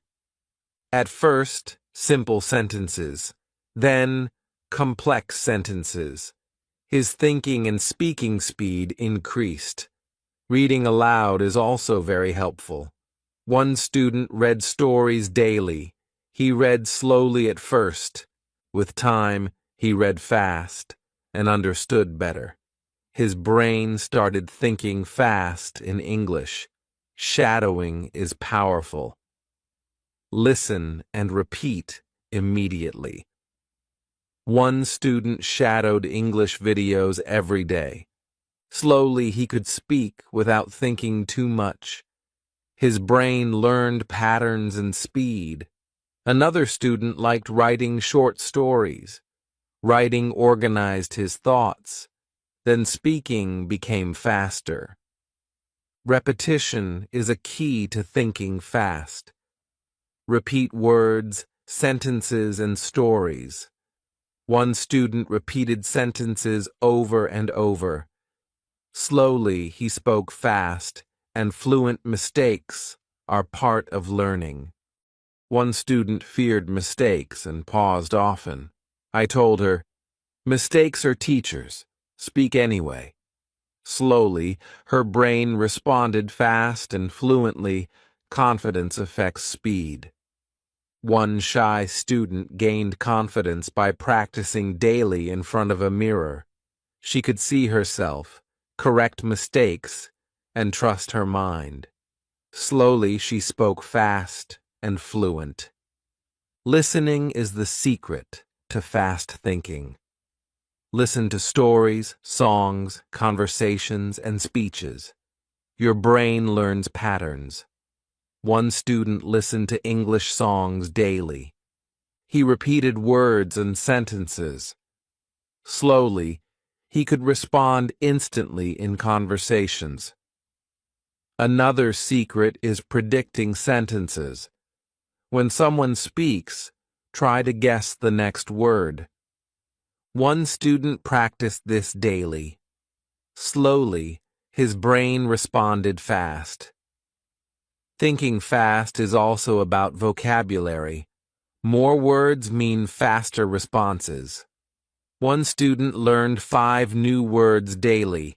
She used them in sentences. Slowly, her brain responded faster. Role-playing helps a lot. Pretend to order in a restaurant, buy something, or ask for directions. One student did this every day. Slowly, she could respond fast in real life. Asking questions is another secret. Questions start conversations. One student asked classmates about hobbies, movies, and daily life. His brain learned to respond quickly. Another student loved debates. Debates force quick thinking. He practiced weekly. Slowly, he spoke fast and fluently. Reading, listening, writing, speaking, and shadowing daily. These habits train your brain. Fluency comes with consistency. One student practiced 30 minutes every morning. Slowly, his brain responded fast. Another secret is summarizing. Listen or read something, then summarize in your own words. One student practiced this daily. Slowly, he could think and speak faster. Chunking is also important. Learn phrases, not single words. One student learned phrases every day. His sentences became natural, and he did not think long before speaking. Speaking in front of a mirror helps confidence. One student practiced daily. Slowly, her brain responded faster. Creativity is important. Make stories, songs, or videos in English. One student wrote short stories daily. Reading them aloud improved thinking speed. Listening to yourself helps. Record your voice, listen, and correct mistakes. One student did this every day. Slowly, she spoke fast and fluently. Curiosity is very helpful. Ask about new words, sentences, or culture. One student asked daily. Slowly, his brain learned to respond fast. Another technique is imagining conversations. Think about a situation, imagine questions, and answer in English. One student practiced this daily. Slowly, he could think fast in real life. Preparing common sentences is very important. Greetings, shopping, directions, school phrases, all repeated daily. One student practiced this slowly. His brain responded automatically. Thinking fast is also about relaxing. One student was tense when speaking. I told him, take deep breaths, relax, and speak. Slowly, his brain responded faster. Fluency is like a muscle. You exercise it daily. Listening, speaking, reading, writing, shadowing, repeating, and correcting mistakes are workouts. One student practiced all of them daily.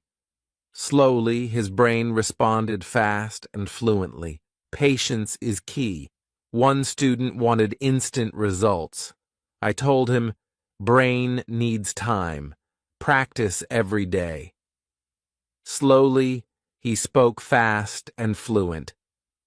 Another secret is reviewing old lessons. Go back and practice them. One student reviewed notes every week.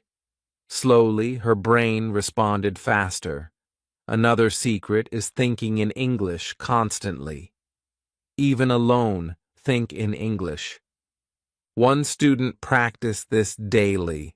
Slowly, thinking fast became natural. Fluency is about connecting words, sentences, and ideas. One student connected ideas daily. Slowly, he spoke fast and fluent.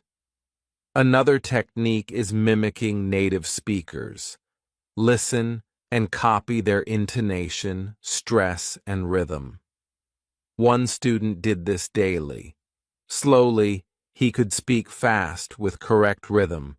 Observing gestures and body language helps. One student copied gestures while speaking. Slowly, communication became faster and clearer. Another secret is speaking about your interests. One student loved football. He spoke daily about football. Slowly, his thinking and speaking became faster. Speaking about new topics also helps. One student loved sports, but tried science topics. Slowly, his brain learned to think fast in different subjects. Another secret is celebrating small victories. One student celebrated learning 5 new words daily. Slowly, he became motivated and spoke fast. Role-playing with friends is powerful. One student practiced ordering food daily with a friend. Slowly, thinking fast and speaking fluent became natural. Shadowing, repetition, role-play, reading aloud, listening, writing, speaking daily, and thinking in English, these habits together make your brain fast and fluent. Mistakes, pauses, and challenges are part of the process. One student faced challenges but kept going. Slowly, thinking fast became natural. Fluency and fast thinking are like building a strong tree. Water it daily with practice. Give it sunlight with listening and reading. Remove weeds by correcting mistakes. Slowly, it grows strong, fast, and beautiful. One day, your brain will respond instantly. One student said, "Teacher, now I think fast and speak fluent. I do not hesitate." That is the goal. Think fast, speak fluent, and trust your brain. Always practice daily, listen, repeat, read aloud, write, speak, and enjoy the process. Fluency is a journey, and thinking fast is the key to make it easy and natural. One student asked me, "Teacher, Can anyone learn to think fast? I said, yes, if you practice daily and never give up. He practiced every day and slowly could think and speak fast anywhere. Thinking fast is a habit, and habits grow with repetition. One student said, "Teacher, I now respond quickly in conversations." That is the result of daily practice, patience, listening, and speaking. Your brain can think fast. Your mouth can speak fluent. Your confidence grows every day. Fluency and thinking fast are gifts you give yourself with consistent practice and love for the language. Thinking fast and speaking fluent is like training a muscle. The more you use it, the stronger it becomes. I remember a student who practiced only sometimes. He wanted instant results, but his brain was slow. I told him, practice daily. Even small exercises help. He started speaking a few sentences every morning. He listened to English podcasts, repeated phrases, and shadowed stories. Slowly, his brain started responding quickly. Another student asked, "Teacher, how can I improve even faster?" I said, combine listening, speaking, reading, and writing daily. Use all 4 skills together. He followed this routine, listening to stories in the morning, reading aloud in the afternoon, speaking to friends in the evening, and writing short sentences at night. Slowly, his brain became faster, and his speech became fluent. Confidence is key. One shy student feared speaking in front of the class. I told her, mistakes are okay. Speak anyway. She started practicing daily with friends. Slowly, her brain learned to respond fast. Another secret is prediction. When someone talks, guess what they will say next. One student practiced this daily. Slowly, he could respond instantly. Thinking fast also depends on vocabulary. One student had limited words. I told him, learn 5 new words daily, use them in sentences. He practiced, and his brain responded faster. Another student loved debates. Debates force fast thinking. He practiced weekly. Slowly, he could speak fast and fluent. Listening to native speakers is very helpful. One student listened to English songs and podcasts daily. He repeated words and sentences. Slowly, his brain learned patterns, and he could respond quickly in conversations. Shadowing is powerful. One student shadowed teacher's speech every day. He repeated immediately. Slowly, he spoke fluent and fast. Writing helps thinking fast. One student wrote a diary every day. Organizing thoughts in writing made speaking faster. Repetition is important. One student repeated sentences, stories, and dialogues daily. Slowly, he spoke fast without thinking long. Mistakes are teachers. One student feared mistakes and paused often. I told her, mistakes are fine. Keep going. Slowly, her brain responded quickly. Confidence grows with practice. One student practiced in front of a mirror every day. She corrected mistakes and trusted her mind. Slowly, she spoke fast and fluent. Role-playing helps a lot. Pretend to order food, buy tickets, or ask directions. One student did this daily. Slowly, she responded fast in real-life situations. Asking questions starts conversations. One student asked classmates about hobbies, movies, and daily life. Slowly, his brain learned to respond quickly. Another student loved learning new topics. He spoke daily about sports, then tried science and history. Slowly, his thinking became fast in many subjects. Curiosity helps a lot. One student asked daily about new words, phrases, and culture. Slowly, his brain responded fast. Reading aloud is helpful. One student read stories every day. Slowly, her brain processed sentences quickly. Listening and repeating immediately is very powerful. One student shadowed stories every day. Slowly, he spoke fast and fluent. Preparing common sentences is helpful. Greetings, shopping, directions, school phrases, practice daily. One student did this. Slowly, his brain responded automatically. Imagining conversations also helps. Think about a situation, imagine questions, and answer in English. One student practiced this daily.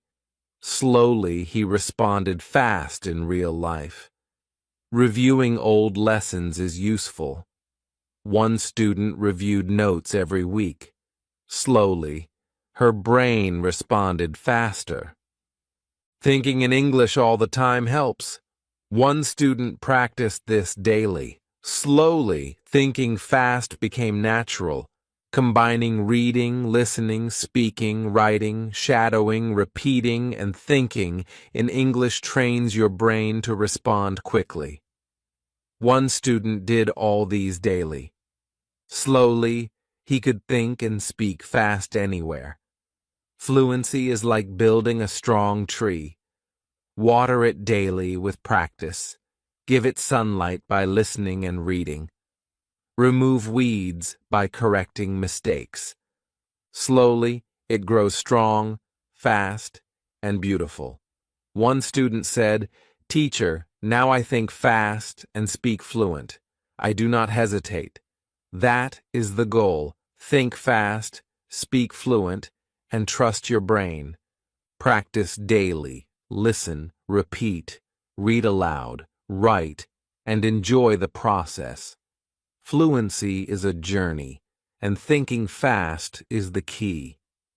Shadowing, role play, reading, listening, writing, asking questions, predicting sentences, preparing common phrases, repeating, and speaking with friends. These habits together make your brain fast and fluent. Patience is important. One student wanted instant results. I told him, brain needs time practice every day. Slowly, he spoke fast and fluent. Mistakes, pauses, and challenges are part of learning. One student faced challenges but kept going. Slowly, thinking fast became natural. Fluency and fast thinking grow with repetition. One student said, "Teacher, I now respond quickly in conversations." That is the result of daily practice, patience, listening, speaking, and confidence. Another secret is speaking about topics you love. One student loved football. He spoke about football every day. Slowly, his brain responded fast. Speaking about new topics also helps. One student spoke about science, history, and music. Slowly, thinking fast became natural in many subjects. Celebrating small victories helps. One student celebrated learning 5 new words every day. Slowly, he became motivated and spoke fast. Role-playing with friends is very useful. One student practiced ordering food daily with a friend.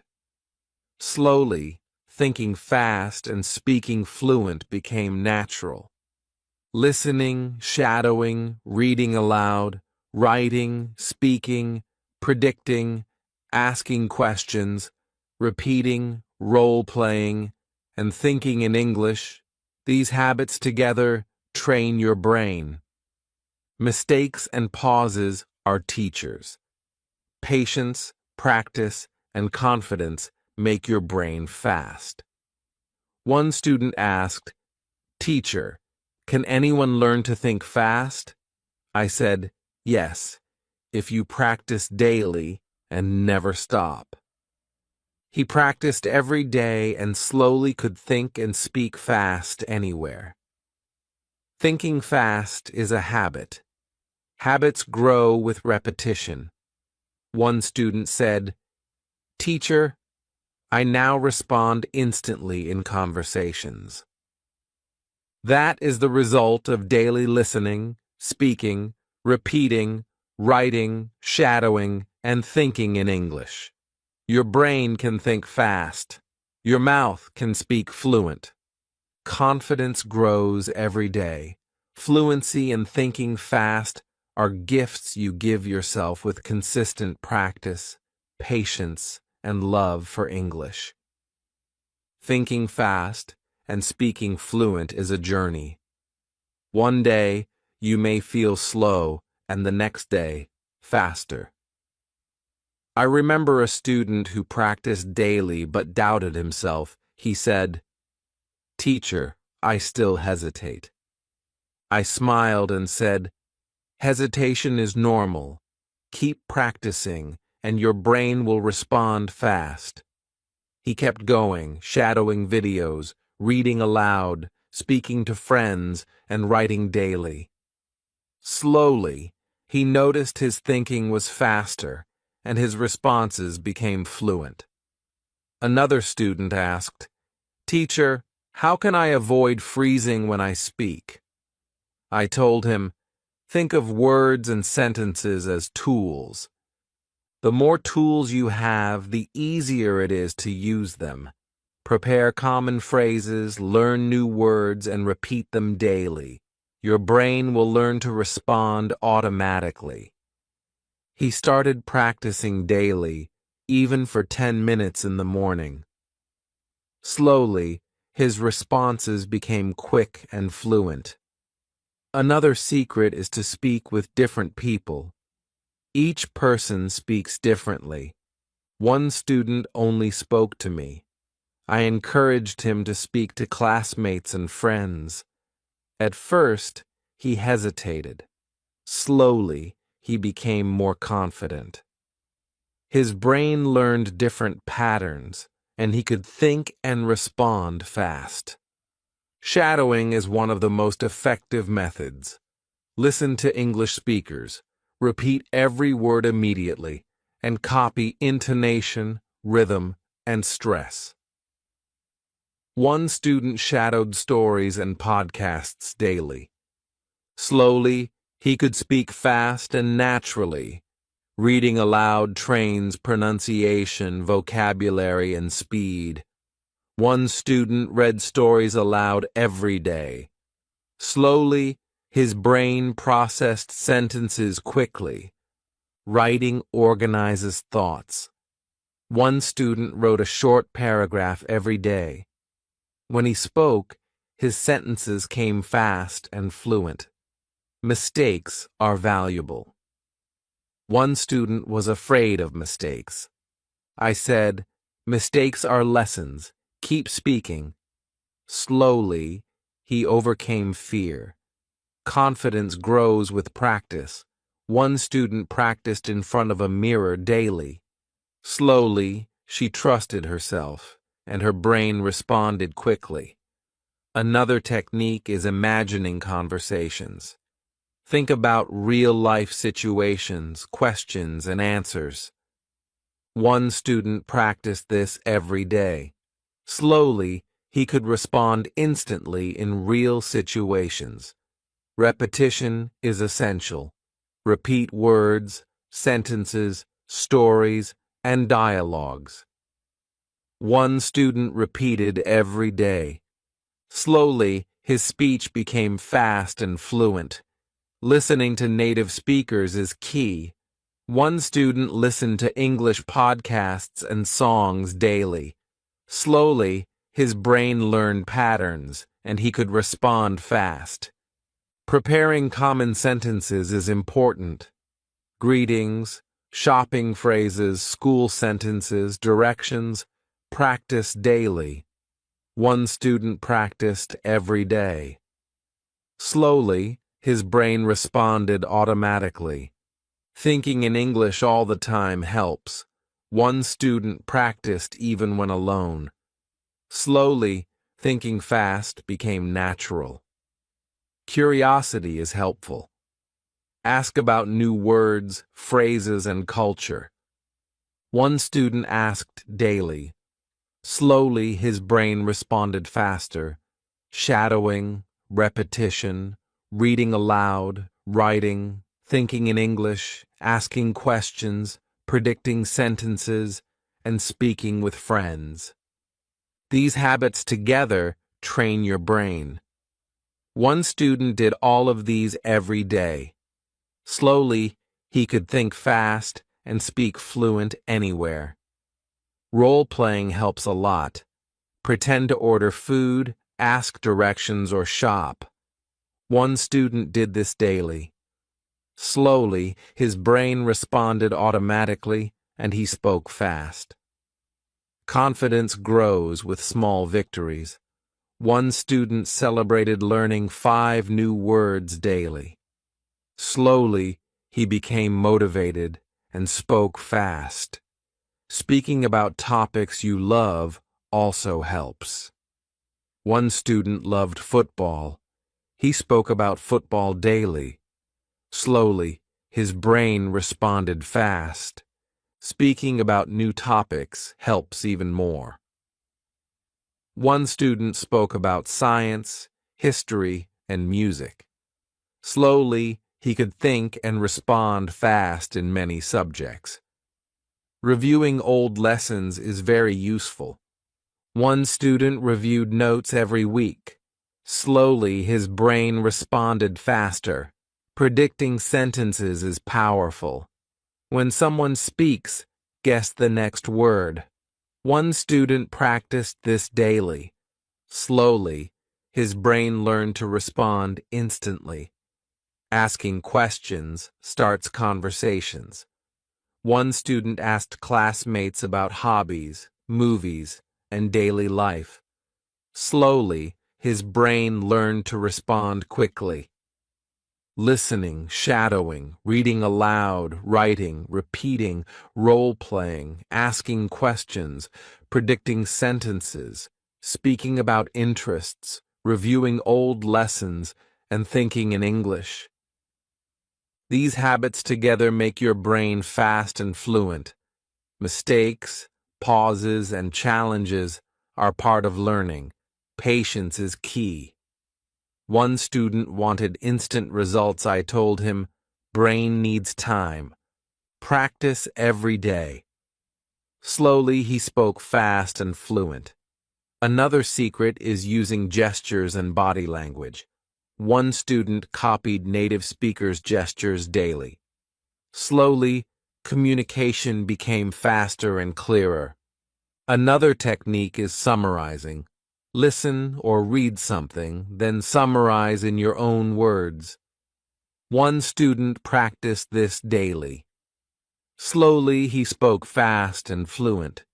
Shadowing, repetition, reading aloud, writing, predicting sentences, thinking in English, role-playing, asking questions, using gestures, summarizing, speaking with friends, and learning phrases. These combined habits train your brain to respond fast. One student said, "Teacher, I think fast and speak fluent now. I do not hesitate. That is the goal." Thinking fast and speaking fluent is possible for anyone who practices daily, stays patient, and trusts the process. One student asked, "Teacher, Can I speak fast in any situation? I said, yes, if you practice daily and use all techniques together. He practiced every day and slowly could respond quickly anywhere. Thinking fast is a habit habits grow with repetition. One student said, "Teacher, I now respond instantly in conversations." That is the result of daily listening, speaking, shadowing, reading aloud, writing, repeating, thinking in English, predicting sentences, asking questions, role-playing, and using gestures. Your brain can think fast. Your mouth can speak fluent. Confidence grows every day. Fluency and thinking fast are gifts you give yourself with daily practice, patience, and love for English. Another student said, "Teacher, now I do not translate I think in English naturally. That is the result of daily practice, shadowing, reading, writing, repeating, and speaking. Another secret is challenging yourself. Speak about topics you do not know well. One student loved sports but tried science and history. Slowly, he could think fast in any topic. Creativity also helps. Make short stories, videos, or songs in English. One student practiced this daily. Slowly, his brain responded fast, and his speech became fluent. Listening to yourself helps. Record your voice, listen, and correct mistakes. One student did this every day. Slowly, he spoke fast and fluent. Patience is very important. One student wanted instant results. I told him, brain needs time. Practice daily. Slowly, he spoke fast and fluent. Shadowing, reading aloud, writing, predicting sentences, asking questions, speaking about interests, role-playing, repeating, using gestures, summarizing, listening to yourself, and thinking in English. These habits together make your brain fast and fluent. One student said, "Teacher, I now respond instantly. I do not hesitate." That is the result of consistent practice. Thinking fast and speaking fluent is possible for anyone who follows these habits daily, trusts the process, and enjoys the journey. Fluency is a journey, and thinking fast is the key to make it easy, natural, and enjoyable. One student said, "Teacher, now I can speak fast anywhere I feel confident." That is the reward of daily practice, patience, listening, speaking, and thinking in English. Keep practicing, keep listening, keep speaking, and your brain will think fast, and your speech will be fluent. Thinking fast and speaking fluent is a skill you build step by step. One day you may feel slow, and the next day faster. I remember a student who practiced daily but still doubted himself. He said, "Teacher, I hesitate sometimes." I smiled and said, "Hesitation is normal. Keep practicing, and your brain will respond quickly." He kept shadowing stories, listening to podcasts, reading aloud, writing short sentences, and speaking with friends daily. Slowly, he noticed his thinking became faster, and his speech became fluent. Another student asked, "Teacher, how can I respond instantly in conversations?" I told him, "Use all your skills together. Listening, reading, writing, speaking, repeating, and thinking in English daily will train your brain." He practiced even when he was alone. Slowly, his responses became instant. Confidence is very important. One shy student feared speaking in front of others. I told her, mistakes are normal. Speak anyway. She started practicing daily with friends. Slowly, her brain learned to respond quickly, and her speech became fluent. Repetition is key. One student repeated sentences, phrases, and stories every day. Slowly, thinking fast became natural. Another secret is prediction. When someone speaks, guess what they will say next. One student practiced this daily. Slowly, he could respond instantly. Listening to native speakers helps a lot. One student listened to English songs and podcasts daily. Slowly, his brain learned patterns, and he could respond fast. Shadowing is powerful. One student shadowed videos every day, repeating immediately. Slowly, he spoke fast and natural. Writing helps organize thoughts. One student wrote a paragraph every day. Slowly, he could speak fluent sentences instantly. Role-playing is effective. Pretend to order food, buy tickets, or ask directions. One student practiced daily. Slowly, he responded fast in real situations. Asking questions starts conversations. One student asked classmates about hobbies, daily life, and interests. Slowly, he could respond quickly and confidently. Reading aloud trains pronunciation, vocabulary, and thinking speed. One student read stories aloud every day. Slowly, his brain processed sentences fast. Thinking in English all the time helps. One student practiced thinking in English even when alone. Slowly, thinking fast became natural. Using gestures and body language helps communication. One student copied gestures from videos daily. Slowly, his speech became clearer and faster. Summarizing is another technique. Listen or read something, then summarize in your own words. One student practiced daily. Slowly, he could speak fast and fluent. Celebrating small victories motivates you. One student celebrated learning 5 new words every day. Slowly, he became confident and spoke fast.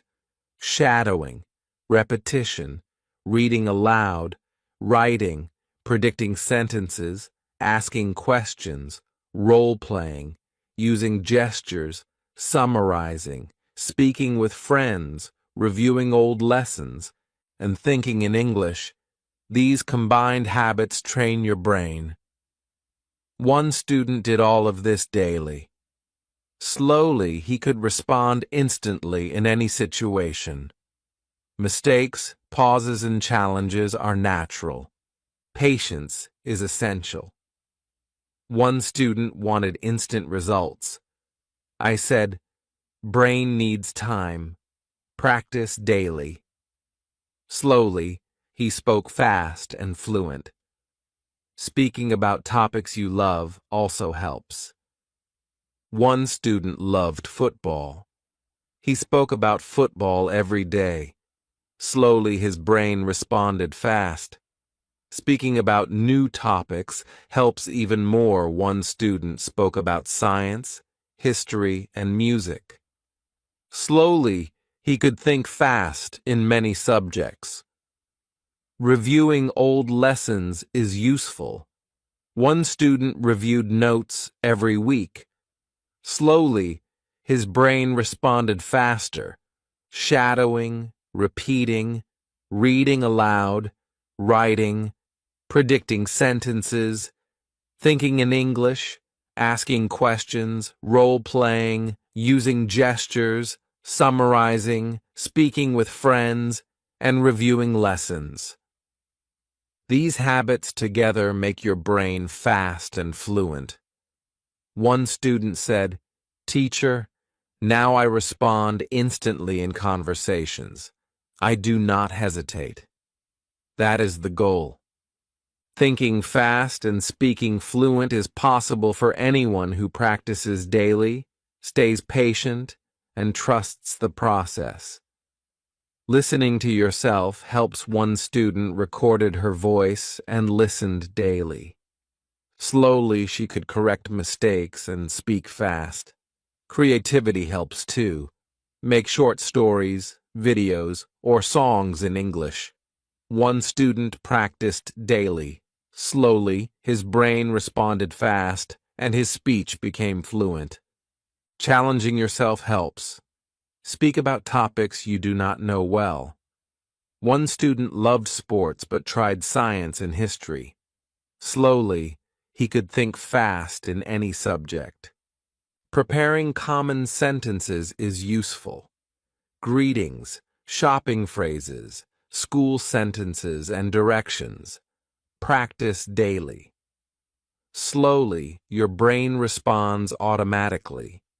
Combining all techniques, shadowing, reading aloud, writing, repeating, predicting sentences, asking questions, role-playing, speaking about interests, reviewing lessons, using gestures, summarizing, listening to yourself, creativity, challenging yourself, preparing common phrases, thinking in English, and speaking with friends trains your brain to think fast and speak fluent.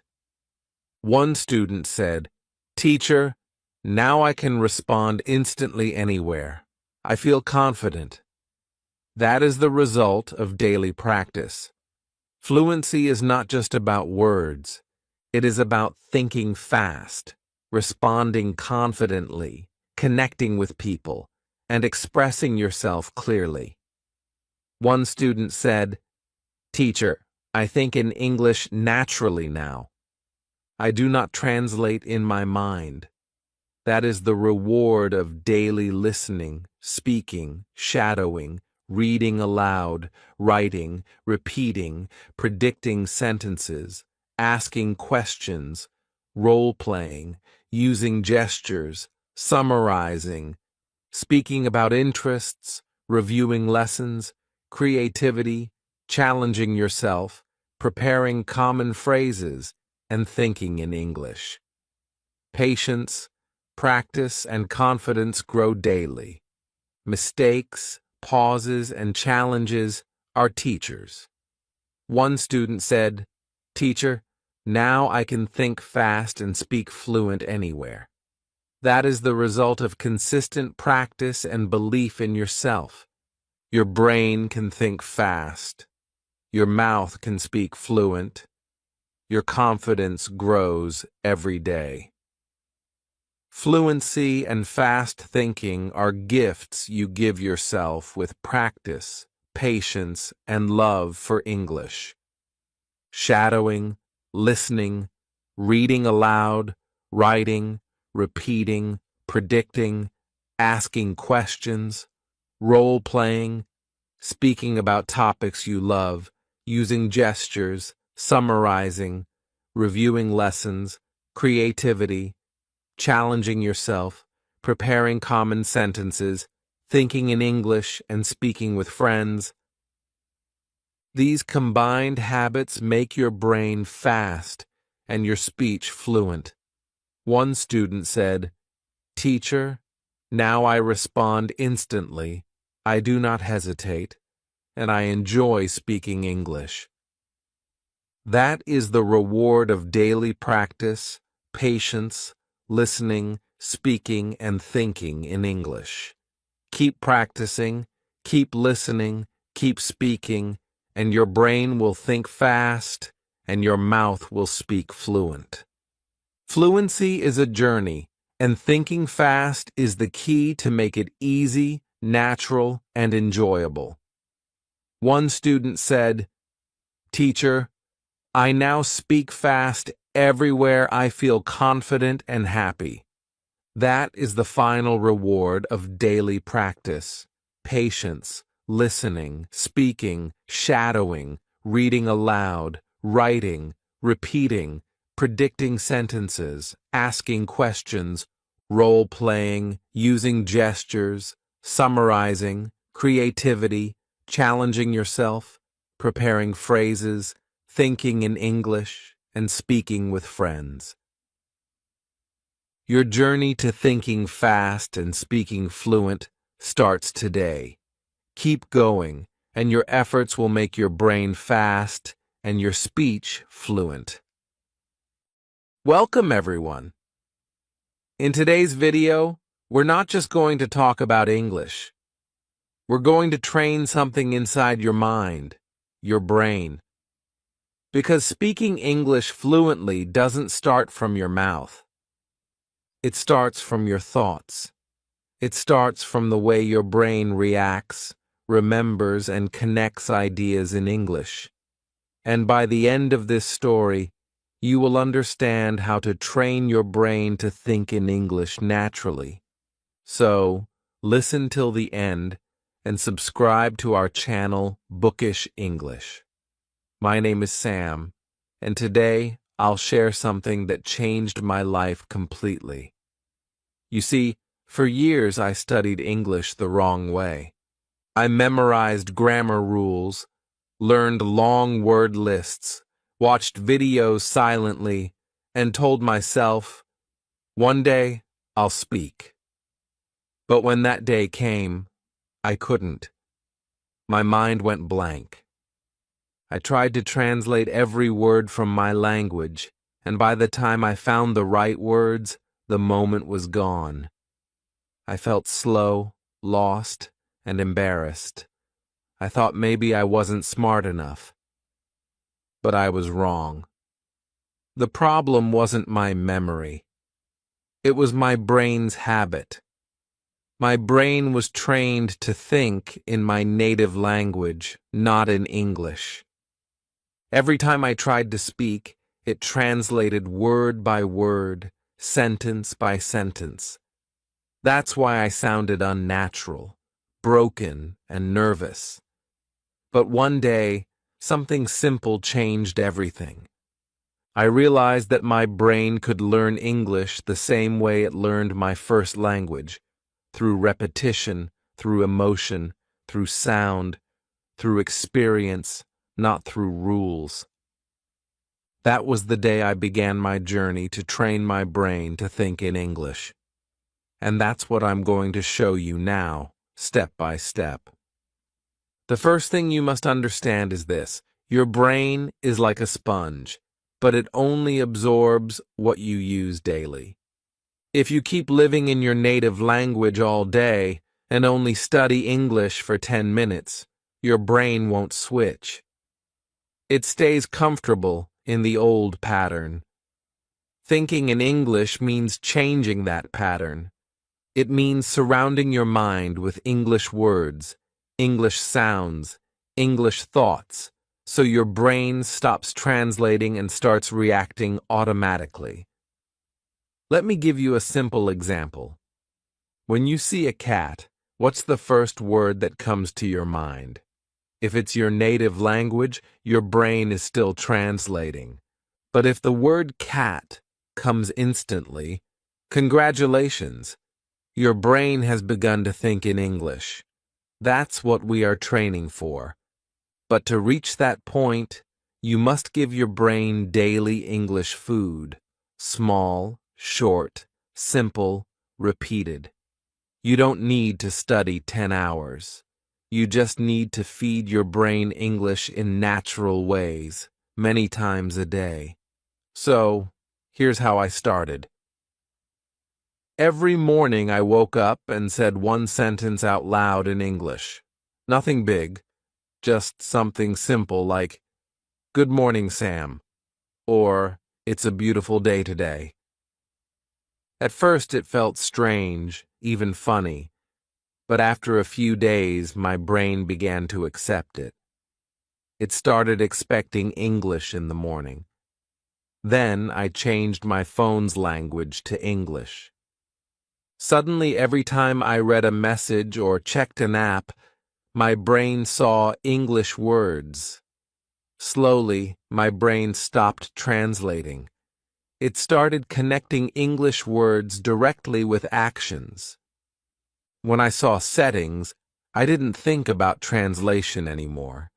I just knew what it meant. This is how you train your brain, by removing the need to translate. Next, I began thinking simple thoughts in English during the day. For example, when I was walking to the bus, I would tell myself, I am walking to the bus. When I was eating lunch, I would think, this food tastes good. It might sound too easy, but that's exactly the secret. You don't need hard sentences. You need daily simple thoughts in English. Because every time you think in English, your brain builds a new connection. Every connection makes it faster next time. This is called brain wiring. The more you do it, the stronger your English network becomes. Then I created my favorite brain exercise, English moments.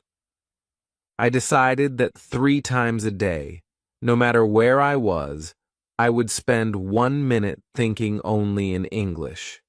No translation allowed. I could be waiting in line, walking home, or washing dishes. I just started describing what I saw. The sky is blue. That man looks tired. I feel sleepy. 1 minute at a time. That's all. At first, it was hard. My brain wanted to go back to my language. But I kept doing it. And something beautiful happened after 2 weeks. My brain started using English automatically. I didn't even try. I saw a cup and thought cup, not my language word. That's when I realized thinking in English was not magic. It was a habit. But I also discovered something else. The more I listened to English sounds, the faster my brain learned to think in English. Because language is sound, not text. Reading is silent. Thinking is sound. When you listen a lot, your brain absorbs rhythm, tone, emotion, and meaning without translation. So, I started listening to short English audios daily, podcasts, dialogues, songs, even children's stories. I didn't understand everything. That was fine. I just listened and felt the sounds. Slowly, my brain began predicting what came next. That's how babies learn, by hearing again and again. I was doing the same. Here's a truth that changed my journey. Your brain doesn't care about difficulty, it cares about frequency. It's not how hard you study, it's how often you touch English. 1 minute 5 times a day is better than 1 hour once a week. That's how habits are born, through repetition, not perfection. So, if you truly want to think in English, stop studying too much. Start living in English, even for small moments. Put English around you, your phone, your music, your thoughts, your mirror. When you make a cup of tea, say it in English. When you look at yourself, say, I look tired. When you go to sleep, whisper, good night. It's these small sentences that reprogram your brain. Thinking in English is not about knowing all the words. It's about connecting feelings, sounds, and meaning directly in English. That's why translating is dangerous. When you translate, you break the flow. You slow down your thoughts. But when you think directly, you feel free. You speak faster, with confidence, because your brain is no longer jumping between two languages. That's how real fluency starts. And you can do it. Anyone can. You just need to practice small thoughts daily. Listen to natural English and give your brain permission to make mistakes. Now let's pause for a moment and imagine something. Imagine you wake up tomorrow and your first thought is in English. You walk to the mirror and say, "I feel fresh today." You smile. You think, "Let's have breakfast." No translation, no stress, just natural thinking. That's what we are building. It doesn't happen in one day, but it happens step by step, exactly like this. That's the beginning of the story. The real transformation starts when you connect your brain, your mouth, and your emotions together. And that's what we'll explore next. So now tell me, do you want me to continue with the next 1,000 words, where Sam learns how to stop translating completely and starts living inside the English language? Sam's journey continued the next morning. He woke up early, still half asleep, but before his brain could slip into his native language, he whispered softly, "Good morning." It was quiet, simple, and short, but it was English. That one small sentence was like pressing a switch in his brain. It told his mind, "We are in English mode now." He repeated it again, this time with a smile, "Good morning." It felt natural. He didn't translate. He didn't think about grammar. He just said it. That's how his brain slowly began to accept English as a living part of his day. He noticed something interesting after 1 week. Every time he used English, even for a few seconds, his brain reacted faster. When he looked at the clock, the time came to him in English. When he saw food, the words apple, bread, milk came instantly. It wasn't about memorization anymore. It was about connection. He realized his brain wasn't a machine to fill with words. It was a garden to water with experiences. The more moments he gave his brain in English, the faster it grew new language roots. One afternoon, Sam went for a walk in the park. He decided to practice thinking in English silently, just inside his head. He looked around and started describing what he saw. The grass is green. The sky is blue. That boy is running fast. The dog is happy. At first, he spoke slowly, but soon his thoughts began to flow. The sentences connected like a small story. The dog is running. The boy is laughing. The sun is warm. I like this place. He was no longer translating. He was thinking. That was the moment he smiled and realized something big. He was living inside English. But there was still one problem. Sometimes when he spoke to others, his thoughts became messy. He wanted to say something fast, but his mind froze. He felt pressure. He forgot words. His fluency disappeared. He realized that when he was relaxed and alone, his English brain worked perfectly. But when he felt nervous, his old language came back. So he decided to train his brain to stay in English even when speaking under pressure. He created a fun method called shadow talk. Every night, he stood in front of the mirror and talked to himself in English for 2 minutes. It didn't matter what he said. He just spoke freely, without planning. Sometimes he said things like, "I am talking to myself." That's funny. Or, I don't know what to say, but I will keep talking. The goal wasn't perfection. It was flow.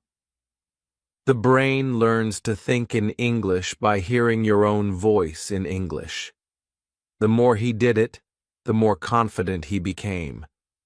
After 1 week, his sentences were longer, smoother, and faster. Then he added another step.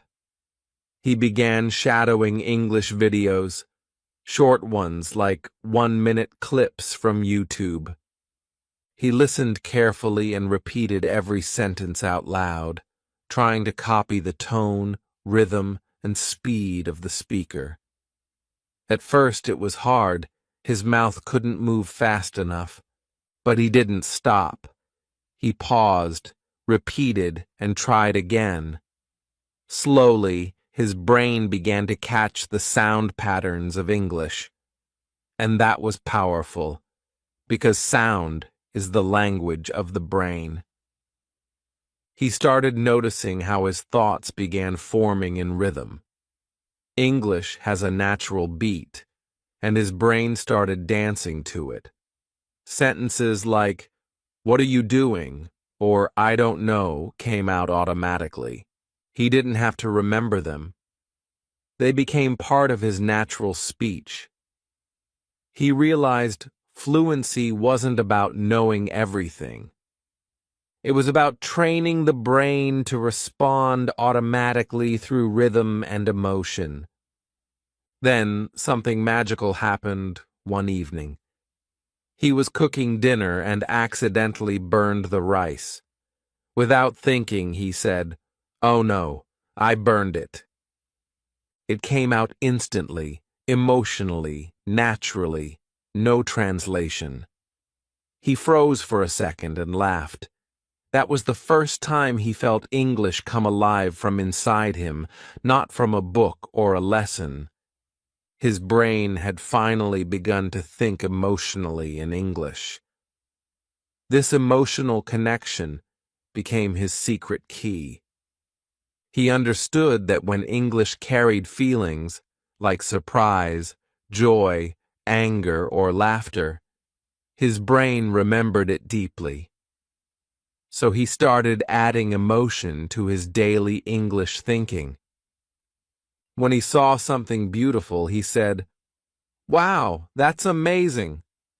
When something went wrong, he said, "Oh no," or "That's not good." These small emotional reactions trained his brain to respond in English automatically, the same way it responded in his native language. Now, Sam's brain had begun to change, but he wanted to go deeper. He wanted to stop translation completely. So he tried one powerful trick. He called it the English mind bubble. For 1 hour a day, he created an English-only world around him. During that hour, everything he saw, read, or said had to be in English. He listened to an English podcast, watched an English video, and talked to himself about what he was doing. I'm opening the window. I'm making tea. I'm checking my phone. There were no rules, no books, no fear, just living in English. At first, his brain fought back. It wanted to go back to his native words. But after 5 days, something shifted. His brain started staying inside the bubble even after the hour ended. He noticed that English phrases would pop into his mind randomly during the day, while eating, walking, or working. His thoughts became half English without effort. That's when he knew his brain was no longer learning English. It was thinking in it. Sam realized that training your brain to think in English is not about time or talent. It's about mindset and consistency. When you make English your environment, even for a few minutes each day, your brain adapts naturally. It doesn't need permission. It just needs repetition. He often said to himself now, "My brain learns what I live." And he was right, because English was no longer something he studied. It was something he lived. Sam's transformation deepened over the next few weeks. The change was no longer only in his words. It was in his mind, his emotions, even the way he saw the world. He began noticing that when he thought in English, his feelings felt lighter, calmer, more focused. It was as if English had its own energy, its own rhythm that shaped how he reacted to life. When he spoke in his native language, his thoughts felt fast and emotional. But in English, his thoughts became clear and balanced. That's when he realized language doesn't just change what you say, it changes how you think. He started to test this new awareness. One morning while drinking coffee, he decided to describe his feelings in English. "I feel peaceful. The coffee smells nice. The sun looks warm." It was simple, but it made him smile. He wasn't studying anymore. He was experiencing English. His thoughts were connected to his senses, to smell, touch, sound, and sight. That's when he understood a deep truth. The brain learns through the senses, not through memory. When you connect English to what you see, hear, or feel, your brain keeps it forever. So he built a new daily ritual. Whenever he experienced something, he used English to describe it in the moment. When it rained, he whispered, "The rain feels cold." When he felt tired, he said, "I need rest." When he was happy, he said, "This is a good day." Every sentence, no matter how short, became a bridge between his thoughts and the English world. His brain was learning faster now, not because of grammar, but because of living. He also noticed something powerful about silence. Sometimes, when he didn't know what to say, he stayed quiet, but listened deeply. He listened to the sounds of people talking in English online, the rhythm of sentences, the pauses between words. That silence was not empty, it was learning.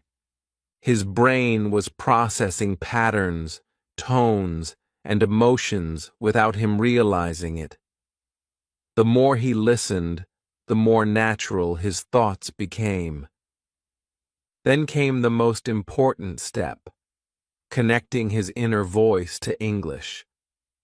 Everyone has that little voice inside, the one that talks when you're alone, when you plan, when you worry, when you dream.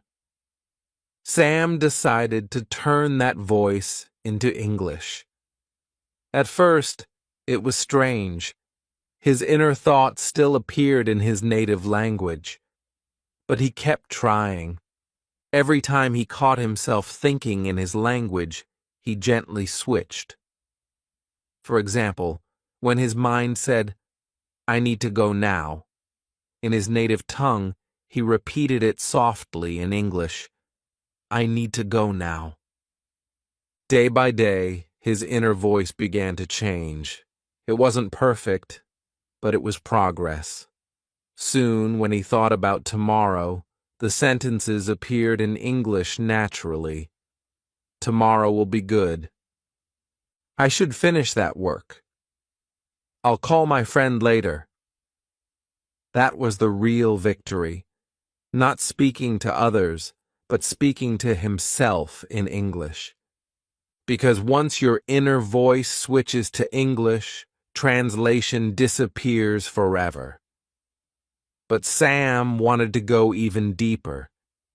He wanted to feel like English was not something outside of him, but something inside him, a part of his soul.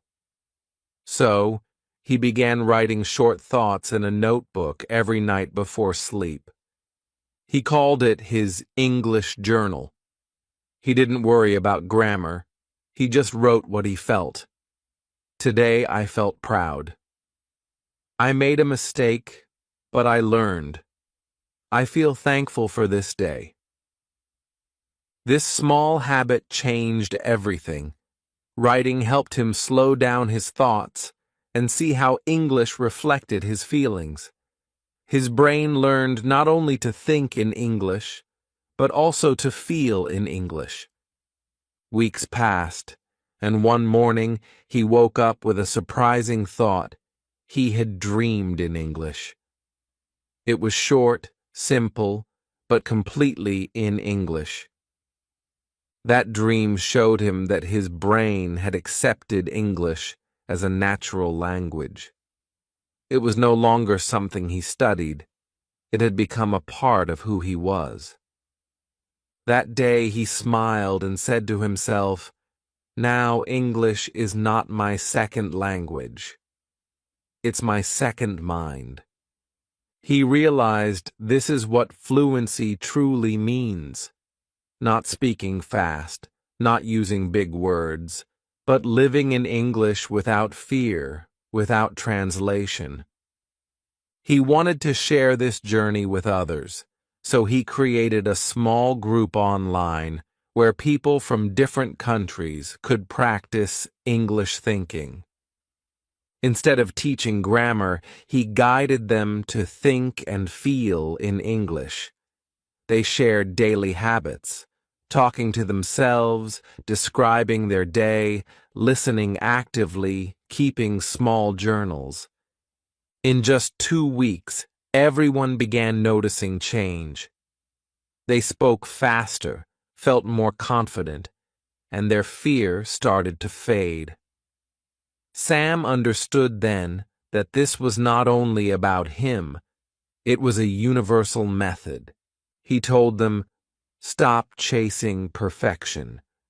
Start living in English. Think small, repeat often, and listen more than you speak. Your brain will do the rest, because that's how our brains are built, to adapt, to grow, to transform with what we feed them." As his journey continued, Sam felt something spiritual about it. Thinking in English had opened his mind to new emotions, new ideas, and new parts of himself he never knew before. He could express feelings he couldn't describe in his native tongue. English became not only a tool of communication, but also a tool of understanding of himself and the world. And now, his message to you is simple. You can do this too. You don't need to be perfect. You just need to begin. When you wake up, say one sentence in English. When you walk, describe what you see. When you feel something, name it in English.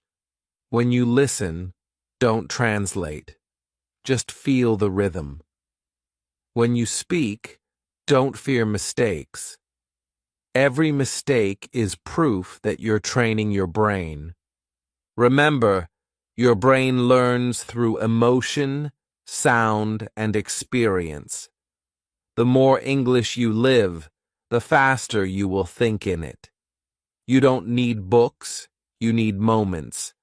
You don't need translation, you need connection. And maybe one night, just like Sam, you'll dream in English too. And that dream will show you that you finally crossed the invisible bridge between learning English and living in it. So before you go, try this simple exercise tonight. Look around your room, pick 5 things, and name them in English. Then, describe how you feel. Say it softly. I feel calm. I am ready for tomorrow. And when you wake up, start your day with one English thought. That's how the journey begins, one thought at a time, The next morning, Sam woke up before sunrise. The world outside was quiet. The air was soft and cold. He sat by the window, holding his cup of tea, and watched the light slowly appear. Without thinking, he whispered, "It's a beautiful morning."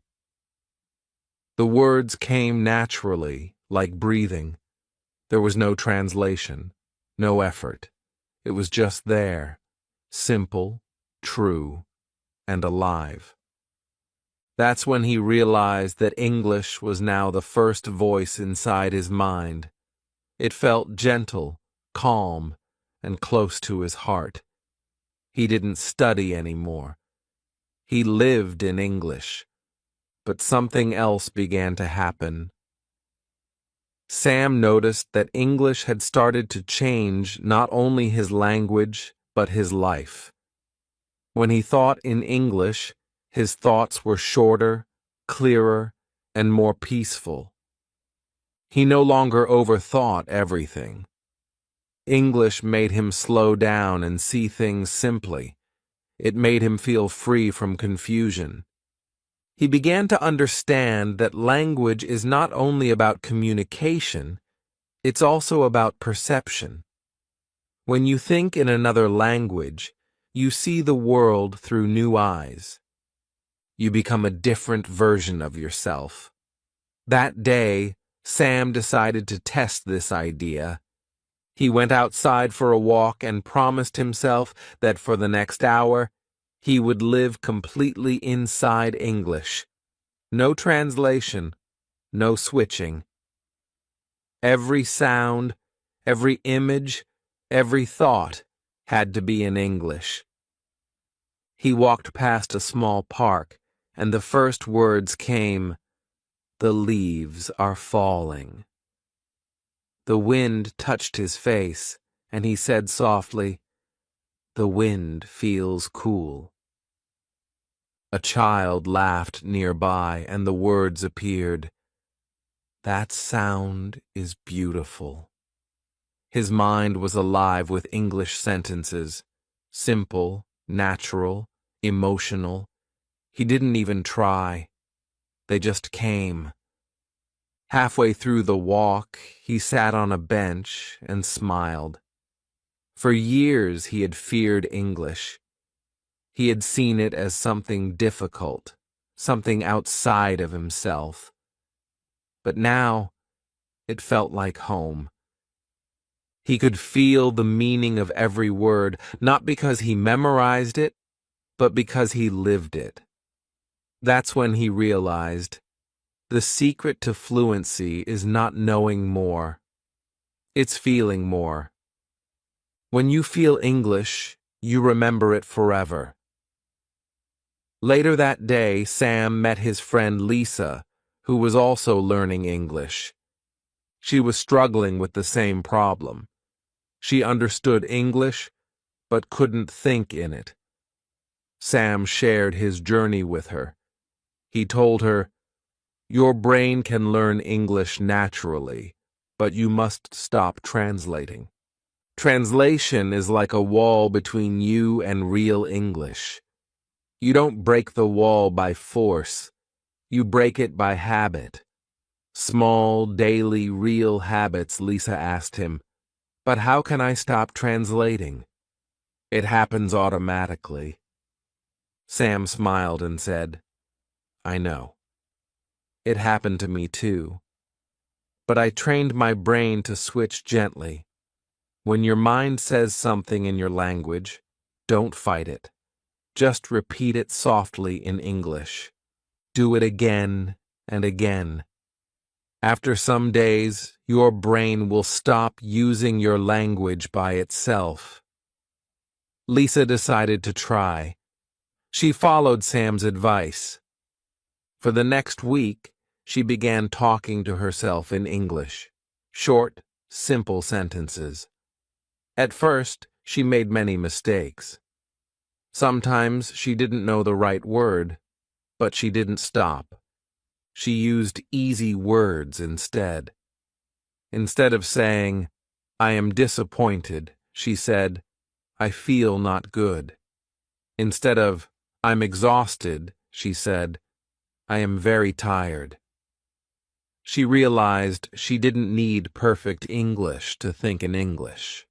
She just needed English that worked. That was the moment her fear started to disappear. Sam watched her progress and smiled. He saw in her the same change that had once begun in him, the change from fear to freedom.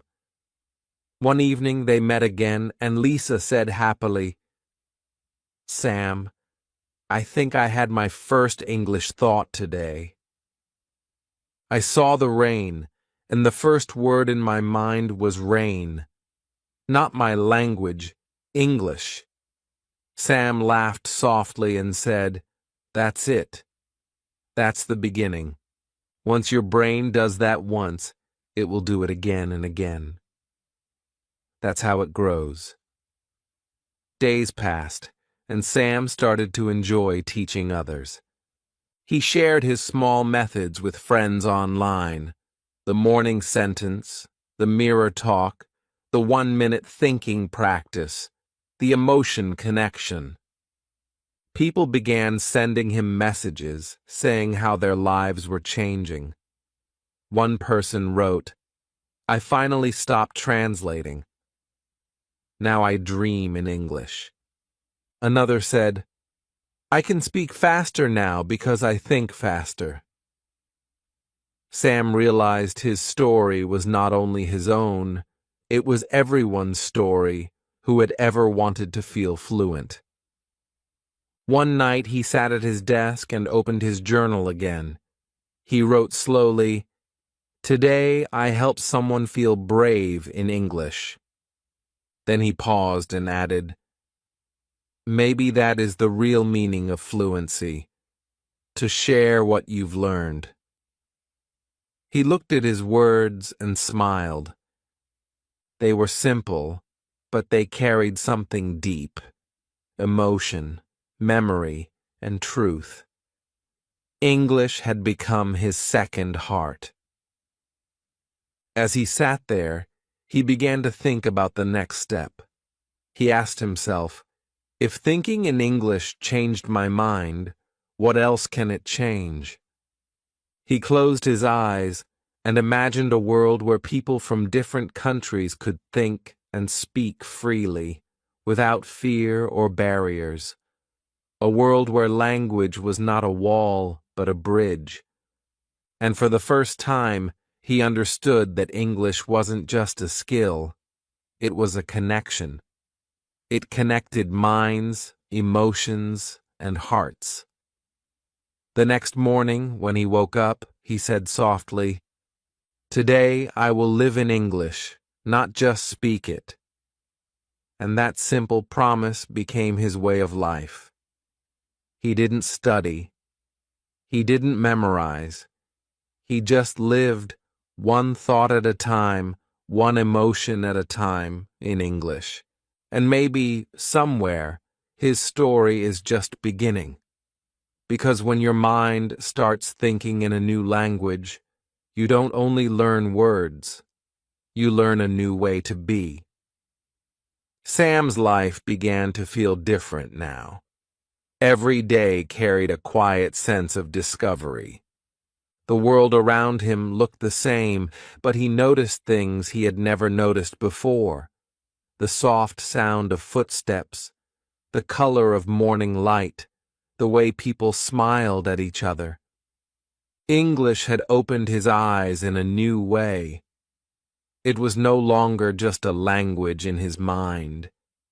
It had become a lens through which he saw life itself. When he thought in English, his thoughts felt simple, peaceful, and kind.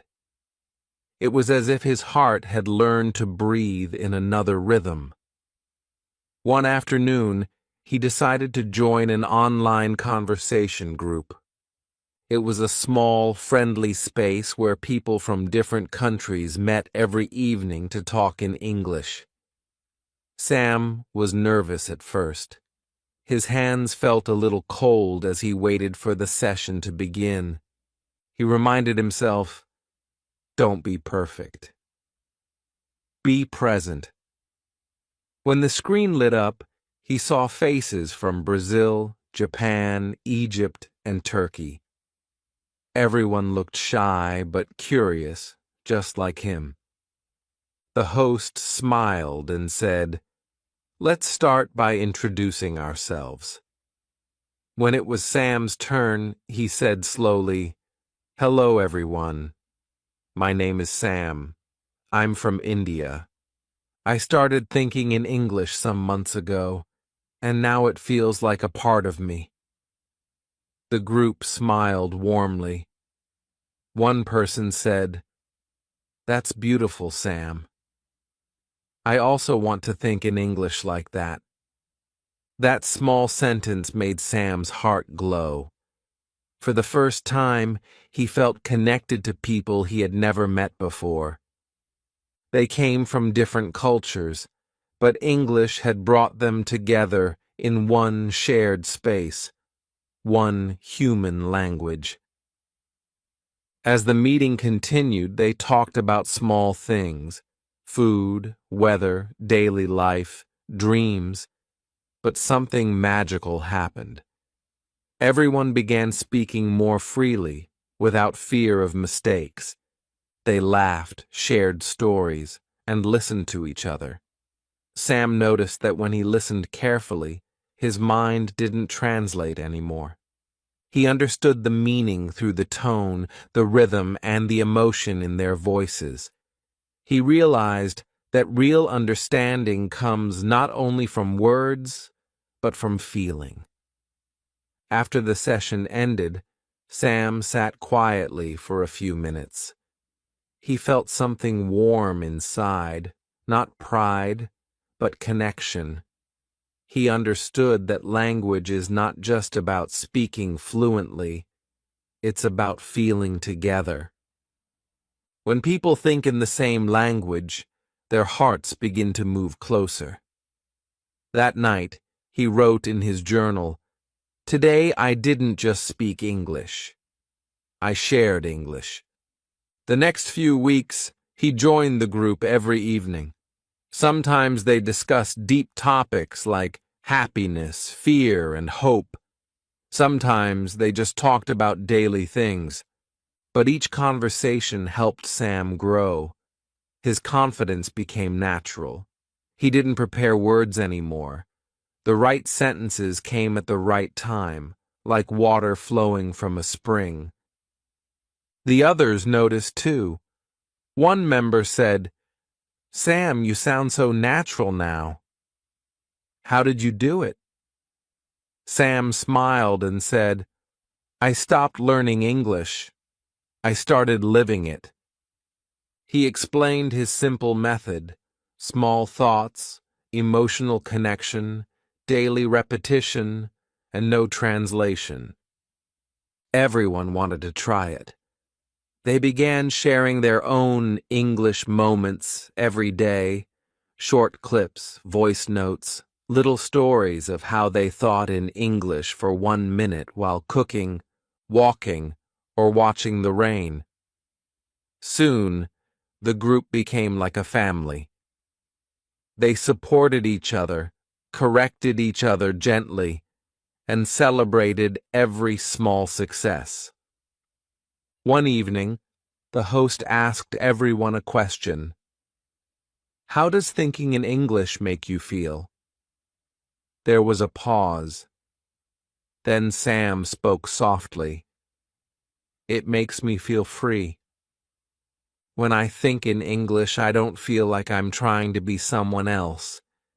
I just feel like myself, but clearer, calmer, more open."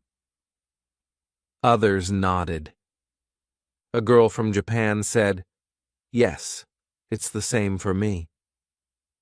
In English, I can express feelings that I can't explain in my own language." Another said, "When I speak English, I feel connected to the world." That conversation stayed in Sam's heart for a long time. He realized that English was not just about understanding grammar or vocabulary. It was about building bridges, invisible bridges between people, cultures, and hearts. It was about creating a shared space of understanding. He remembered how lost he used to feel, trapped inside translation, afraid to speak. And now he was guiding others to freedom, not through lessons, but through experience. One morning, he received a message from Lisa. She wrote, "Sam, something amazing happened. Today I spoke with a tourist in English, and I didn't translate once. It just came out naturally." Sam smiled when he read it. That small message showed him how far both of them had come. It wasn't only about learning words anymore. It was about trust. Trusting the mind to flow, trusting the moment to guide the words.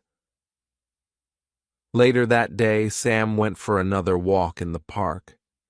The same park where months ago he had started describing things in English to himself. Now, everything felt different. The same trees, the same sky, but his world had grown wider. He saw people talking, children laughing, birds flying, and in his heart he said softly, "This is my English world now." He knew he had changed from the inside, not just as a learner, but as a human being who could now understand others in another language. Before leaving the park, he sat on the same bench where he had once practiced his first English sentences. He looked up at the sky and whispered, "Thank you." It wasn't just for English. It was for the journey, for the patience, for every mistake that became a step forward. He realized that language learning is never really finished. It's alive, always growing, always deepening, just like the person learning it. That night, as he prepared for sleep, he whispered one last thought. "Tomorrow, I will keep thinking in English. I will keep living in it." And with that simple promise, he closed his eyes, calm, peaceful, and proud.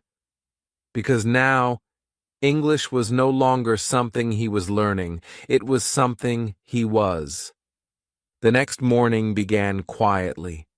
Soft sunlight came through the window, touching Sam's face. He opened his eyes slowly, feeling a deep calm inside. His room was silent, but his thoughts were already awake, in English. It felt natural now, like breathing. He didn't even try. The words formed in his mind easily, gently, without effort. "Good morning," he whispered to himself, smiling. It wasn't just a word anymore. It was a feeling, a connection between his inner world and the world outside. That day, he sat by his window with a cup of tea and thought about his whole journey. He remembered the first time he tried to think in English. It was hard, confusing, full of pauses. He used to translate everything word by word, afraid of mistakes. But slowly, he learned to let go. He realized that language grows like a plant. It needs time, sunlight, and care. You can't force it to bloom in one day. You must water it with practice, trust, and patience. Sam decided to start something new, a small online community called Think in English Together. He wanted to help others feel what he had felt, the freedom of thinking in another language without fear. He posted his first message, Welcome, friends. This is not a classroom. It's a garden. Here we grow thoughts and English people began to join. From different countries, different ages, different stories. But they all shared one dream: to speak English naturally, from the heart. Every evening, Sam would post a short reflection or question. What did you notice today in English? What made you smile in English? Did you speak to yourself kindly today? People replied with little moments. I ordered food in English. I watched a movie and understood a line without translation. I thought in English before sleeping. These were small steps, but to Sam, they were golden. Because he knew that fluency begins in the quietest moments, when no one is watching, when you simply think and feel in English. One night, Sam received a message from a boy named Rafael from Brazil. It said, I always feel afraid when I speak English. I forget words. I feel stupid. What should I do? Sam took a deep breath and smiled softly. He replied, Don't fight your fear. Sit with it. Talk to it in English. Say, Hello, fear. I see you, but I will still speak. Fear is not your enemy. It's just a signal that you're growing. The next day, Raphael replied, I tried it. I spoke even with fear. And it worked. That message made Sam realize something profound. The real secret of language learning isn't only about grammar, vocabulary, or pronunciation. It's about courage. The courage to stay present, to speak when your heart shakes, to express when your mind doubts. The moment you stop hiding behind translation, you start living in the language. Weeks turned into months. The community grew bigger. People started sharing voice notes, reading short poems, telling small stories of their days in English. Sam listened to them with joy.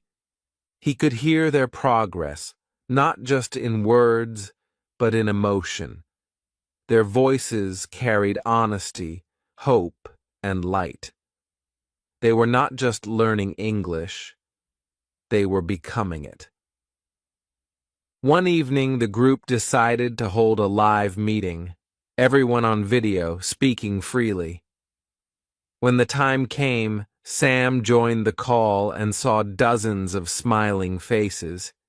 He felt a lump in his throat. He said softly, Look at all of us. Different countries, different languages. But right now, we are one. Because we think in English, we feel in English, and we understand each other beyond borders. The group clapped and laughed. Some even had tears in their eyes. Then someone asked, Sam, what's the final step? How do we master English completely? Sam thought for a moment and said, You don't master English. You merge with it. You stop being a learner. You become a voice. The goal is not to speak English perfectly. The goal is to speak as English, to let it flow through you like music. The group fell silent for a moment, absorbing his words. It wasn't about perfection anymore. It was about connection. After the call ended, Sam went outside. The night sky was full of stars. The air felt calm and wide. He looked up and whispered, Thank you, life, for teaching me through words. He realized that English had not only given him a new voice, It had given him a new way to understand the world. He could now feel the rhythm of thoughts, the beauty of silence, the melody of meaning in every sentence. He remembered his first sentence months ago. "I want to think in English." And now he smiled because that wish had come true, and gone even deeper. He didn't just think in English. He felt, dreamed, and lived in it. English was no longer a subject he studied. It had become a second soul. As the night grew quieter, Sam closed his eyes and thought, maybe the real secret of learning is love. When you love a language, it starts loving you back. He smiled, peaceful and full of gratitude. The journey that began with small steps had turned into something timeless, a way of life, a connection between hearts across the world. And so his story ended not with a full stop, but with a continuation. Because every morning, somewhere in the world, someone new whispered their first English thought, softly, shyly, bravely, just like Sam once did. And that's how the story of learning never truly ends. It simply passes from one heart to another, one thought, one word, one beautiful moment at a time.